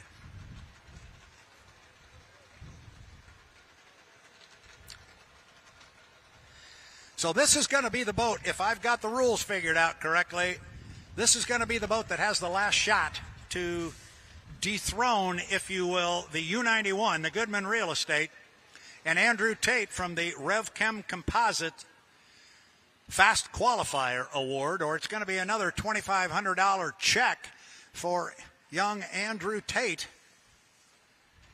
But Dave Villwalk may have something to say about it, getting a really, really nice light boat ride up the backstretch. If anybody knows anything about speed on this race course, it is that man, Mr. Villwalk. He is not yet on the clock. He's going to come off the top end right now, slides it out to about lane number 2. And here comes Dave Villwalk. He's going to be gunning for Andrew Tate and a 165.116. But honestly, Jeff, I don't think he's going to try and run him down. First things first, he's got to get qualified. He's got to get 3 laps in the book, and he's got to make sure they're legal when they go through tech inspection. Yeah, that's true. But once you put the brain bucket on or the helmet, anything goes. So it wouldn't surprise me if Dave really put it to him and tried to get up there. But just looking at his course going through the turn there, he obviously drifted out in the apex, wanted to come out really tight to the exit pin. He's flying it down the backstretch. And, again, the breeze is up and down, so shouldn't be a concern to them at all, though. He's got experience here, and he's going to show it. He definitely does. We saw a similar situation in the Tri-Cities where Andrew Tate had an issue with his boat and didn't get qualified the first time out, and he had to go out and do it again in the second, and his only one chance to go out and qualify, he put the pedal to the metal. A, got the qualification done. B, posted the fastest time and walked off with the $2,500 RevChem Composite Fast Qualifier Award. But now it's Dave Villwalk completing lap number 1 of 3 in that beautiful red, white, and blue hydroplane out of Rainbow City, Alabama. It is Charlie Wiggins and his race team.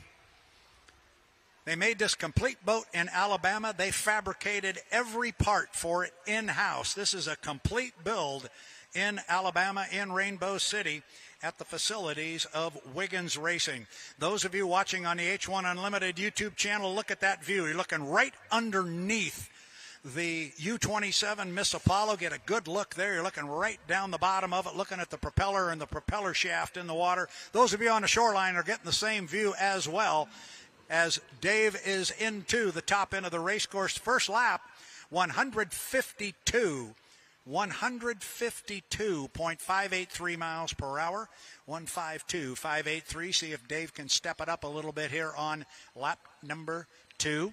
I'm going to go out on a limb and say he improved that lap. He looked much better going through the SeaWorld turn right on the buoy line and carried a lot of speed through the apex of the turn again. So We keep saying apex, and that's the center of the turn. And if you can carry your speed through there, it's just going to transpire down to the straightaway. And yes, sir, lap 2, 155.086. So with 2 laps in the books, his average qualifying average right now is 153.824.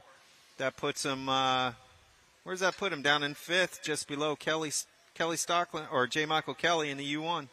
That does. That would put him at number 5 pending tech inspection. But now let's see. It wouldn't take a huge jump here for him to jump up a little higher. If he could do a 156, maybe a 157, he might be able to leapfrog into the 4th position or maybe even the 3rd. It is Dave Villwalk in the U27 of Miss Apollo. He is across start-finish line now, and that is 3 up and 3 down.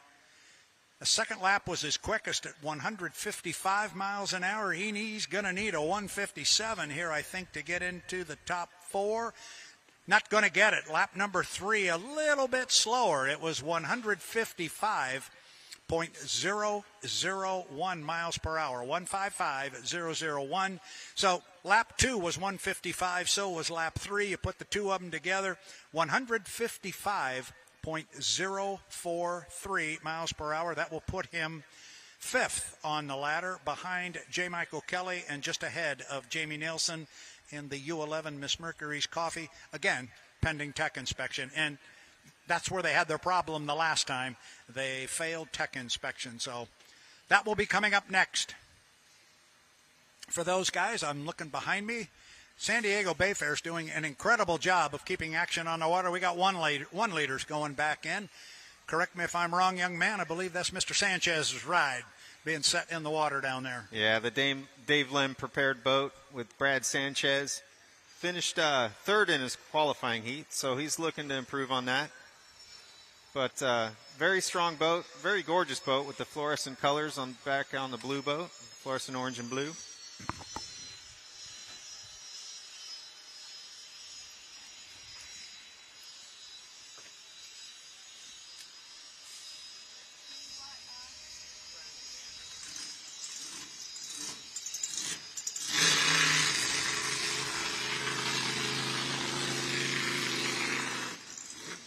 I hear some noise.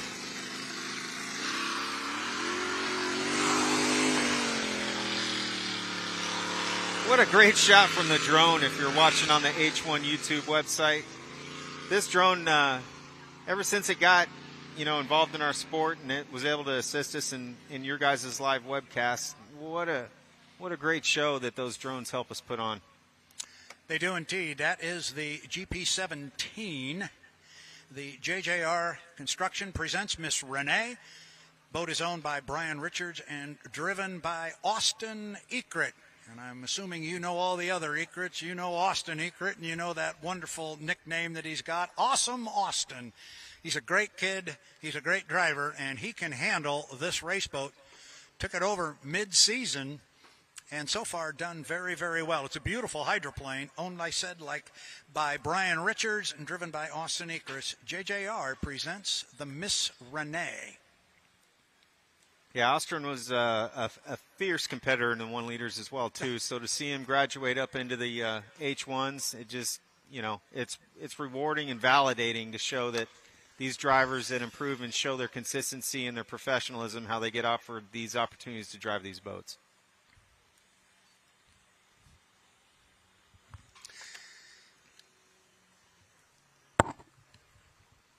And honestly, I'm not quite sure what we are doing here with Awesome Austin on the race course, but does memory serves me right that he did not get an opportunity to qualify. So he is having his opportunity to do that now. We're picking and placing 1 liters into the water so we can go racing. But again, San Diego Bayfair doing everything they can to keep the action and the activity on the water. We had a few extra minutes. Austin Ekrit did not get an opportunity to qualify earlier. They said, be ready to go. The boat was in the water, and he is on the water, and now he is on the clock. Austin Ekrit, driving the GP17, JJR presents Miss Renee. Nice corner at the bottom end. He was right on the buoy row. And you see the rooster tail shoot up. He's got good acceleration off the corner. You heard Jean Thioret talking about that earlier in the day. He said that's one of the big differences between the Grand Prix boat and the H1 Unlimiteds. Wow, great shot there as he was very close to the entrance buoy as he got to the top end. This is what Thioret talked about. He said these things really accelerate quick. And Austin's having a good run. He's riding a lot of canard going down the front straightaway. We could just see him standing on it, making sure he keeps that front end down. Then he's going to run a second lap hard. We'll get a speed on them both here in a minute. Yeah, it looks like Brian Richards' team, he's the owner. He's got this boat set up for Austin to be successful in it, and he's putting on a show right now as he comes down the backstretch. Airing the boat out. Looks good. Looks very, very good. You put the right boat under this kid, and he will make it work. Man. So if there was any question about how close he's coming to the buoys, we just had a drone shot from right above the second buoy in the top corner, and he could have reached out and painted it. Yeah, he's definitely hooking what we call on the buoys and looking really good coming down the front stretch. We'll see what his time comes out to be. And that's going to do it right there. There was 2 up and 2 down for young Austin Ekrit. That was a good run. Yeah, looked great from where we're sitting, and we got one of the best seats in the house. That drone shot was pretty incredible, though, to see how close they do come to those buoys. And like you said, he could have reached out and grabbed it.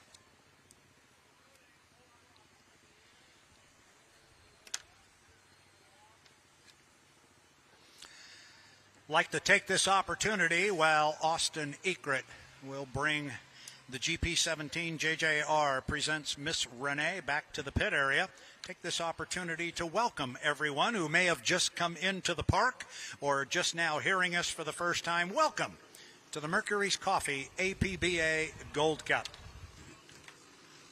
And while you're here, those of you that are here and on site, make sure you stop by Mercurys Coffee along the boardwalk on East Vacation Island and be sure and thank them for bringing the Gold Cup to San Diego and Mission Bay.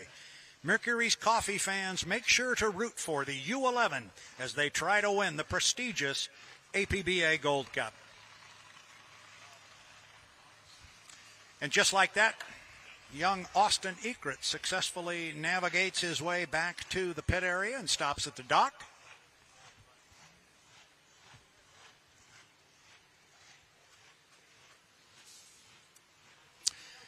I think, well, looking at the schedule, we're off a little bit, but I think we've got our Heat 2 of our 1 liters on tap. Yeah, I see 2 in the water right now, and we got another one being hooked up to the crane. So I believe you're correct, Brad. We are going to see the 1 liter qualifying heat number 2. And I'm not giving up. 1 liters never disappoint. We're going to put on a good show. Mr. Bernard's going to look out the window and say hello to his old buddy, J. Michael Kelly. And before this is done, those 2 are going to hook up, and we're going to have a heck of a show. I got somebody for you. I said, oh, here comes somebody. So is...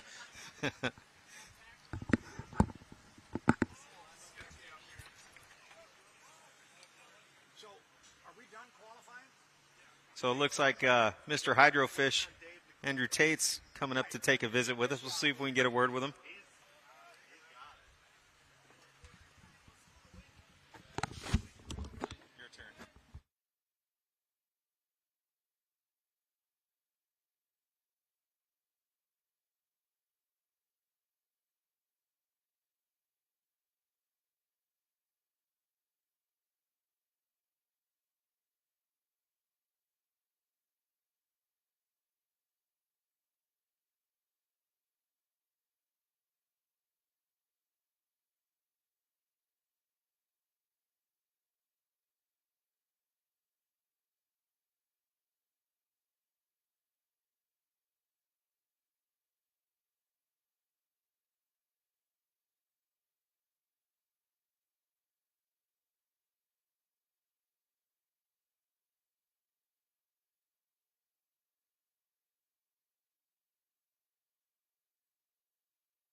Back here atop the pit tower at San Diego's Mission Bay, it is the 2024 APBA Gold Cup at the San Diego Bayfair, presented by Mercurys Coffee. I got a special visitor that came up here on the tower, and I appreciate him coming all the way up the steps. Got Andrew Tate, driver of the U91, the Goodman Real Estate, and also our top qualifier for the APBA Gold Cup. Congratulations. You've been a top qualifier at most of our events this year, but this time a 165, there was nobody even in the 160s, down to 158. I guess the silly question would be, how's the boat running? The boat's been running good all year, so I don't know, maybe somebody's kind of sandbagging a little bit down the order, not showing us all their cards. It's a long weekend, but we were able to run really hard into this headwind, which was that was exciting and a lot of fun for me. The boat felt really good.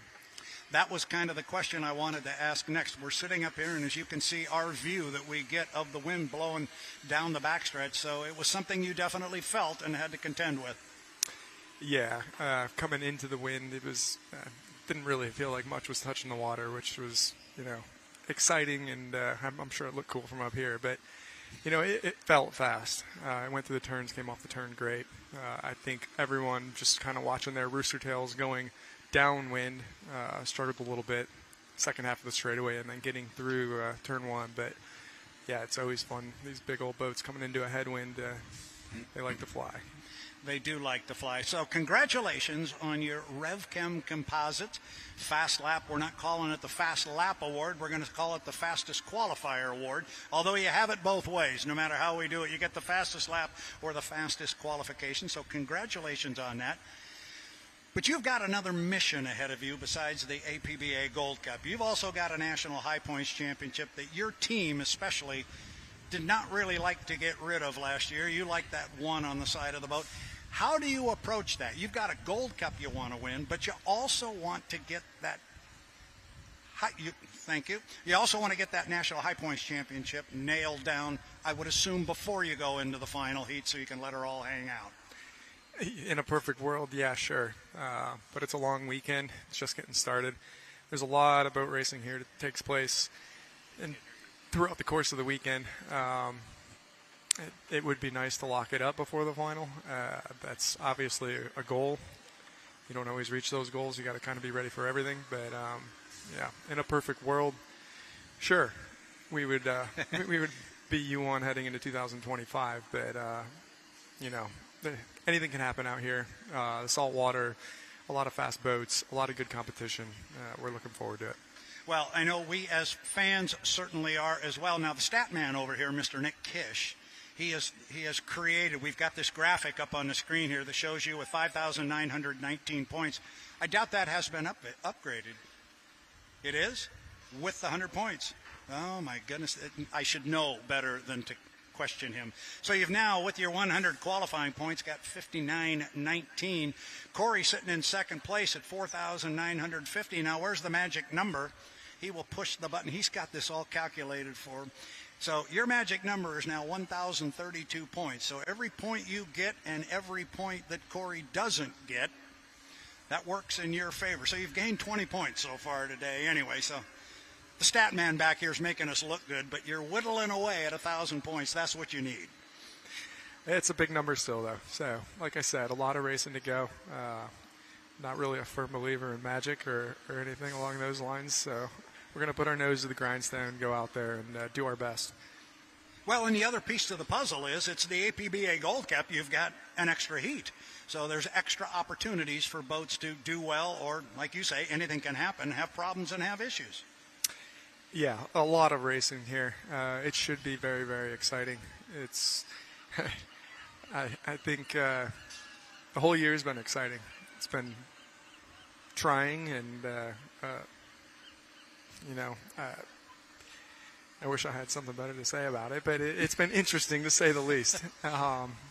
It's been fun. It's been difficult. It's been not so fun. It's been a roller coaster of a ride, and we're looking to finish off 2024 on a strong note, putting our best foot forward. And then you can take a big bucket of paint if everything goes well and just cross out the 9 on the deck. If it was up to me, we'd stay 91. I I don't know. That's just my 2 cents. I like the number 91. I'm not a huge fan of wearing number 1. I think anyone who's around the sport knows who won the year before. We don't need to rub their noses in it. Well, we got our 1 liters coming out on the race course, so we're going to get to a call of that very quickly. But before we do, you spend a lot of time behind the wheel of a Grand Prix hydroplane. Talk to me a little bit about this field of Grand Prix boats that we've got here. This is awesome. It is really, really cool. I'm kind of hoping the schedule works out to where I can come up here or get to the point and watch these guys race. There's a lot of boats here, a lot of fast boats that could win. It's going to be loud, it's going to be fast, and if the wind stays like this, it's definitely going to be challenging for the drivers. So I'm definitely looking forward to the show that these guys put on.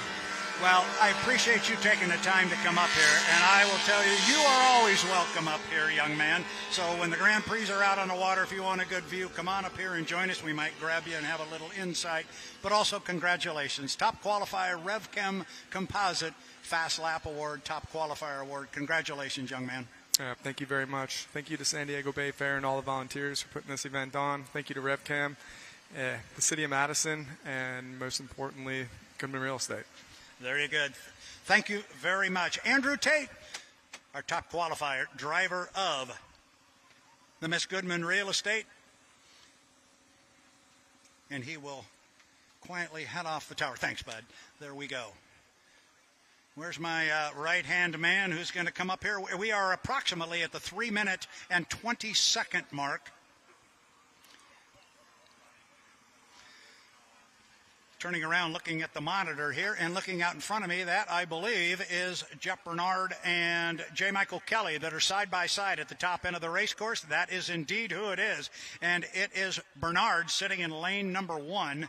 It is Kelly in lane number 2. We talk about these two like they're the only 2 boats that are going to be out in this heat, but that's not the case. We've got 1, 2. I'm counting noses out there now. I see 2 other boats. There should be a third, but I'm not spying it. Oh, there it is. It's down at the bottom end of the race course. It was hidden by the island. So we've got 5 boats slated to go in our second heat of 1 liters. I've also got my right-hand man back up here. We're supposed to have 5 boats. We got all 5 of them on the water. Yeah, it's a beautiful sight. We're looking forward to this heat race. This is qualifying heat number 2 for the 1 liters. And we're looking for Sean Bowser in the green and white Fight Grime boat to get a better start this time and see where he can end up. As again, you're going to have J. Michael Kelly and Jeff Bernard going at it as teammates, along with Marina Bartels. If for all you ladies out there, this is a sport that's for you, and this is certainly a class that's for you. She's proven it out on the water right now. So again, these guys are hitting their timing marks. They're using their spotters that are in the corral with radios to assist in that. These guys are going to set themselves up to score up at 1 minute prior to the start and establish their lanes. And once their lanes are established, you must hold that lane until you have the overlap rule of 4 boat lengths to take away somebody else's lane. Should be a good race, though, for sure on this one. I know Jay Michael was looking forward to it. He had a little issue getting off the power band in one of these motors, and it takes a little while to get him going on the last heat. So if he gets a good start, look out.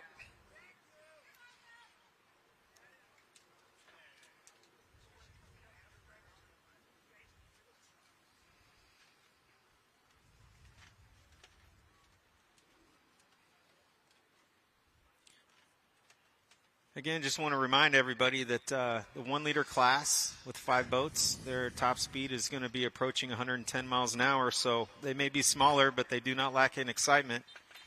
And as we have been saying all along, that this can be some of the most exciting racing of the weekend. And we anticipate that the level of competition is going to get higher and higher as we get closer to the finals.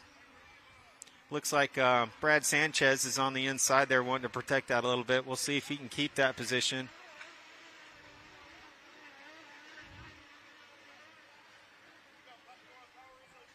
Kelly going to be able to slot into lane 3, or is he going to go to the outside? Looks like he's going to be in 4 as we're coming up inside 20 seconds now to the start. Yeah, Kelly's going to be on the far outside, lane number 4.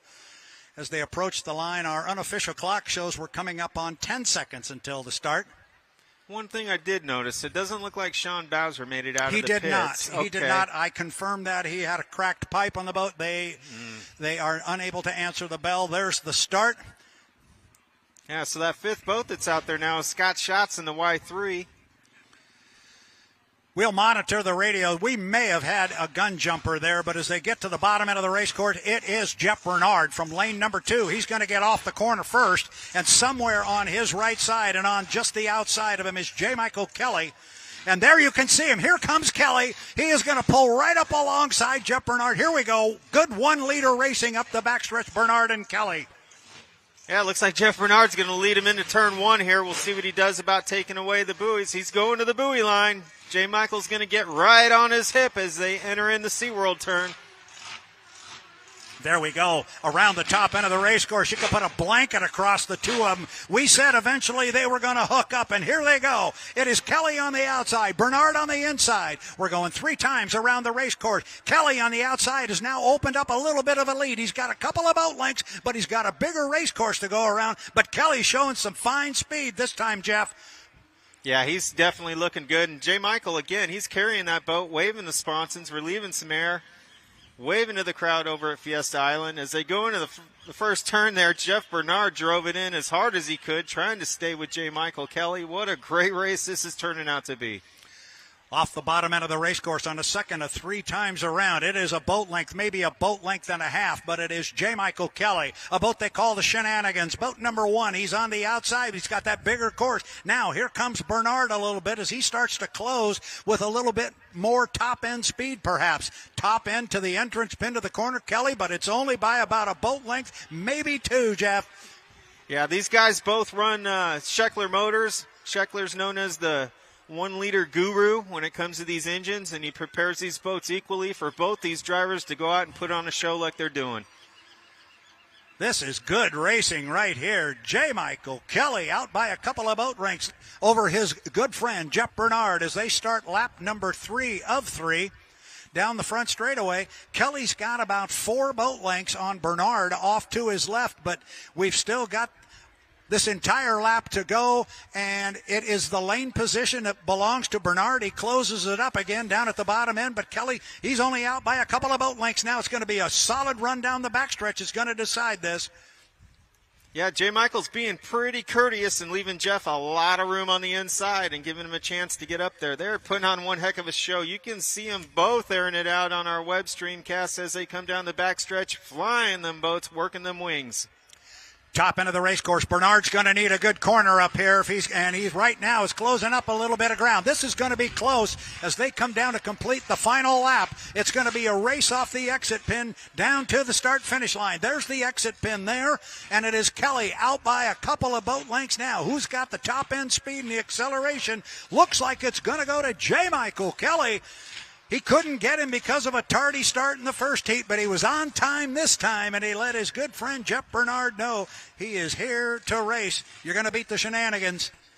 You're going to have your game face on and be ready to roll. So a good run there by J. Michael Kelly, a good run by Bernard. That was just good racing. Yeah, let's not forget our third-place runner looked pretty good. Brand Sanchez got a comfortable third.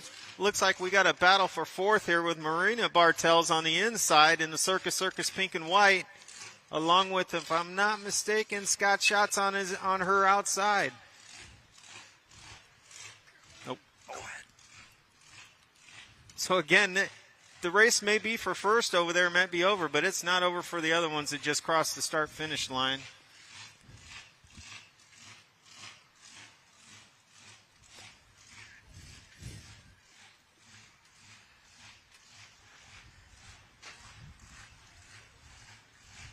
Yeah, that was Marina Bartels. That was a drag race off the top end of the race course, and she was able to pull it off and come home with a good 4th place finish. Good run for her.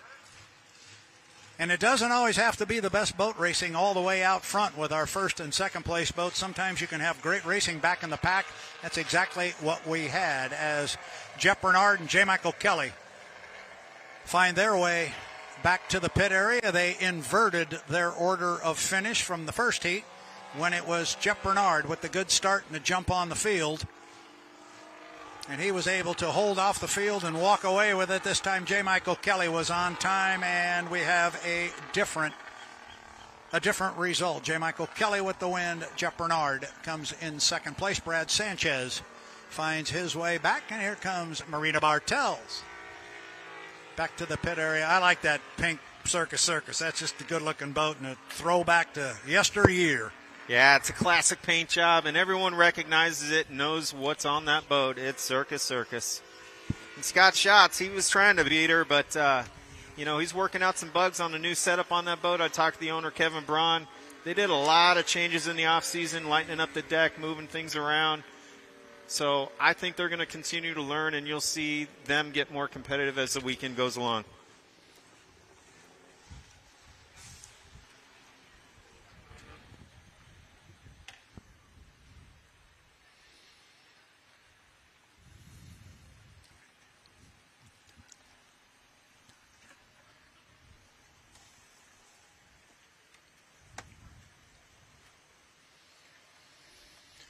While our one leaders find their way back to the dock, I feel a little bit of a reprieve there after the show that they just put on.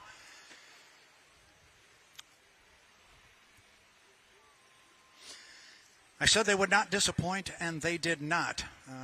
I understand that down below us on the pit tower, there is a $2,500 Fast Lap Award being presented to Andrew Tate and Miss Goodman Real Estate.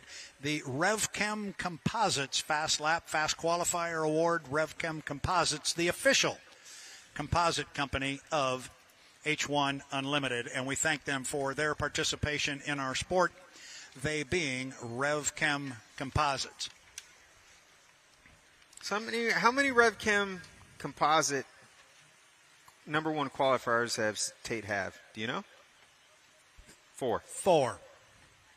Pretty impressive. Of 5. Pretty impressive.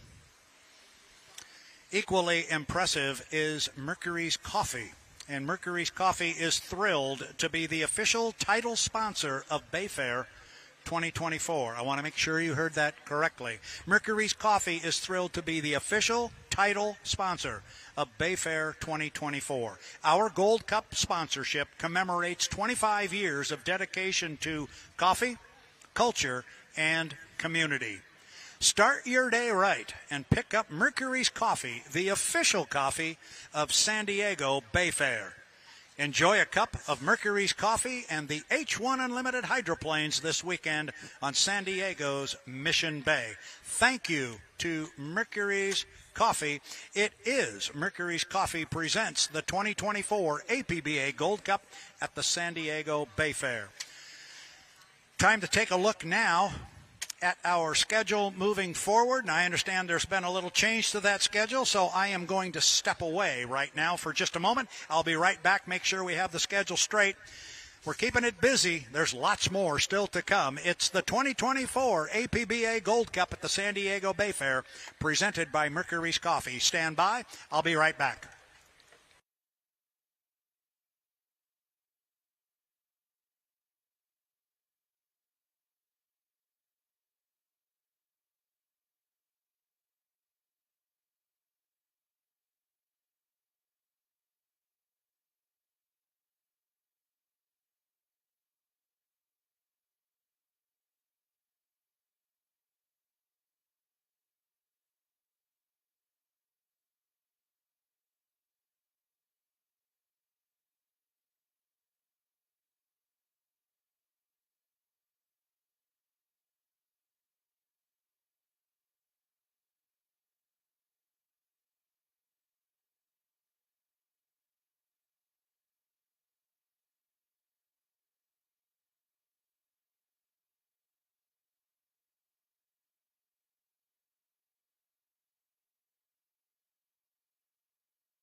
For those of you watching on the H1 Unlimited live stream, I hope you have enjoyed H1's coverage of the 2024 APBA Gold Cup and San Diego Bayfair presented by Mercurys Coffee. This has been Brad Luce along with Jeff Conant. We also had a good conversation up here and some help from Jean Thioret.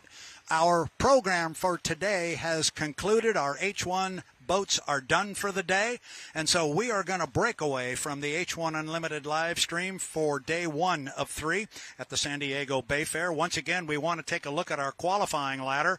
U91, Andrew Tate, as he has been 4 out of 5 races this year, once again walks off with the RevChem Fast Lap Qualifying Award and the $2,500 check with an impressive qualifying speed of 165.116 miles an hour. I thought it was interesting. We heard him say, I don't know if I was that far out in front of everybody. I think he was smelling somebody doing a little sandbagging out there, and that somebody would have his last name pronounced Peabody, as in Corey Peabody and the U9, the Beacon Plumbing, second fastest qualifier, 158.559 miles per hour.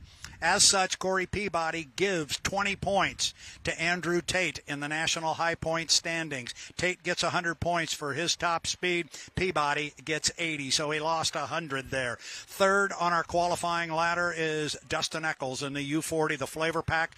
He had a very impressive run at 158.254 miles per hour. Fourth goes to our defending national high points champion and defending APBA Gold Cup champion, J. Michael Kelly. He's fourth on the ladder at 156.728 miles per hour. Dave Villwalk in the U27 of Miss Apollo, he is fifth on the ladder at 155.043 miles per hour. And rounding out our qualifying ladder for our 6 H1 Unlimiteds here at the San Diego Bayfair, the U11 of Miss Mercurys Coffee, Jamie Nielsen, coming in at 152.846 miles per hour. Congratulations to Andrew Tate.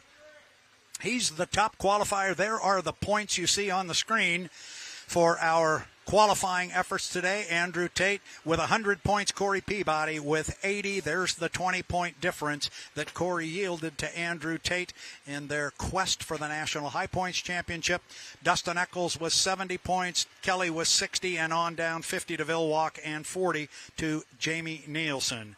So that's the story on H1 Unlimiteds at the Bill Munsey Racecourse on Mission Bay in San Diego for Friday, day 1 of 3 at the Mercurys Coffee Presents 2024 APBA Gold Cup. We will be back on the air tomorrow morning at 10 a.m. Pacific Daylight Time. That will be a testing session for our H1 Unlimiteds. There will be other boats on the water as well. That will come up at 10 o'clock. And our first heat of racing, Heat 1 for the H1 Unlimiteds, as they will begin the racing quest for the oldest active motorsports trophy in the world. That will begin at 11 o'clock. Testing at 10, we will be on. We'll go racing at 11 o'clock. Thanks for being with us on behalf of everybody here on the H1 Unlimited live stream team. A special thanks to Jeff Conant. You're awesome, my friend. Hey. You did a great job helping. I appreciate it. Don't go too far. We'll need you here tomorrow again.